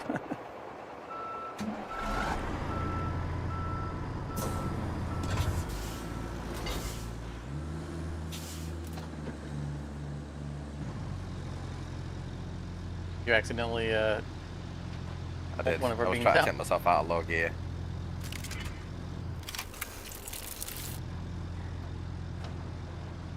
There we go, now I can leave low gear.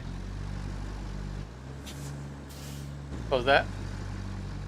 I was stuck in low gear because of the, for me, A on the map controller is the spawn stuff out of the storage button, Yeah. but it's also low gear. And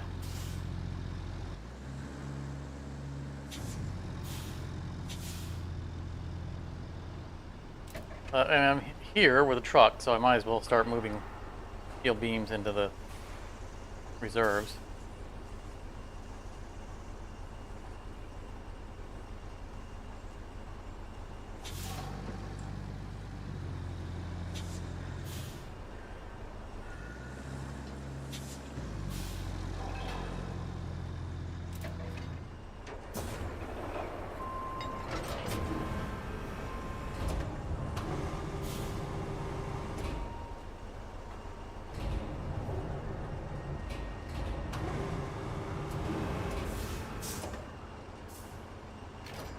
Is there any concrete left on the side of the map of the concrete plant, or did you consume all of it in that massive concrete transfer you did earlier? I consumed all the concrete that I could see from a very casual glance in the concrete plant itself. I'm not sure if... Oh, so it was already in the plant? Okay. Yeah, it was already scattered around the plant, all the stuff I took. Because you managed to generate an awful lot of planks or slabs. Yeah, there was 20 all in all.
Something satisfying about angling the boom way out and dragging a steel beam and into alignment with everything else, since it's already in the bed. Completely agree.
typically I can't get a sixth one in that. I mean, that's like it's one, almost a full beam slot there, but it's not.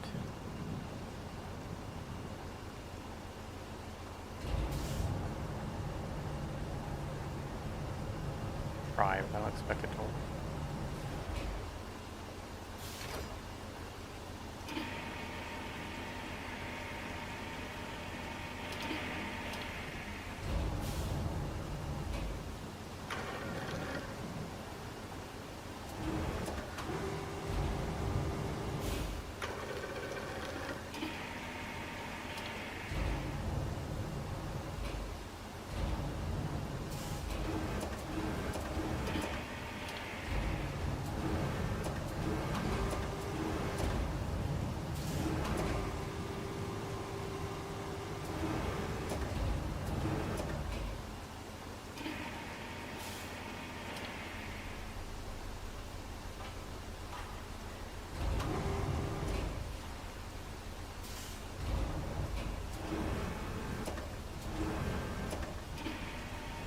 Yeah, it can't fit in that groove. It's just a tiny bit too long.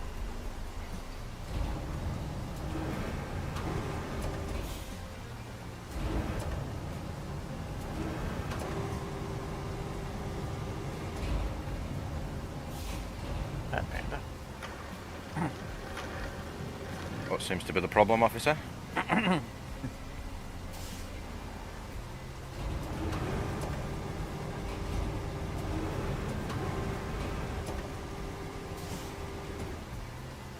I wonder if the truck that you drive is wider than this one. I know it's longer, the one without a crane.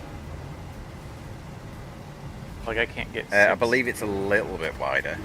That's. I just need a hair more to get the 6 beams wide.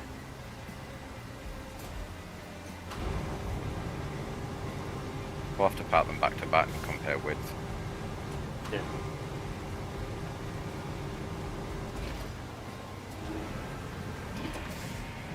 This is hard for me to get over having a crane on hand. It's so useful having built-in crane. And along with it, having stabilizers.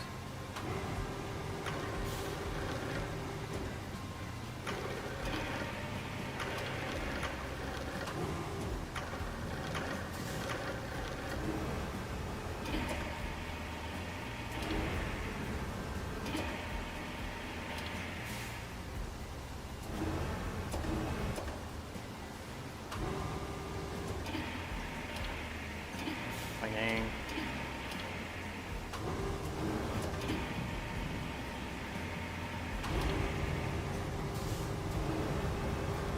There's a lot of complexity in these movements that are not apparent on camera because of the overhead angle.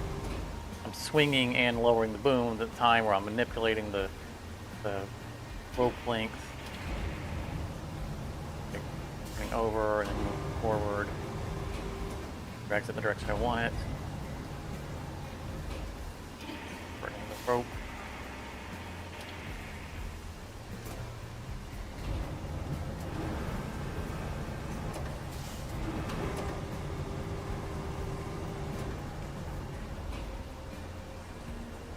Saying the fine finesse that I'm displaying is not apparent.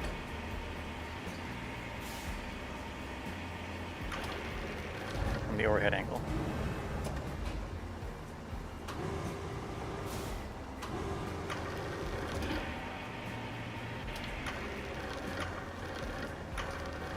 What I'm saying is that the fine job I'm doing is even more fine than you realize. Watching. I make it look easy.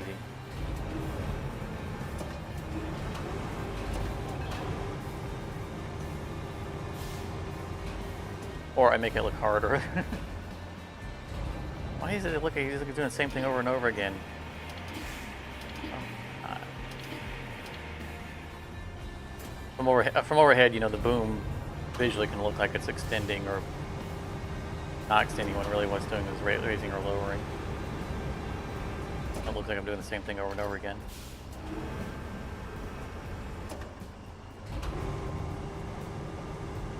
What we do every time we get in overloaded vehicles, isn't it? And just the same thing over and over again. As we flip them over and try and put them back up right again.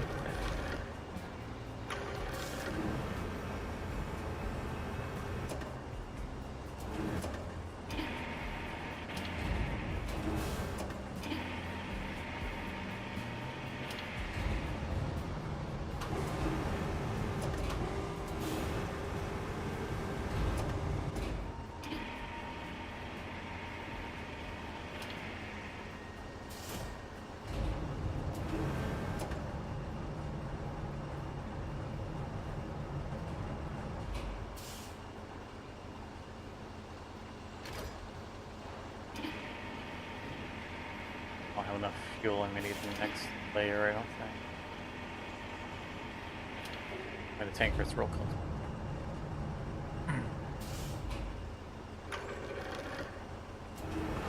I'd like to transport 15 of these though. I mean, I know we can get more than 15, but since it's stacks of 5, it'd be nice to do a nice even. You know, to drive from point A to point B without being a constant threat of flipping over. Because I have some weird scheme. Backing.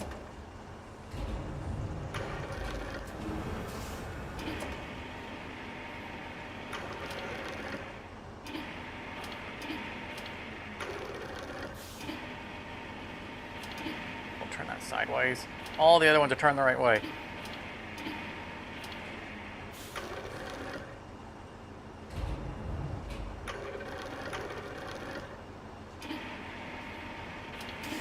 It's falling on the, because I have that one spot where I can't fit an extra one in, it causes an edge. The pipe wants to, or the beam wants to roll into it.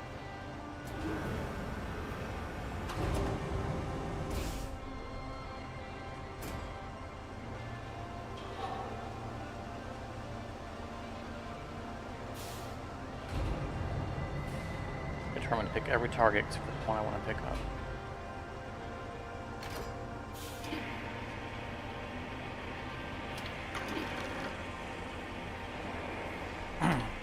It's also going to be harder to have a nice set row on top of these because I no longer, I'm going to be above the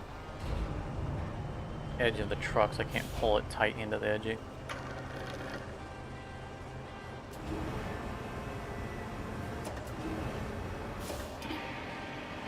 Considering the fuel situation I'm in, I probably won't try to get a full purchase.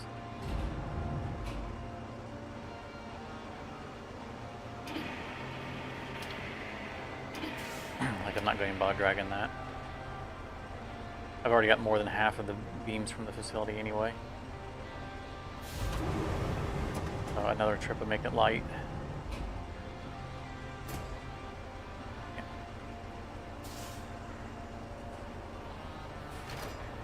I have one more to take it.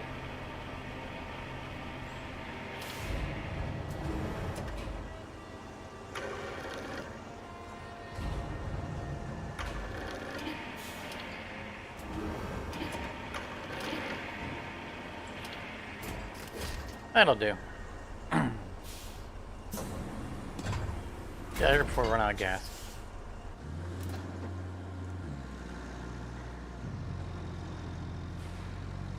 I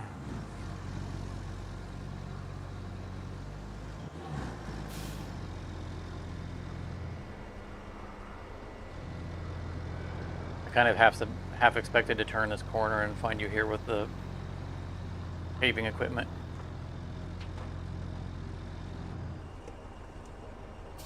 Nope. Absolutely not. That last bit.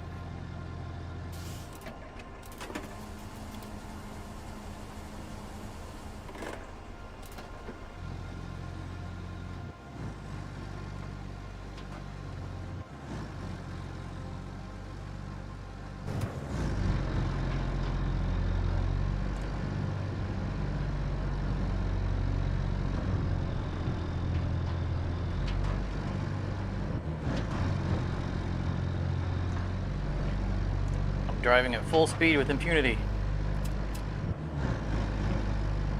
There's nothing gravity can do to stop me. Right. Unless I go off the edge of the road. Ah, curse you, gravity.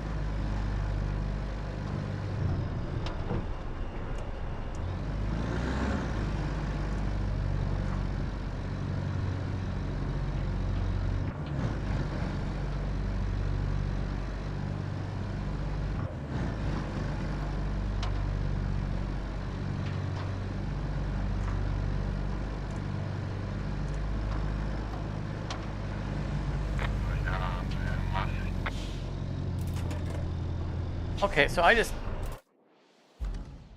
there's an NPC vehicle on a track that just went by, and it had 60 liters of fuel that I could take from it. Yes, because it's the type of it's the same vehicle I drive, but it's the variant with the fuel tanks on top.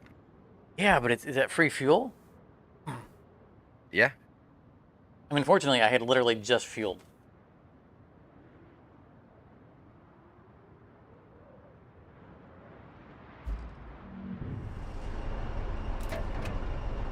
I saw him going by and it said 60 liters on it.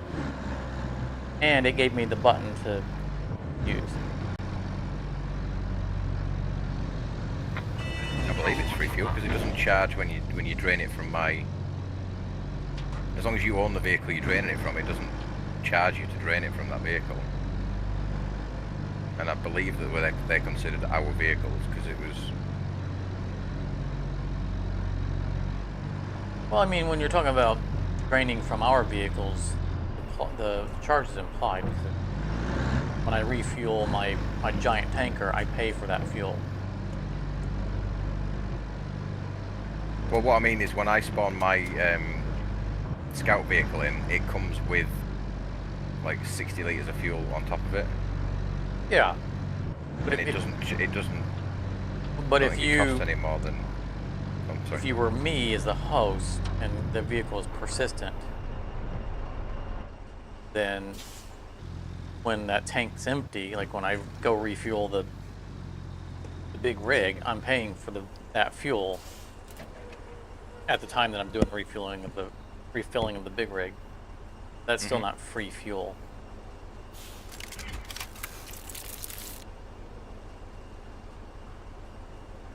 All right, we have steel beams. Oh, it took him to at the site, not the. Yep. That's all right. There's at least we only need 10 of them. There's at least 10 of them I did not take out of the facility.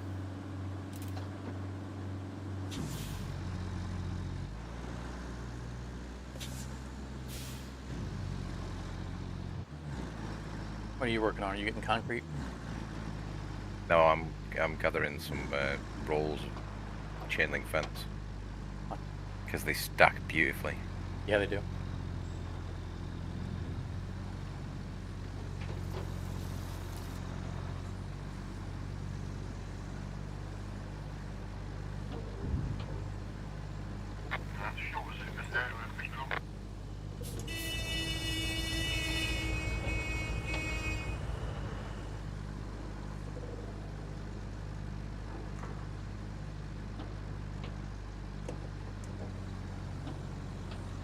Oh, whoa, whoa.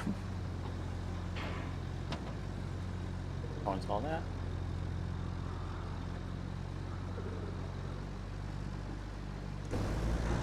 It's better I drive on the first person.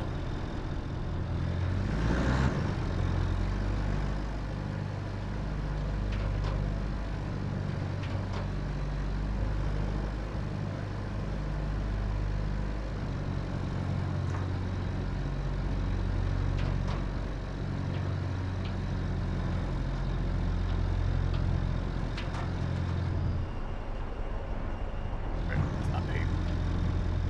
I'm turning, thinking the road was gonna be there.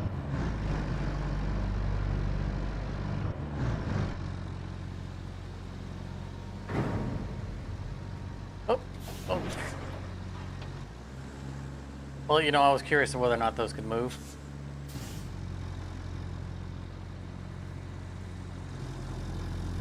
still have a crane truck over here?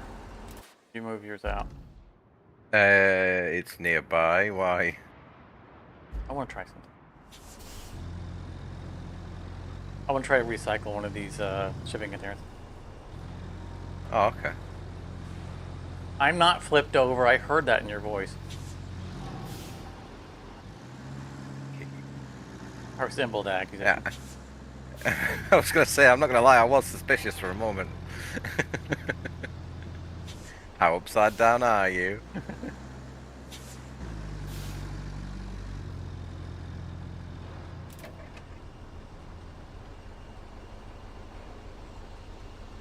I don't know if they can be grappled or not. I mean, they can be grappled from the mega crane, the anchored crane. You had to move them as part of a quest, you know, just to get them out of the way. I don't know if they can be picked up by a mobile crane, but they can be moved because I just moved one by ramming it at full speed.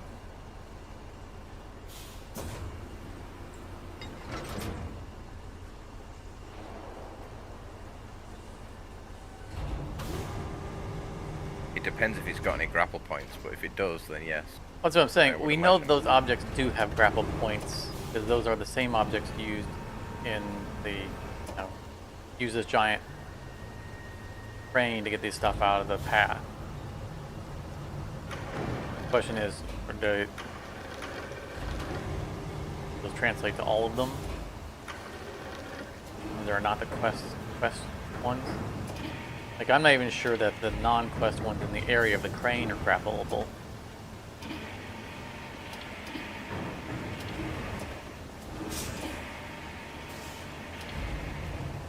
Because when I moved them earlier in this, the other ones earlier in this quest on this map, yeah, that's it. I don't remember it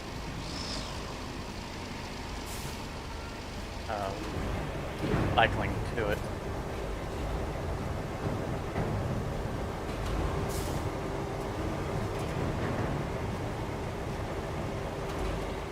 It'd be so awesome if we can actually recycle those.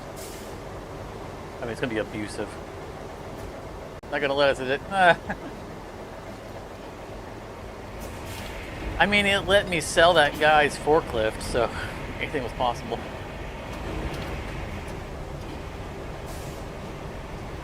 I was half tempted to steal the other forklift that I found and put it back where the other one was.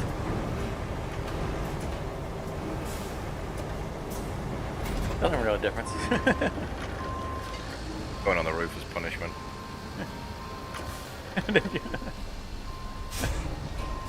It's even a diagonal on the air conditioning. That's some strong air conditioning. Must have been the hurricane. That's how they got up there. Now, why are all the others still in the exact same position we left them in then? Because that one was empty, leave me alone. It was the second hurricane. Your guys were already gone when it happened. It was a small blue hurricane with anchors.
gotten used to the colors of my company, but I would still like to see them implement like a it's fine if they have a pre-made decal, but they need to let us change primary and secondary colors as opposed to presets. Primary, secondary, and tertiary. Black, green, and kind of cyan. Yeah, you don't mind the pattern being fixed, but you would like to change the colours of those. Yeah. I mean, obviously I took it because it's green, because green's my favorite color. And I've gotten used to it, I like it. But, you know how I color everything, it's typically purple and green. It can be a richer green. It's kind of surprising me that there isn't a color wheel. And not only that they're not a color wheel, but it's not even a preset of colors. It's just a I mean, there's this design with pre-made color schemes, and there's only like 4 of them. Even if it wasn't a full color wheel, just, you know, 20-something colors, and you mix and match them on the preset design, that'd be kind of nice. The full color wheel, obviously, I prefer.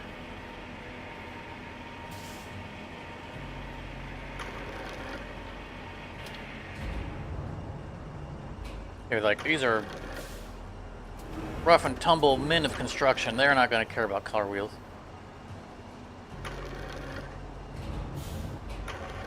I'm a lumberjack and I'm okay. I work all night and I sleep all day.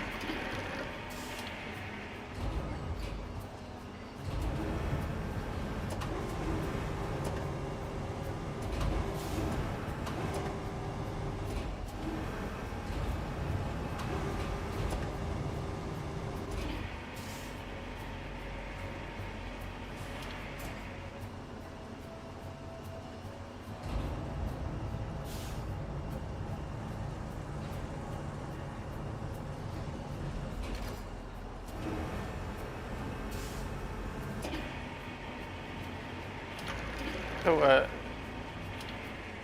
Casually Farms, that was in chat earlier, was asking about the expansion, Timberland expansion. So when the two of you lived and bought the pre-order, do you not have the tree harvesters and stuff like that? Were they not part of that? Or was there other... The tree harvester that we got in this level, we did. So later on, or... I mean, I know there are other free things that we can buy now. I wonder if those are part of that. Yeah, they've added more.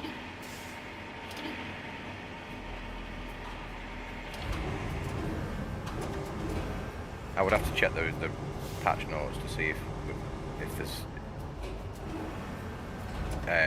that's what the most recent update was called. But I know that they did add alternate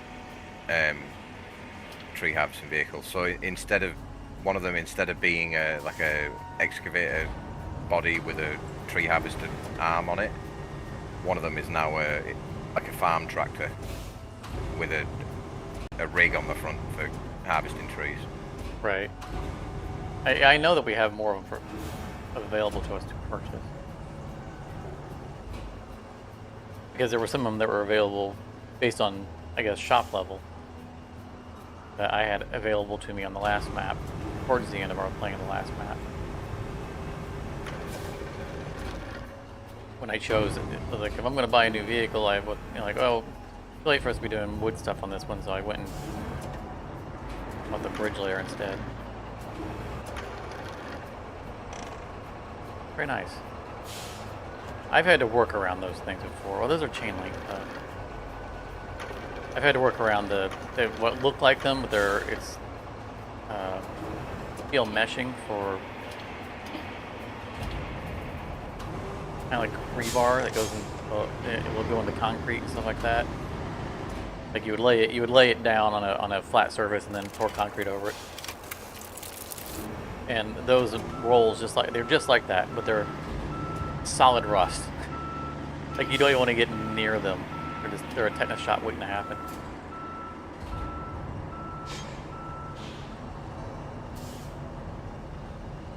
Yeah, lots of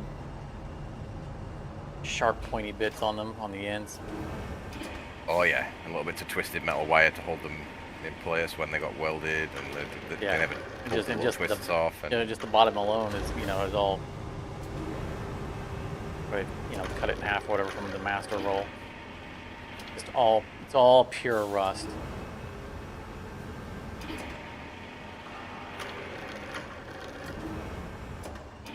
It's just from looking at it. That's what I think of when I see those.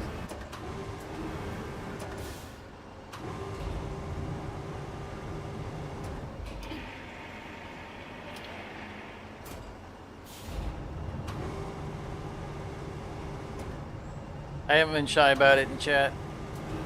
The varied work history I've got. Everywhere from programming and hardware and all that, into working in factories.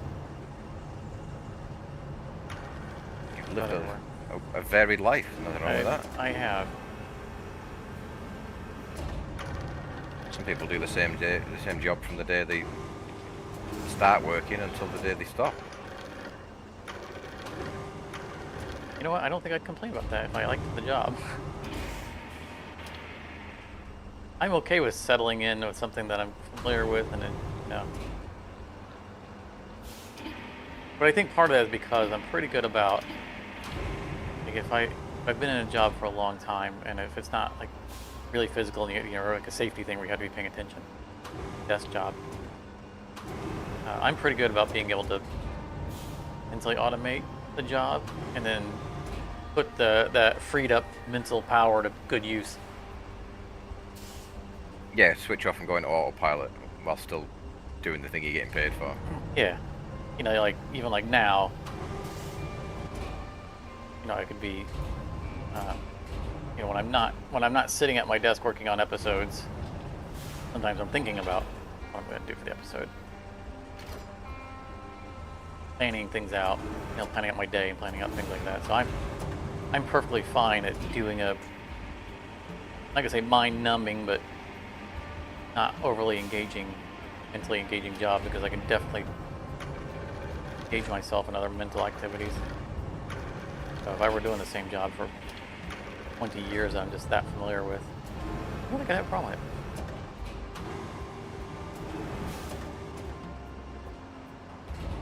Must be.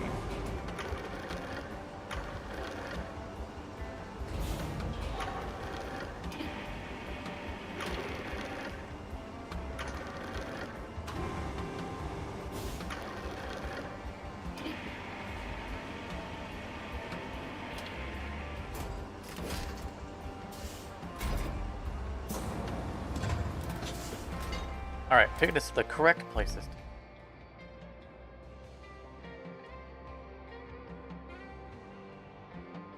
That looks more reliable, that's sure.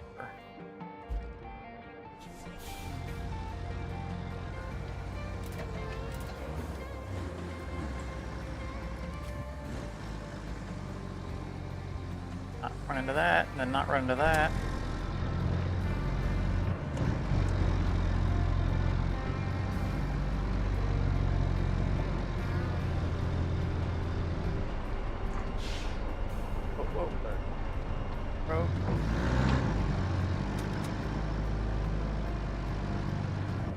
Shorter one, already regretting it.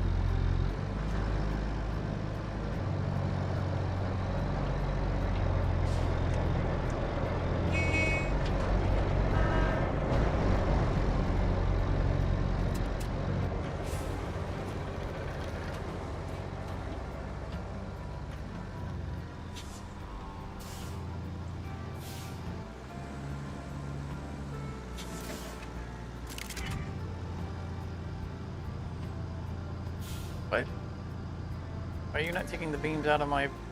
It shows I've got credit for the beams, but... Oh, you're going to make me unload them, aren't you? Before I got there, I almost said, it feels like they should make us unload these. But I assumed they would just disappear, and sure. No other mission has made us actually manually unload all of these. The other option is for me to just All that park it, time. park it and leave it. Spent all that time loading them.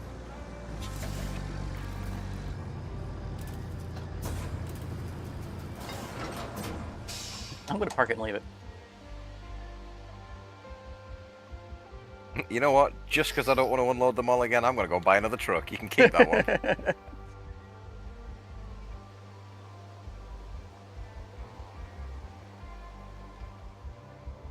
I'll consider we need 8 logs. I don't need this truck for that for the logs anyway. 8 concrete or 4 concrete slabs. We've got plenty of other trucks that can do that.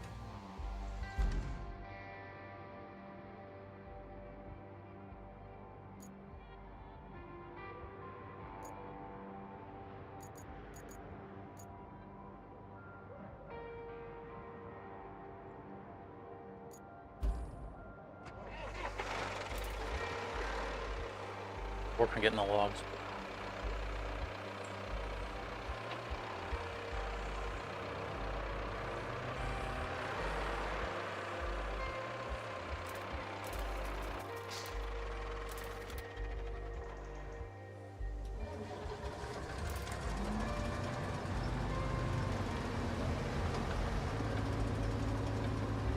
I'm still angry that we can't take the logs out of these gigantic log stacks.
Harvester claws is like a big mutant alien jaws of death.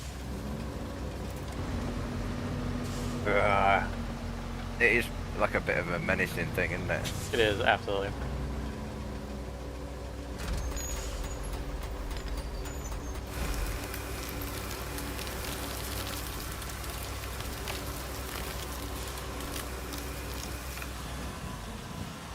Yeah, I think a lot of it has to do with the way it's walking at you, you know, with them all open, ready to rip You and... chainsaw your legs off. Yeah.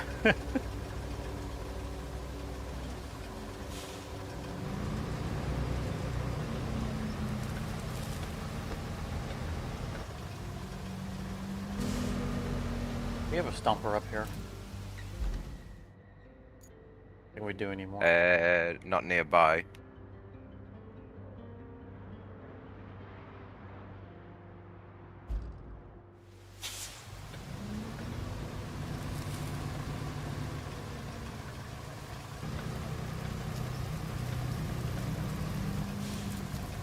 You over there wanting to be cut down, but I don't want to cut you down. You killed my family, you can't leave me alive. I don't like, the one thing I don't like is that you can't choose your target. You know, you don't have a cycle target button like you do on the train. So if it wants you to cut that tree down, then it really wants you to cut that tree down, and you gotta really go out of your way to avoid it. Select the tree you want. I'm trying to keep some of the nice roadside trees intact and just kind of get into the woods, and I think that's gonna look in the background.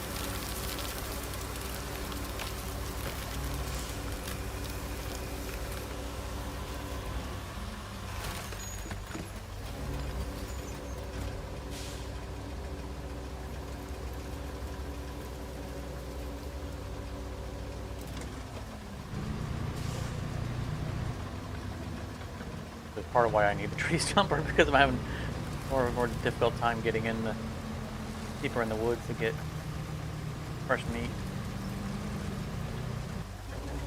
Oh, you're a spindly one. You're going.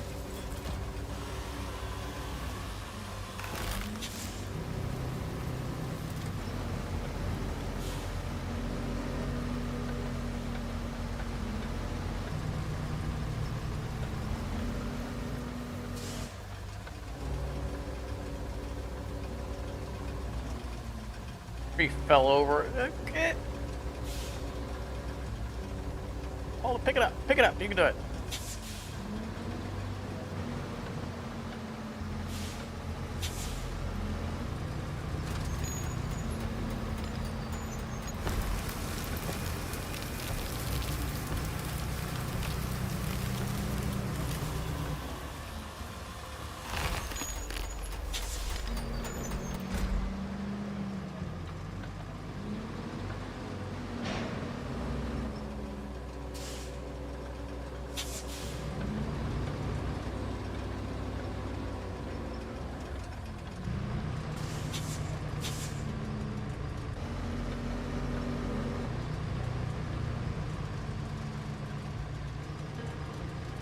I really don't trust crabs in real life with a big pincer claw on them. They look at you like they're waiting to take off a finger. I Add in their eyes. never saw that coming, I will admit. What was that?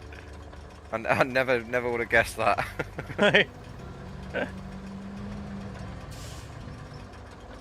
You never looked into the eyes of a crab with his big old pincer out there just daring you?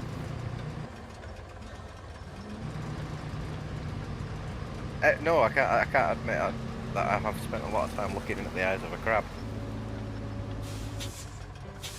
I mean, it's the whole stature. They really got it. Like, I got this giant claw. Mess with me.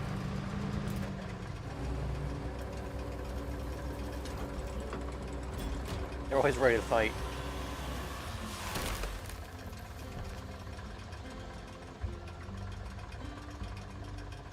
They've got malice in their hearts. I guess you won't be downloading the game Everything is Crab then. I will not be.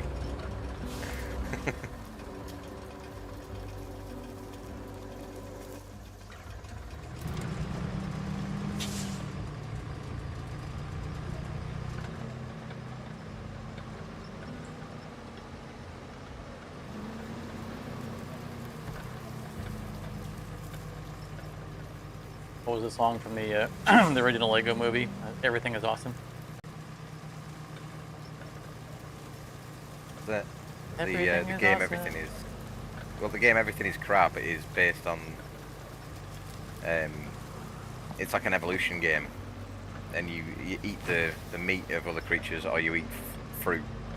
Depending on whether you want to be a carnivorous evolution or a vegetarian one. Like Spore.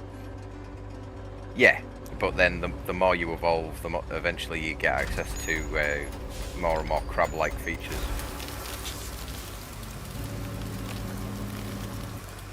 I mean, I get the reference because you know there's plenty of discussion in scientific circles about how many species individually evolved to the crab shell strategy. How successful it's been on the evolutionary ladder. How many crustaceans there are.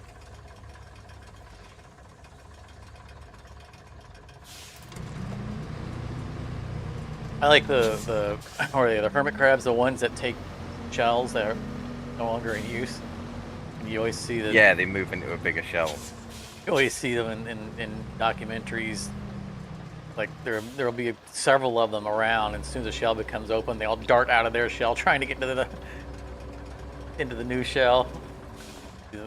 One gets in, everyone else looks at them like you little, hurry back to their shell, or one tries to get the shell of the guy who left.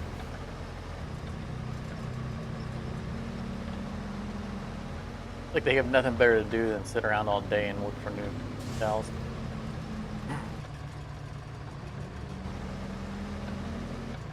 They're not making any effort to free up the shell. They're all just it's like a personal injury lawyer reading the obituaries every day. Ambulance chasers. Yep, ambulance chaser.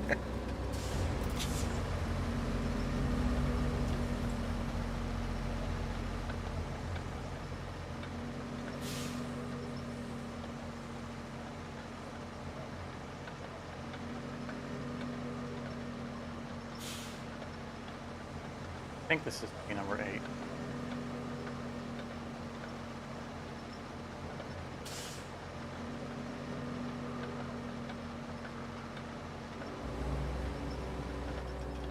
Not any more down to accurate count.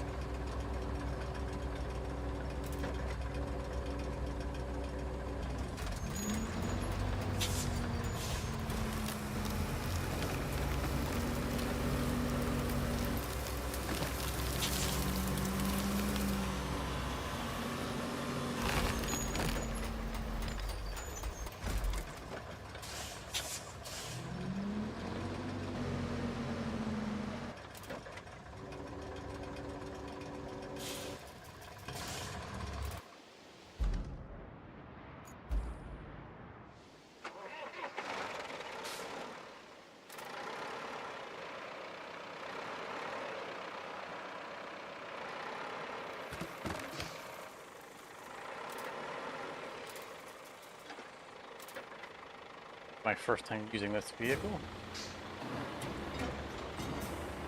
No judging.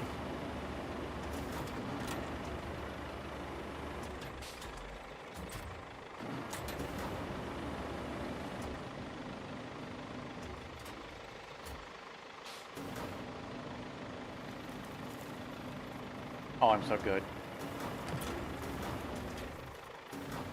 Got 3 logs in the first grab. Nice. It helps that I very carefully cut them down in a nice pattern. Still, take away from my. Now, if I can just get the controls to cooperate, so I can actually. Let's see here. Boom, vertical. Right.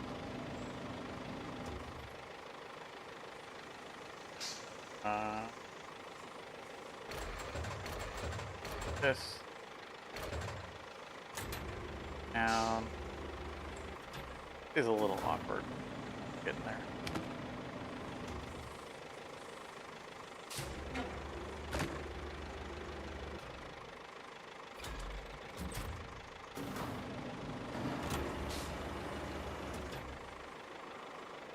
Looks like 7.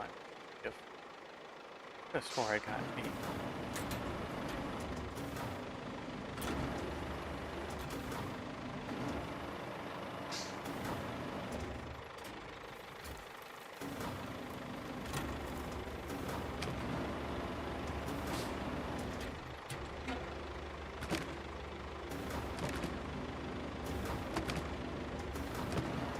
Please turn that thing.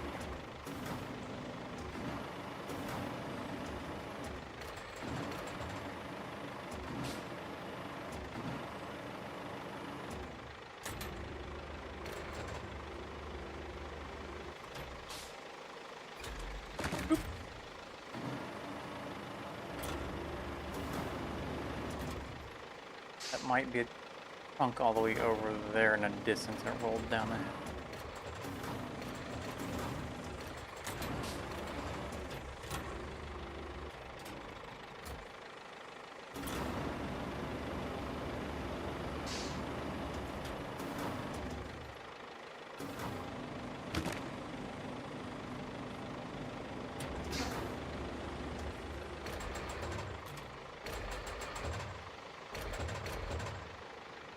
These controls are not intuitive at all.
Flashing green. I think it is log. Not flashing green.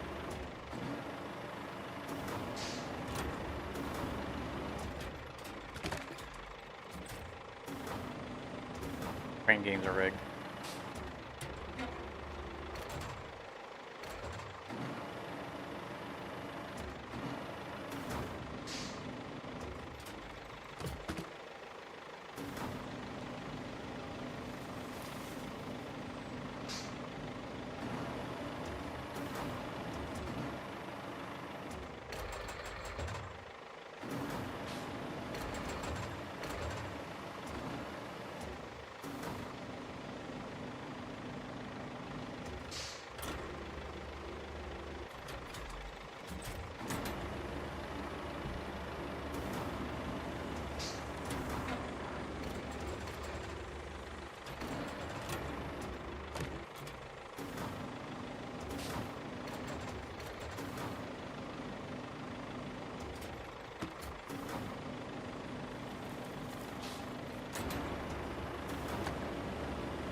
Seven.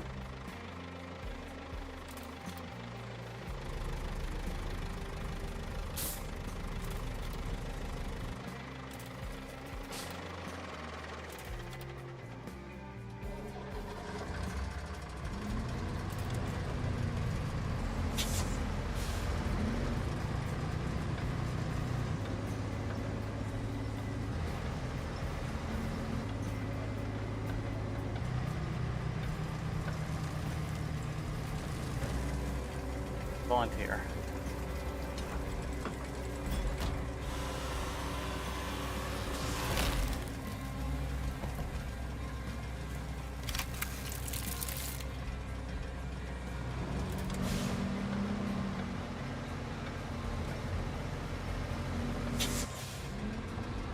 Try something. Definitely not going to work.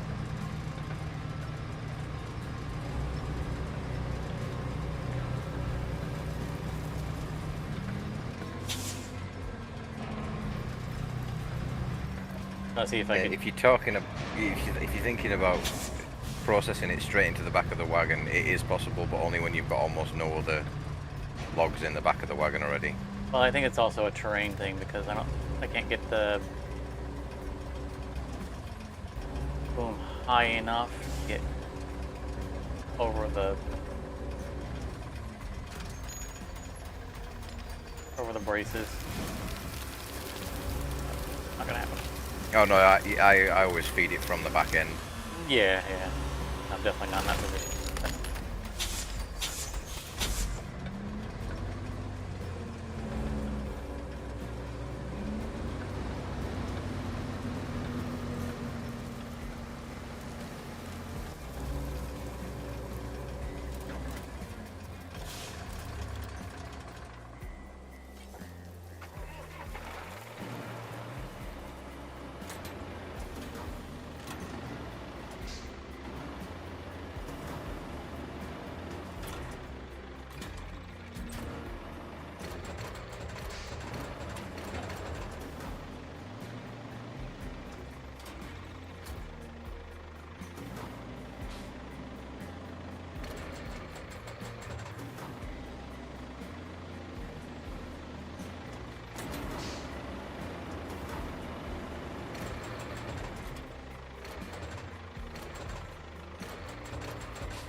Things got big old monster truck wheels. Yeah, but it's got the turning circle of a battleship.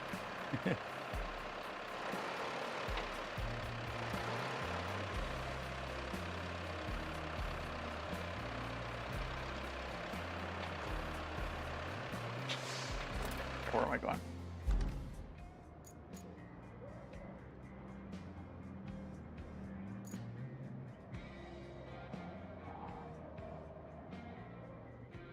All the way down. No. Where am I going? Oh, all the way down there. Around?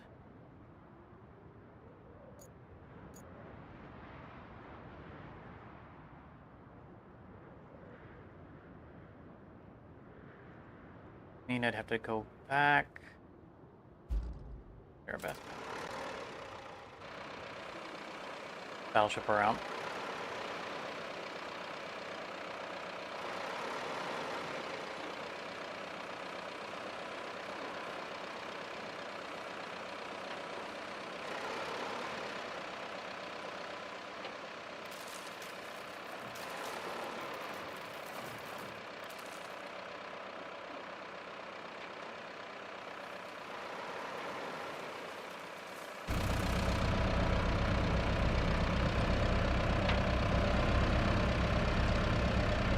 Steering wheel's on the wrong side. How do people drive like this? I don't.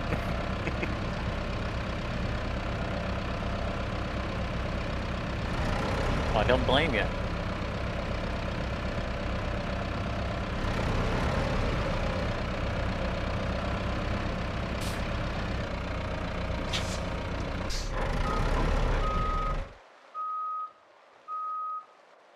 That's interesting. In reverse, the engine shuts off.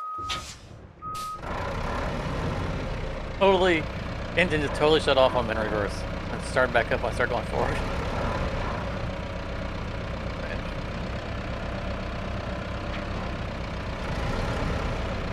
Apparently the reverse mechanism is electric only.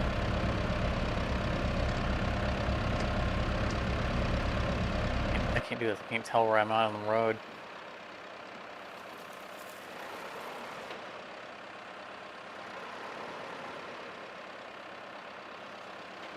Oh, lovely. The bridge I gotta go across is the bridge.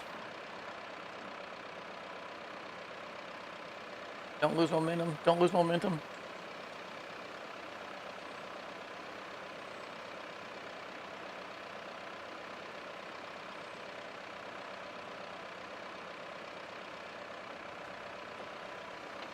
Hey, made it.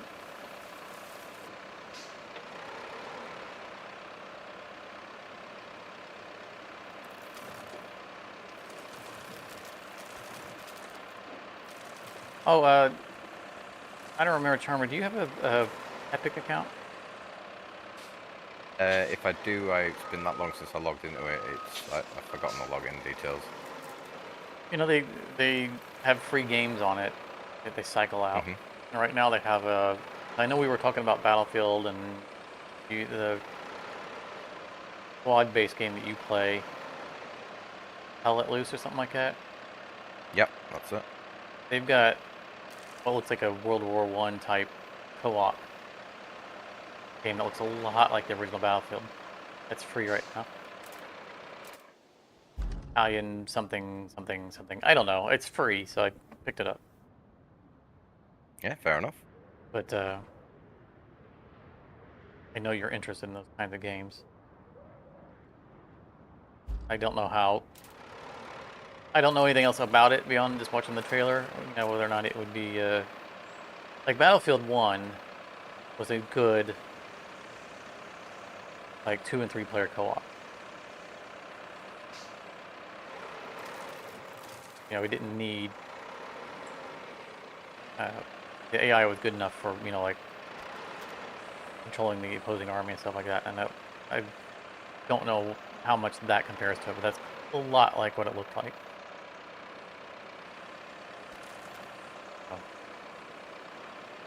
I'll try to get the name of it to you, and you can take a look at it and see if it's anything you're interested in. Just adding it for free to your personal library means it's something that in the future, if we ever decide we want to do something like that, would be available. Obviously, we have too much on our gaming plate right now for adding something else, another genre in.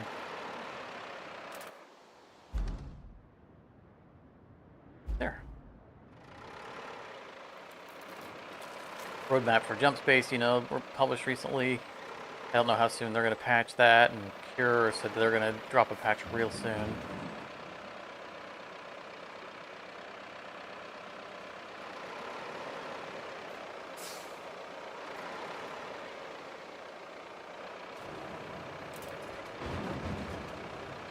Why are you only registering 7? There you go.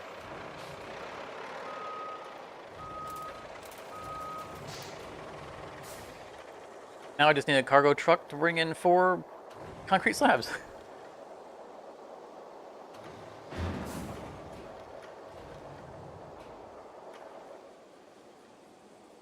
Where's your T1 mule? With the crane. Is it out? It should be. Second, while I check where it is. Find it.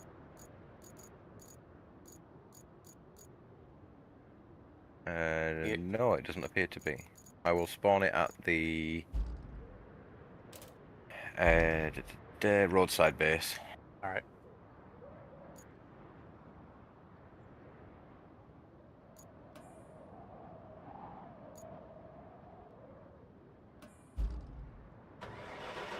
There you go. Thing's so dinky. It may be a needle, but it moves like a sewing machine. It's got so few wheels. It's got exactly as many wheels as it needs. Many times I've seen this thing on its side, I disagree. Rude. I don't judge you for how many wheels you've got. It's... unfortunately, its extra wheels are not on, you know, they're on its side, not on the pavement. They're carrying spare wheels, you need to use them. The Buron, or whatever it's called, is 6-wheeled. Better.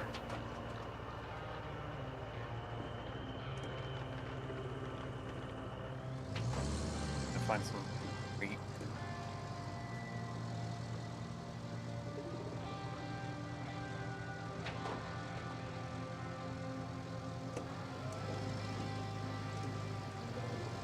Yeah, your scout vehicle's got 150 liters in it too.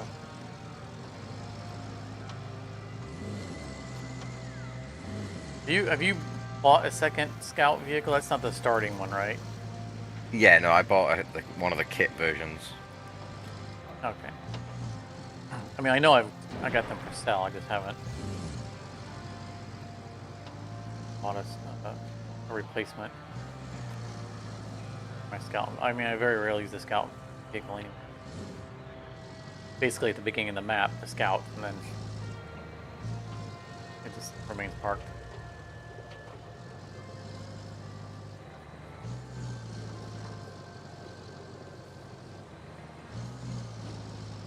Right around, see if you miss street.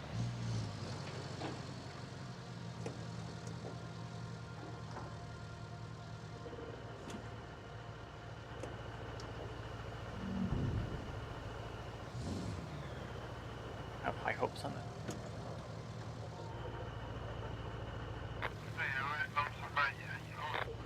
You see vehicle up here? I don't know what it is doing.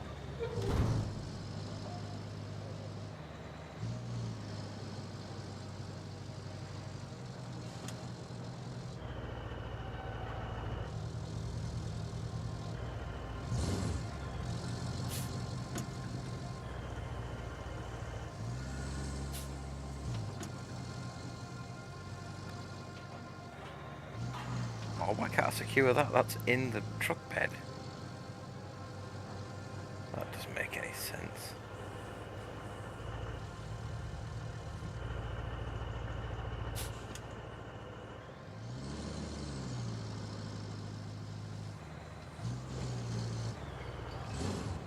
going that way.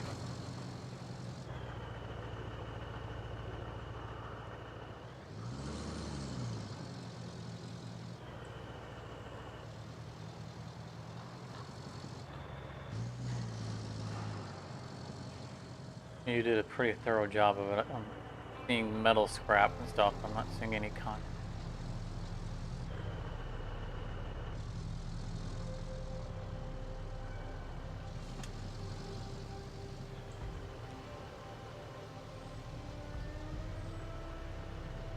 We'd be able to take these concrete barricades.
I mean, there are 3 slabs still in the mix. 1. Recycle for.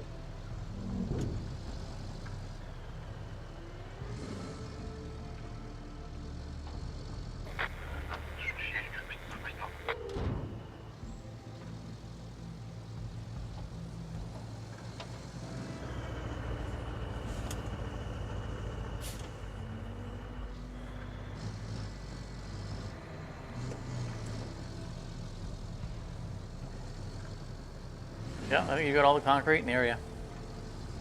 Not terribly surprised considering the amount of concrete you brought out of it.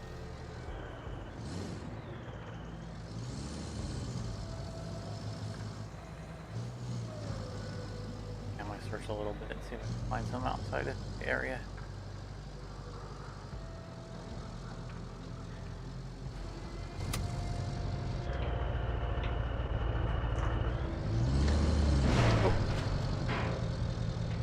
Okay.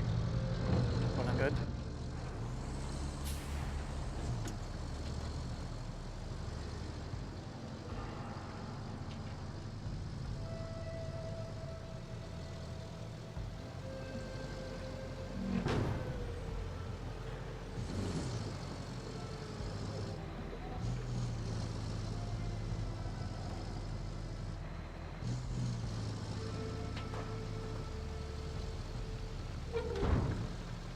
The recycling steel up there or down there.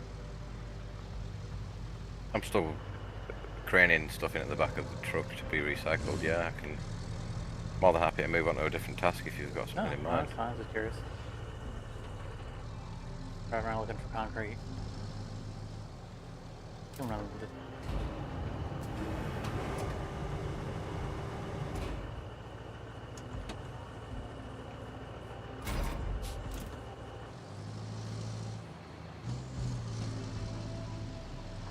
Concrete, I'm used to looking for just like chunks of column that have come off of something.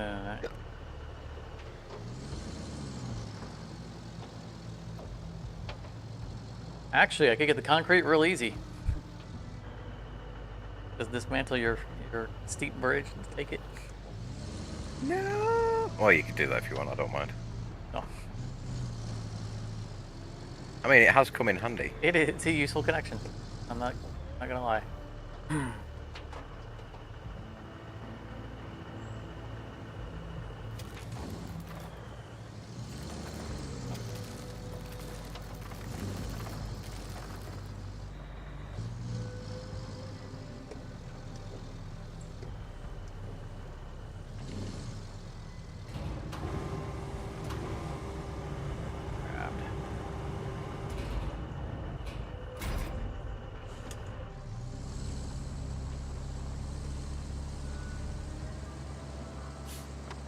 Vehicle feels slower than the current too.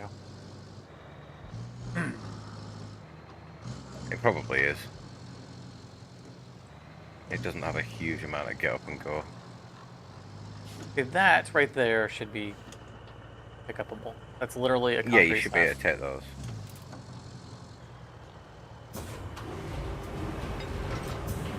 I'm not getting any grab options on anything.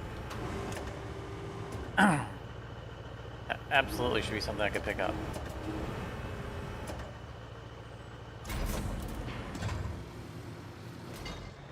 I'm not seeing any concrete. I'm scanning around on the map at the moment, but I can't see any of the concrete that we can actually salvage.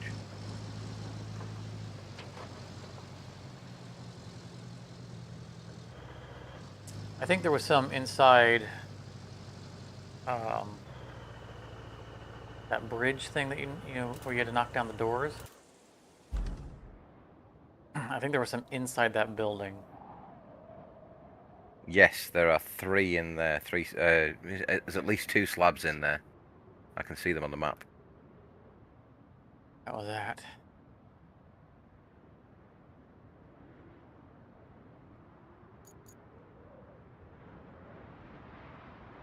The green flag should lead you straight to it. If you can see that marker. Yeah, I see it.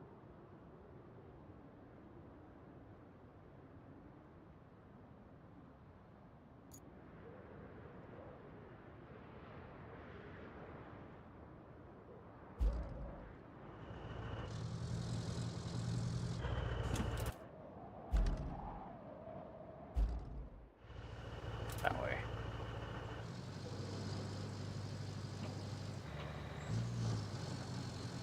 I'm going to inspect these areas along the way, see if I can't imagine that that little amount of crap on the map. I think the intent is for us to build wooden bridges on this map. Yeah. Ooh. There's a bunch. Oh, you found some? I did. Nice. No, I agree with you. I think that is the intent.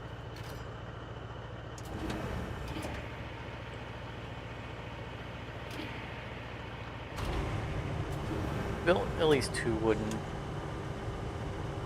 bridges. We filled our quota.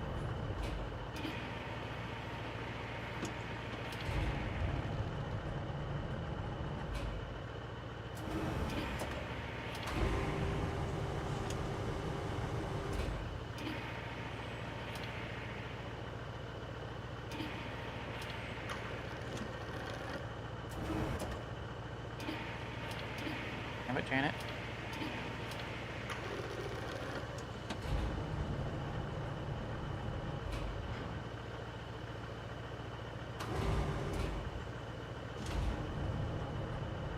Look, I'm trying not to be exact on this, but you can at least turn. What?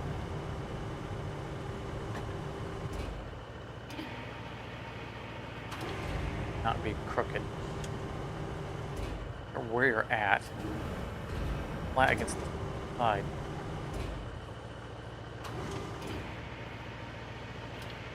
Oh. Go with that. Hey, you leave the mule alone. Leave it in a river. I've done that before. Yeah.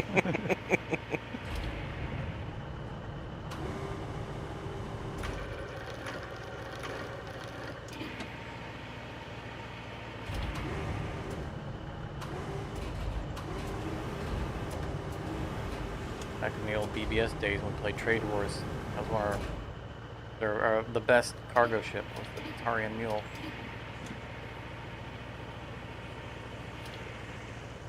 You should have fond memories of it then, not ridicule and derision. Oh, this is if we're comparing it to it, then this is like Master of Orion 3 to Master of Orion 2. It's like they dishonored the memory. or Indiana Jones 4.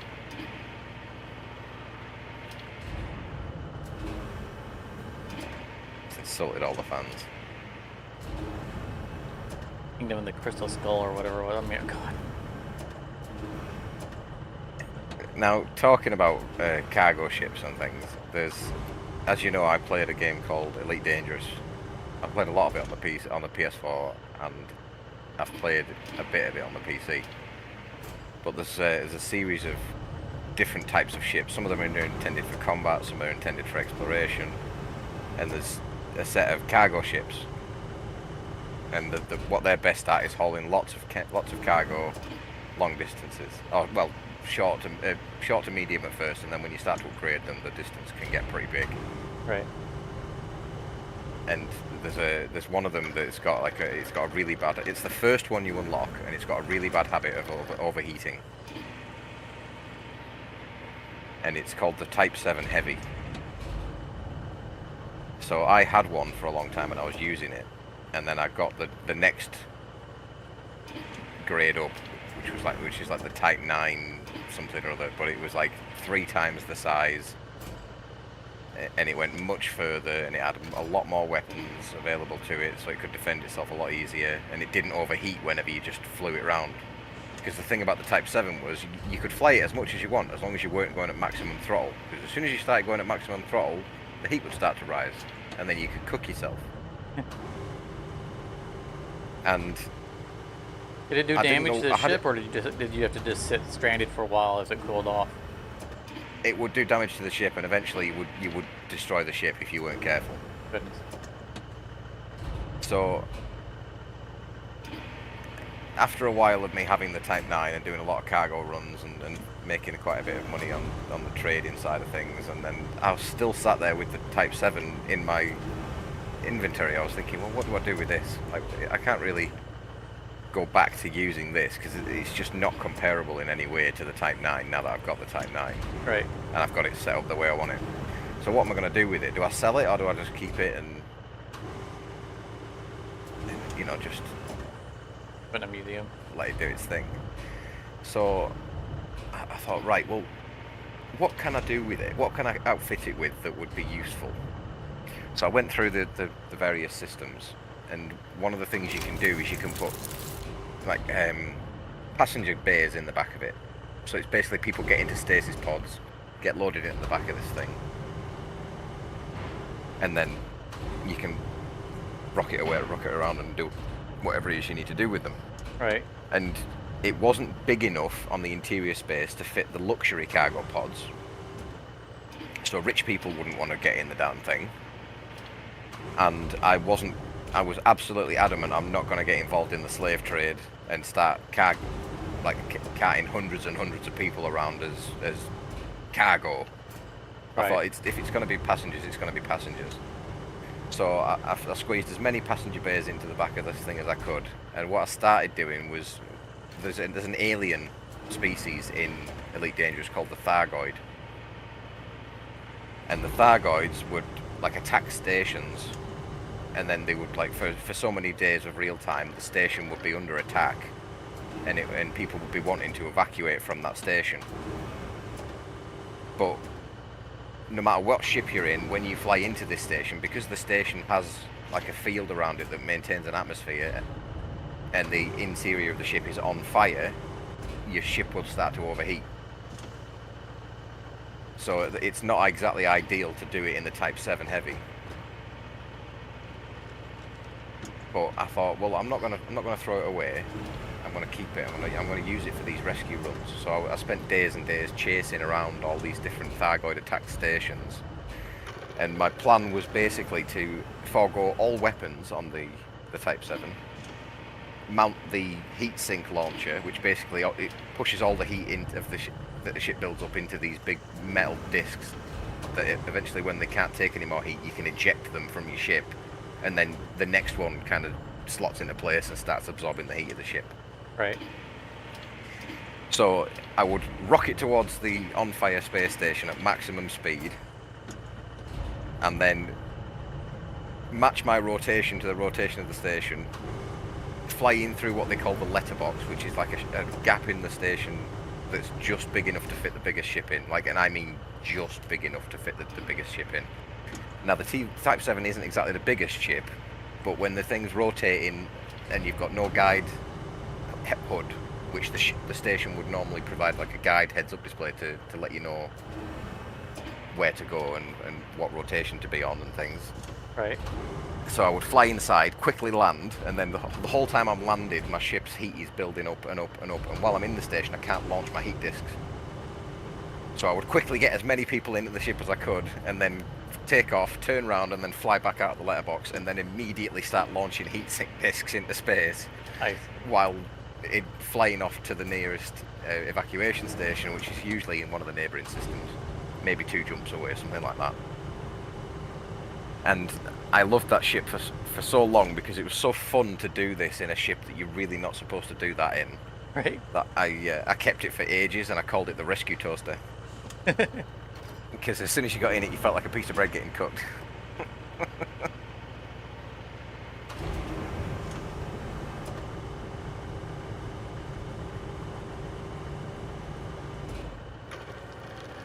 Well, I mean, like factually, heat is one of the biggest problems a spaceship can face.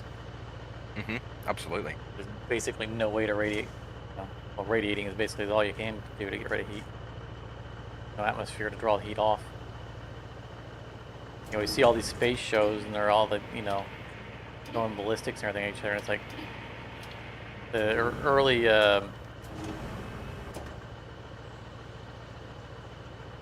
Mech Warrior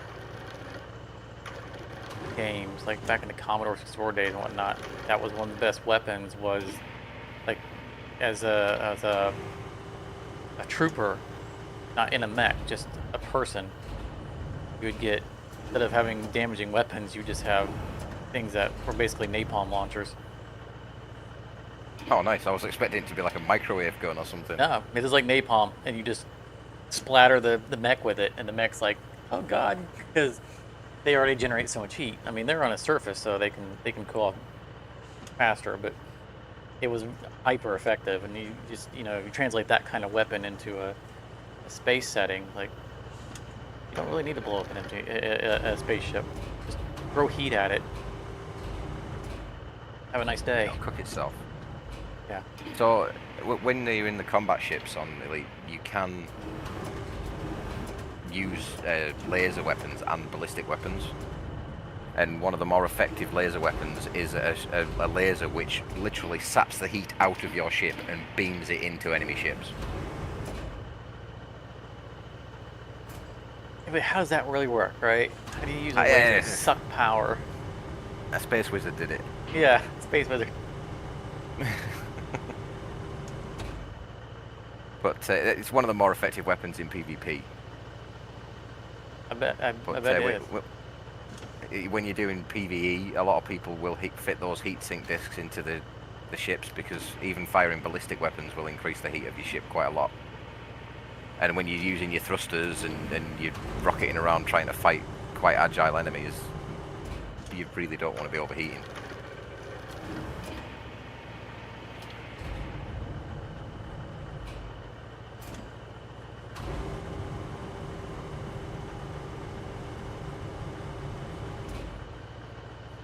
I was watching, there's a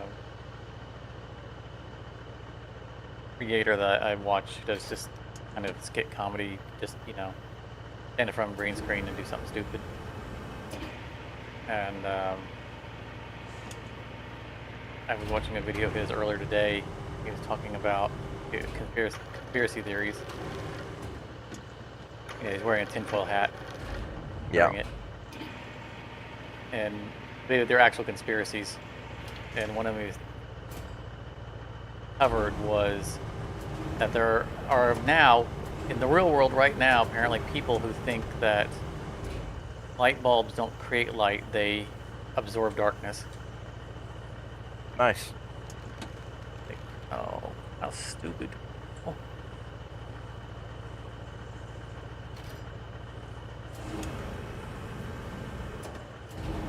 Really? Who even comes up it's a with glowing that? report on our education system. I mean, who even comes up with that to make it into a conspiracy in the first place? Probably the same people that think the Earth is flat. Probably.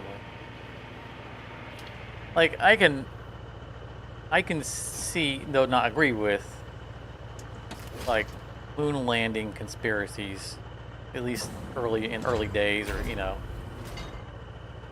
just because it's easy to make arguments of not being able to prove that we were actually there, or you can't see it with your own eyes, and there's if you're a kind of person who believes in the corporate cabal of everything's a conspiracy for someone to make money, that maybe NASA faked the whole thing just so they could make money, and never did the research and they all went home rich. I mean, it's bonkers, but I can at least see how someone can work themselves up into something stupid like that. But you get into dumb things like light bulbs absorbing darkness. Makes me feel like they watched Harry Potter and saw the deluminator and went, "Oh, that's how it really works." I couldn't even... So, to absorb darkness, darkness must be a substance of some kind. So what is darkness then? What's it made of? Exactly. I don't know. Yeah, it's...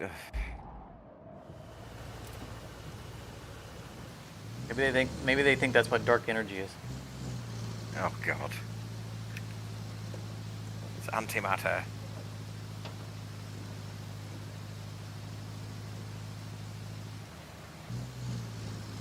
I mean, admittedly, I didn't understand, at some point in my life, I didn't understand when they said dark energy and dark matter, what they were talking about.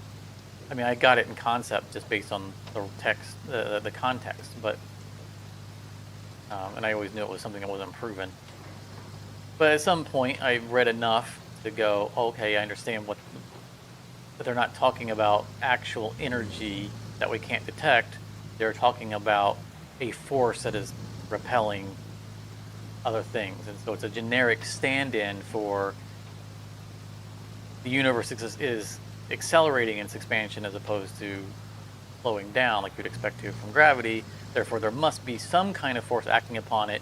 So we're just going to call that dark energy because it takes energy to do work. So I'm like, okay, that makes sense to me. Now I understand that. At some point in my life, I went, oh, I hadn't thought about it. That they're not really saying that, well, we think there's a substance that we're trying to detect. It's finding a way of describing a observed force without trying to actually apply any science to what's causing it. They're just acknowledging that there's something they don't understand that's out there, causing an observation that they can't explain. And which also, we've seen scientists who have criticized that term, dark energy and dark matter, because of the fact that it's not necessarily energy or matter, and how it's deceptive. But I don't know how else if you got to label it with something, you don't call it dark energy, then you call it dark force. What? Invisible force. What do you? I mean, you got to call it something. You got to call the concept something to acknowledge that something is going on in the world and in the universe that we can't explain. Well, obviously, it's Harry Potter. Like I said, a space wizard did it. Exactly.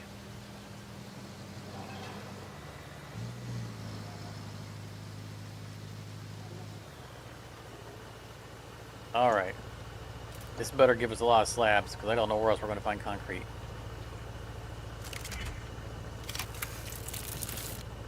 Got 7 slabs out of it. Nice.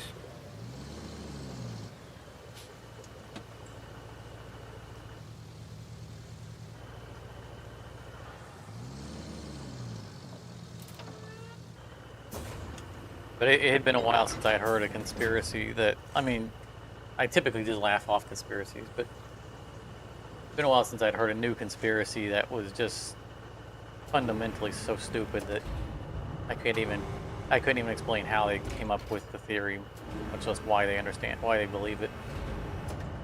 Light bulbs absorbing light caught me off guard. I wasn't prepared for that one. The other conspiracy he went over was that the Titanic, it wasn't the Titanic that sunk, it was the Olympia. That someone at the last minute swapped the ships. And everyone just thinks that the Titanic went down and it was actually the Olympia. What? Why? What purpose would it serve? Like, okay, fair enough, you know, like, you've got a theory about it, but like, why did they do that? Right, exactly. What possible purpose could they have served by doing such a thing? Yeah.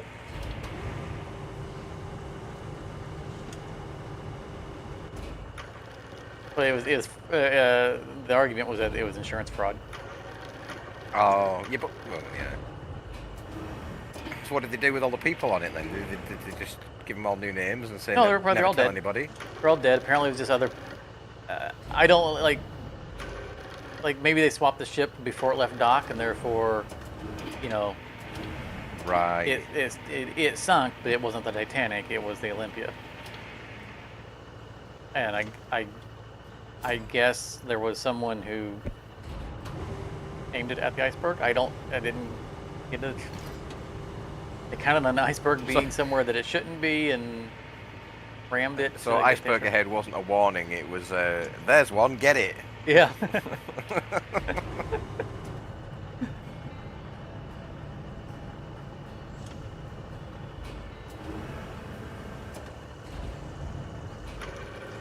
It's like Moby Dick chasing down the iceberg. He's got a vendetta against them. They had a Titanic episode on Rick and Morty. They went to a Titanic theme. I would say theme park. You rented it was a reproduction of the Titanic, and you rented a room on it, and it went through a giant, like, you know, you actually stay in the cabins. The gimmick was that it was on rails in a giant pool, and there would be a controlled sinking of it. And during the episode, it somehow the mechanism failed. We're sorry, folks, to announce, but we're not hitting the. We're not sinking or something like that.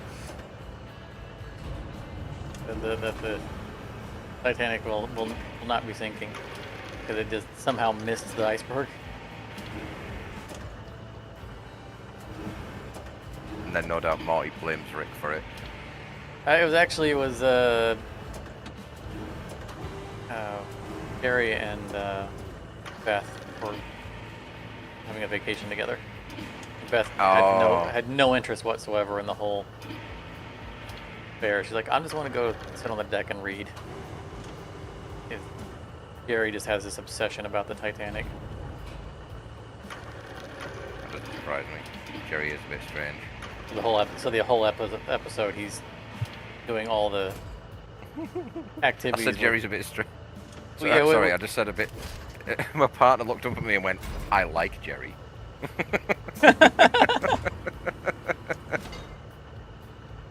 Just caught me off guard.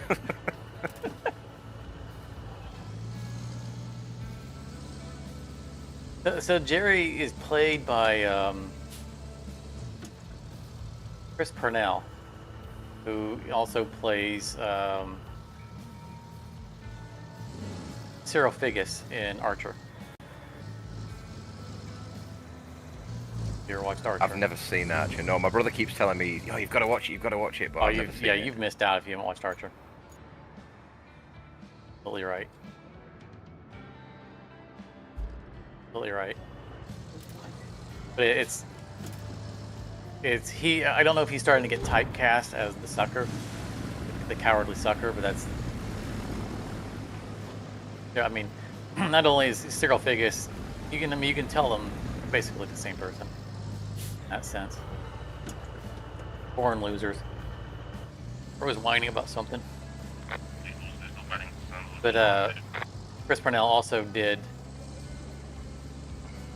the voice acting of a character in GTA 5. Alright. GTA 5 Online. And I, like, the first time I heard that character speak, I knew exactly who it was. Dead up, you can tell it. It's just, he's got that distinctive voice, and he's completely out of place at all times and clueless. He's the valet. Valet. He's the head. He's the whoever the head guy is that runs the desk at a hotel. Right. So at the Diamond Hotel, Diamond Casino Hotel, he's the front desk guy who's up there whenever you go in. Also, he voiced one of the screams of just the miscellaneous screams of the citizens when they're Terrified, yeah. Yeah, when they're terrified, and it's completely distinct. It's just you could hear Gary screaming and running. It's of all the voices, the RAM voices of screaming NPCs running off, you know that one. It's like, oh, that's Chris Parnell. It's like hearing the Wilhelm scream. You know it when you hear it. His brand of panic. One of the things I quite enjoyed about Rick and Morty with in regard to Jerry was the when he rolls up into his shell,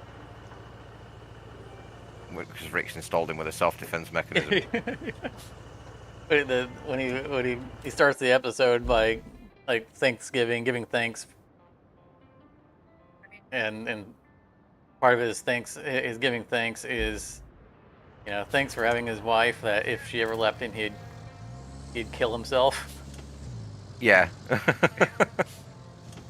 In a very real sense, I would absolutely kill myself.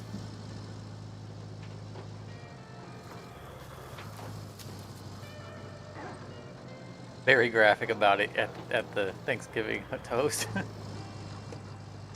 And then he ends up panicking later because between his two wives, Beth and Space Beth, he balls up into them with a ball.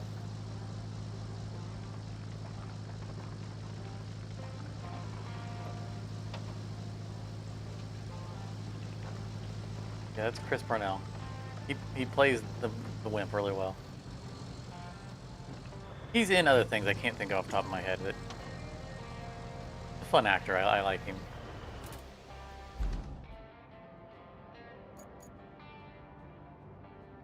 I have to go that way. Yeah.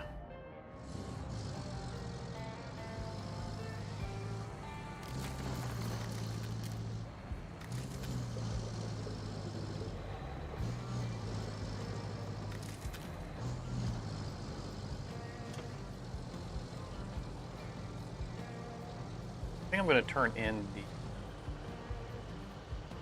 resources. We're at 6 hours on this.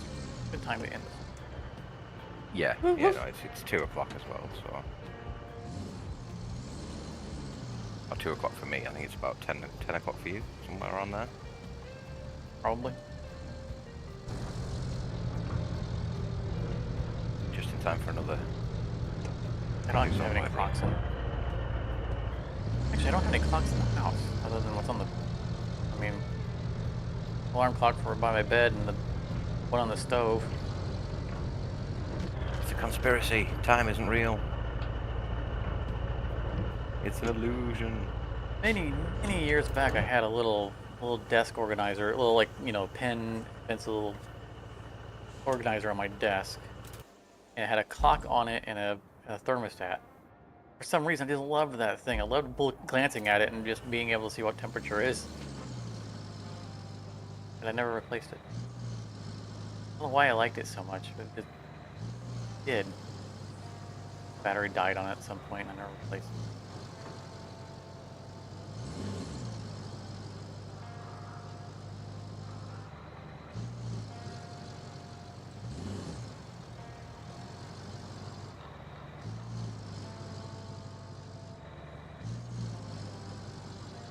Game thought it could make me unload stuff, but never saw this coming.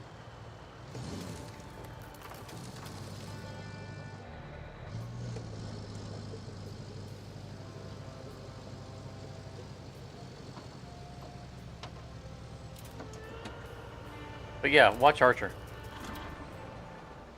That'd be a good watch along too. Alright. Alright, yeah, I can use. I'm like, I'm in there and it didn't complete. So I have to go to the map, complete objective.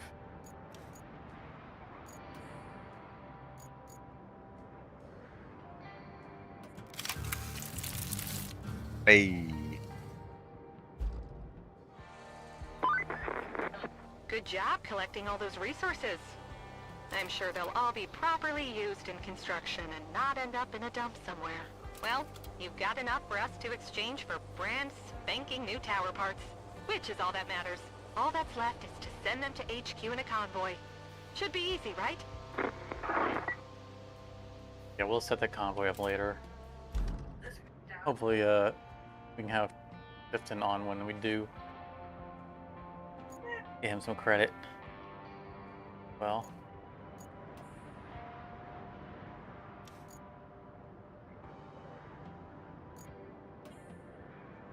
Something that failed.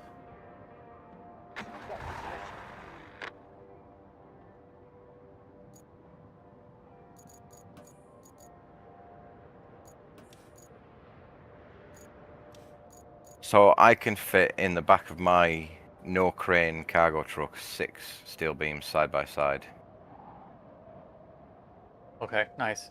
Yeah, I can only get 5. I mean, it's barely off, but I definitely can only get 5 because I've had them packed in very tightly. So it looks like the route that she just told us to do is going to require a bridge way. I don't know if you have that as a wooden bridge or a concrete bridge. If it's the Eastern Tunnel one is currently a concrete bridge, but we can easily replace that with a wooden bridge. Yeah, we'll probably do that. Let's go right now, just so accidentally get built as a. I'd rather it be a concrete bridge, but you know how high the concrete resources are on the map currently.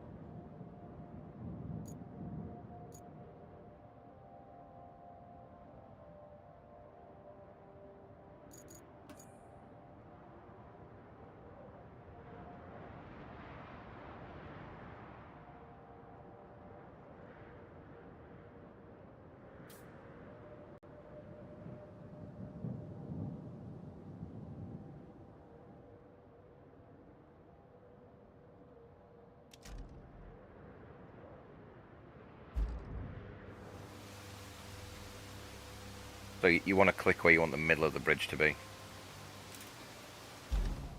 I mean, On the starting end, you want to click in the middle of yeah, the... but it did. Look at it, it's perfectly aligned. Alright, fair enough, yeah, the stream's lagging. Or it's not lagging, I'm just behind a little bit. Well, it was orienting itself to the right as opposed to north. When I first attempted to do it, it was, you know, I had it centered. So it was actually turned trying to go their way, so I had to offset it to get the middle in the middle. At that angle, I couldn't see the straight up and down peg. How that indicates the center of it. It'd be nice if you could just grab each end and drag them after it's placed, you know? Like the way we do with the plot points on a route. It would be. All right, thanks everyone for coming out. We're going to wrap it here. We're at 6 hours, which is longer than typical, but not longer than we've done before. We we had a great run. We had a lot of people show up, which was awesome. Great activity in chat. Nice. You know, things like that is what helps indicate that maybe we should do this more. Keep an eye out for what we're going to do next. We should be streaming next Friday unless something comes up. Don't know what we're going to stream. Maybe this. I'm inclined to go with this, but we're going to keep our eye out for other games that are easing releases of major content patches, especially at Cure. So we might pivot. So we'll see how it goes. But this has been a lot of fun. We've done a lot of fun things, and we probably spent an hour and a half just trying to upright our trucks. But that's part of the joy of the game. Don't forget to leave a like on the way out, and community Discord, all that stuff, blah, blah, blah, blah, blah. But have a great night, and session. If you enjoyed this, you may want to check out one of these other videos, and thank you very much for your time.